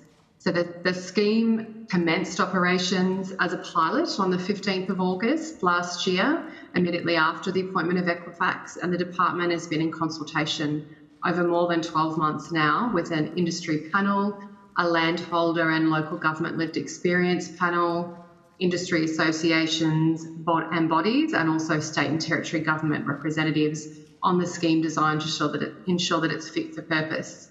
That includes also, importantly, an industry testing panel of renewable energy businesses who responded to an EOI process in 2025. So there's been about 60 companies that have registered their interest and have also been working with us on testing that scheme. So this is just a voluntary scheme? It's not mandatory for the proponents, is that right?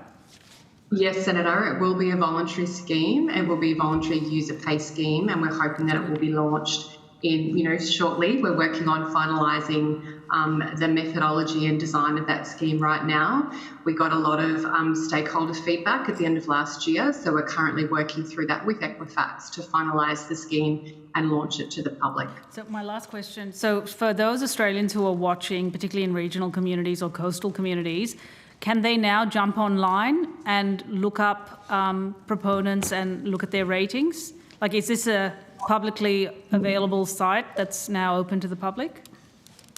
Not yet, Senator. So the intention is that it will be publicly available and free and able for all those people in regional communities, as you outlined, to access once it's launched. And we're just finalising the final design at the moment so that we can launch it hopefully very soon. Okay, great. Thank you. Look, a couple of follow-up questions for me on that too. We put a question on notice to the Department of Climate Change, Energy, Environment and Water with reference to the Australian Energy Infrastructure Commissioner's Community Engagement Review, which is conducted in 2023. We haven't received the response back on that yet, but so if I could just remind the department to follow that up, please. But I was interested in how that sort of sits with what you've just described.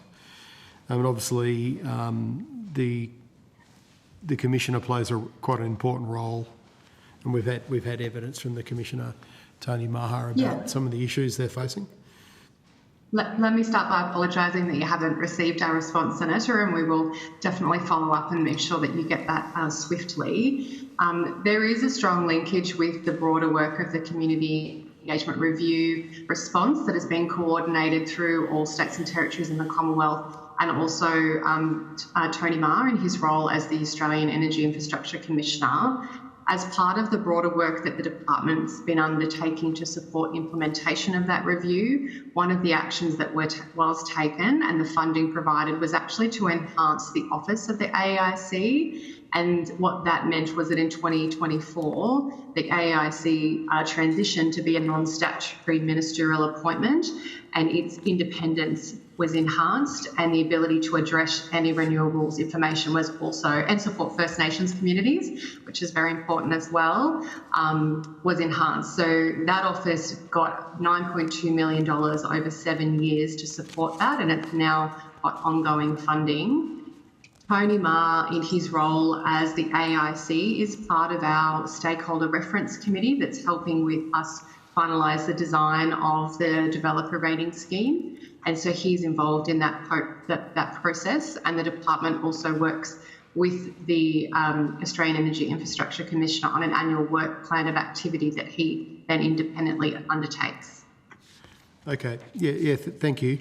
And one, I think, pretty consistent recommendation we've had from numerous submissions is for the funding or the provision of like information hubs, community hubs around renewable energy, be they kind of physical shop fronts versus virtual or even embedded in local government. I think that was a recommendation of the Municipal Association of Victoria, for example, that the federal government works more closely with local government on the not just the provision of information, during an environmental impact statement process that a developer might be going through, but also helping pre-bunk some of the myths and misinformation that we've seen takes hold very quickly. Is the federal government got any, is that covered by what you just mentioned, or is there anything afoot in regards to that? We are actively considering ways in which we can provide clear and factual information, including at that local community level, and working through and with those existing local community organisations as a way to support those activities, Senator. So I don't have anything particular that I can provide you with an update on today, and some of that is subject to consideration of government, but we are certainly working through that. One of the key recommendations of the Community Engagement Review was around undertaking research to understand what the gaps in that information is, including at a local and regional level. And so that is a joint piece of research that we've worked together with states and territories on, and that's out with states and territories at the moment for their advice and information back on those findings, so that we can work together on what those local level information support services may look like, noting that the states and territories do have existing programs and work underway in this space as well. Okay, thank you. Any follow-ups on that? Yeah, just a follow-up. Mr. Hiles, you mentioned earlier when I asked you about disinformation that you'd obtained some metrics in the aftermath of the Bondi attack. I might be misquoting, I don't know. But would you be able to provide those metrics to the committee on notice? Because it doesn't seem to be in the public domain, and I'm not sure why. We'd have to check into that because it might have been commercially sensitive information or otherwise sensitive information that was provided. But we'll take the question on notice. Sure. Raw data, I don't know why it would be commercially sensitive. I mean, Meta makes money from us, so it's not the other way around. We've taken it on notice, Senator. Yeah, that would be great. And just on the topic of community engagement, you're clearly the developer rating scheme and which came from the Community Engagement Review. It sounds like best practice, right, to me, and it's been adopted widely. How is that kind of best practice then diffused through other departments? Are you using some of the principles in that to disseminate it through this Information Resilience Task Force, for example?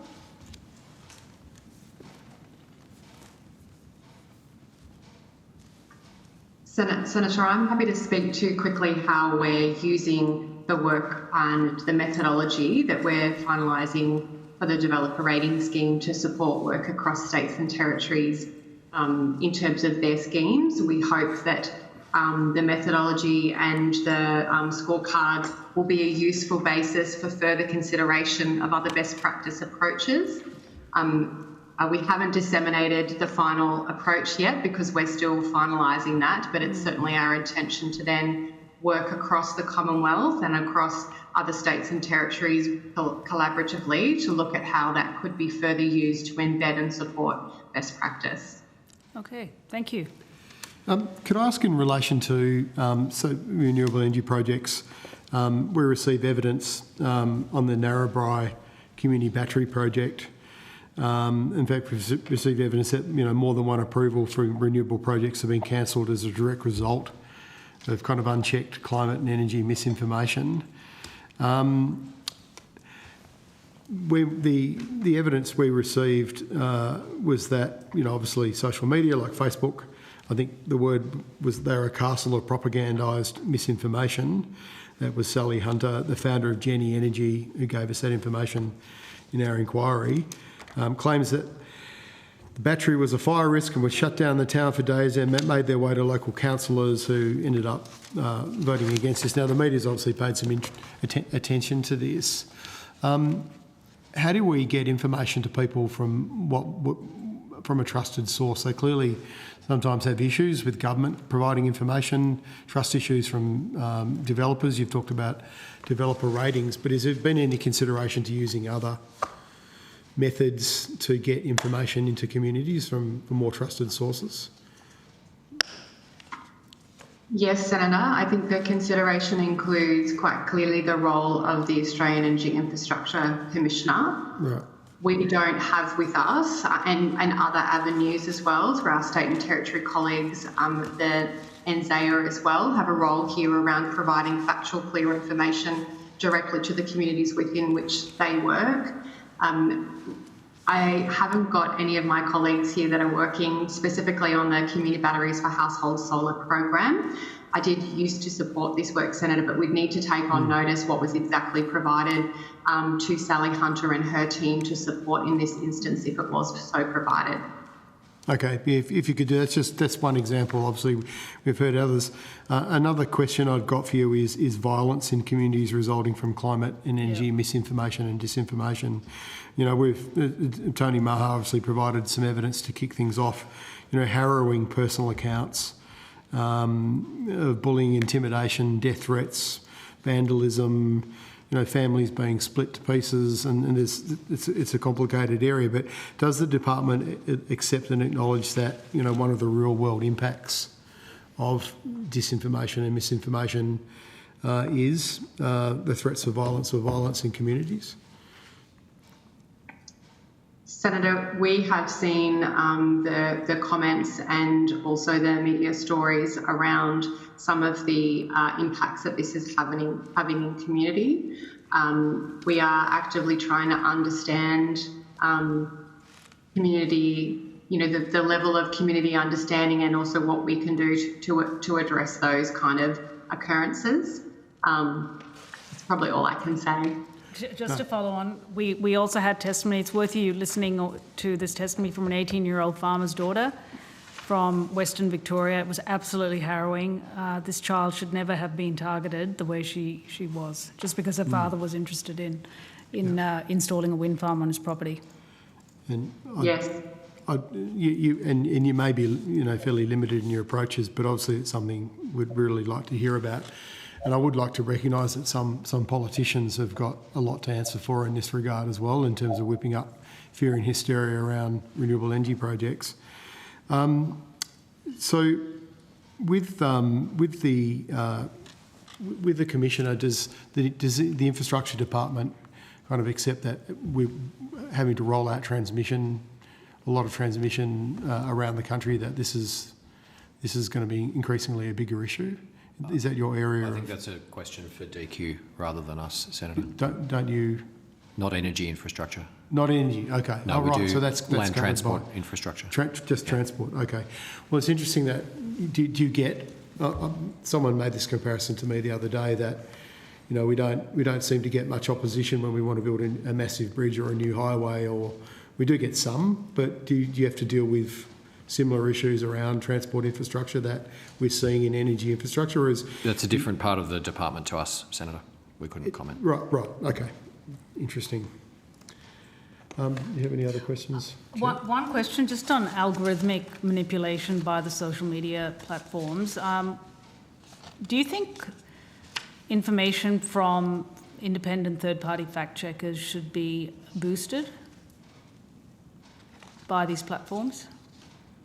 I think that's asking us for an opinion, Senator, which we couldn't give. Is it something that you're considering in your deliberations around digital duty of care, given how important it is to have independent, verifiable information online? And it will certainly have impact on the national news media strategy. I'll see if Ms Vandenbroek wants to add anything to what we've said earlier. No, and we're looking at a broad range of factors under the duty of care, as we've said. So we're considering a lot, we're consulting, we're hearing from people what they would like covered. We're looking at the UK and the EU models, as Mr Hiles said. So there's a lot of factors that we're looking at. And I guess it's important to note also that it's not homogenous in terms of kind of all of the different kind of actors and services that provide, you know, from social media, different forms of social media. They approach these the management and oversight of their platforms, you know, in a variety of different ways. Yeah, but I mean, we only have one third-party fact checker in Australia, which is AAP, used by Meta and TikTok, I believe. Senator, the ABC and the SBS do also have their own fact-checking services as well. There's SBS Examines and ABC News Verify, which both provide in-depth reporting and analysis to combat mis and disinformation circulating through communities. So there is also the National Broadcasters Services as well. Are there any countries that are actually actively looking, particularly in the EU, because they seem to be leading on a lot of this sort of reform and regulation of big tech? Are any of those countries looking at mandating or regulating that the big tech platforms actually boost this kind of fact-checking content? We wouldn't be aware of that, Senator. We wouldn't be aware of what they're considering in terms of their future policy or regulatory directions. But you are having discussions with the European Union. Yeah? We're talking to them about their current model that they've already Yeah. implemented That's right. for duty of care, not what they might be doing in the future. Okay, so currently they're not looking at mandating... I'm not saying they're not. I'm saying that I don't know whether they are or they aren't. Okay, maybe take it on notice and... Senator, I don't think we don't it's not a have question that we could take on notice. We don't You have don't the know. information. Have you asked them? We talk to them about what they're currently doing and the lessons that they've learned. We don't ask them for information they might be looking at for the future, unless it's in the public domain already. I just think that, our national news media strategy is going to be undermined unless we actually do something about uplifting the verifiable independent content online. That's where Australians are. That's where they're consuming their information. And I don't know how they're going to learn about lift their own media literacy under an avalanche of other content unless that stuff is boosted by the platforms. I mean, obviously it's an issue for them in terms of kind of the misinformation and information integrity. But like us, we wouldn't share cabinet deliberations with them. They don't share it with us. Similar, likewise, about what they're planning on future kind of advice that they would provide to the European Commission. Something to think about. In terms of the media literacy strategy, that's also about boosting Australians' competency as well, not just, I guess, the impact on or regulation of sort of the platforms, but also Australians' ability to distill the information that they're seeing. Yeah. Okay, thank you. Senator Roberts for 5 minutes. Thank you. I've just got a few questions that'll end up in misinformation and disinformation question about the contents. Are you aware of Canadian oil magnate Maurice Strong, who died in 2015? I'm going to the source of Ms Pentony's questions on the statements on the IPCC. Are you aware of... Personally aware of that. Okay. Yes and no. Are you aware that he formed the United Nations Environmental Programme in 1972 and was appointed its head at the end of 1972? I am not aware of that, no, Senator. Are you aware that Maurice Strong is the fabricator of claims on global warming starting in 1980 and that he formed the UN IPCC in 1988? Senator, I am not aware of that claim, no. Are you aware that he was a co-founder and a director of the Chicago Climate Exchange to trade carbon dioxide credits, to make himself a billionaire and earn revenue for the United Nations? I'm not aware of that claim, Senator. Not many people are, so don't feel disturbed about it. Are you aware that he was wanted for crimes against the UN in terms of the oil for food scandal and the crimes in the United States to do with water trading in Western United States, and that he left the United States and exiled himself in China? I am not aware of that claim, Senator. Are you aware that the UNEP, the United Nations Environmental Programme that he fabricated in 1972, fabricated the science on DDT, which led to the ban of DDT in 1976, and that there were 40 to 50 million deaths until the UN resumed the use of DDT in 2006? No, Senator. Would any of that be misinformation, disinformation from Maurice Strong? Senator, I don't have the information that you're putting to me. I couldn't make an assessment of its... All right, thank you. Okay, just one small question to perhaps to your department. With the last Parliament with the Miss-Dis bill, if we could call it that, I understand the first draft included harms, reporting on harms and takedowns and those kind of things in the environment, but then the revised draft had environment taken out of it. Is that correct, and can you explain why? We're obviously interested in the threshold of harm that you might put into regulation or legislation. Why was the environment taken out of that bill? So I guess it's important to note that the threshold of harm in the bill that was presented to Parliament was serious harm, so Right. it's a very high threshold.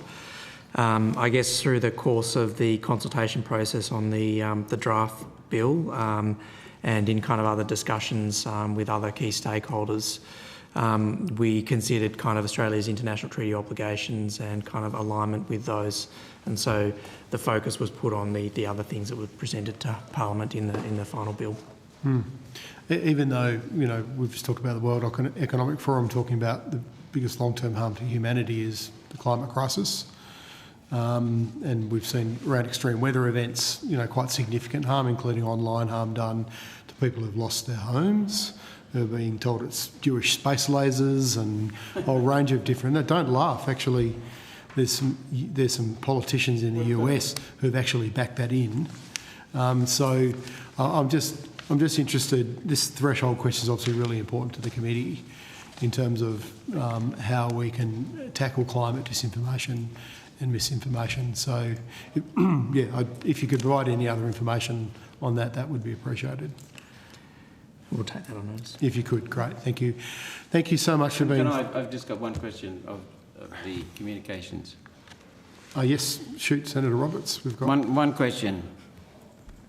I quite often hear, and I believe, that the biggest purveyor of misinformation and disinformation is the government. And I'm not talking about the Albanese government, I'm talking about government, state and federal. Is there any responsibility or any way of putting the rein on the governments for misinformation and disinformation? It's called elections, Malcolm. Elections. I'm asking... Senator, I think that's a very general question. We've spoken earlier this afternoon about, for example, the provisions of the Digi code for misinformation and disinformation on social media platforms. That doesn't discriminate as to who posts material. So in the case that a government entity posted information on a social media platform, that would be just as subject to that code as anything else. But I think that the question is so broad, it's not really one that we can answer with our policy responsibility as the Communications Department. Okay. Thank you for your attempt. That's good. Well, we could also talk about politicians who spread disinformation and misinformation on climate, energy and infrastructure. Yeah, thank you so much for your attendance today, and you've been very generous with your time. And any questions on notice, we have a date. 2 weeks after receipt. Yeah, 2 weeks after receipt, if you could get back those responses. And yes, the previous the report's due 24th of March, so we don't have long. Thank you very much. Thank you. Thanks, Chair. All right.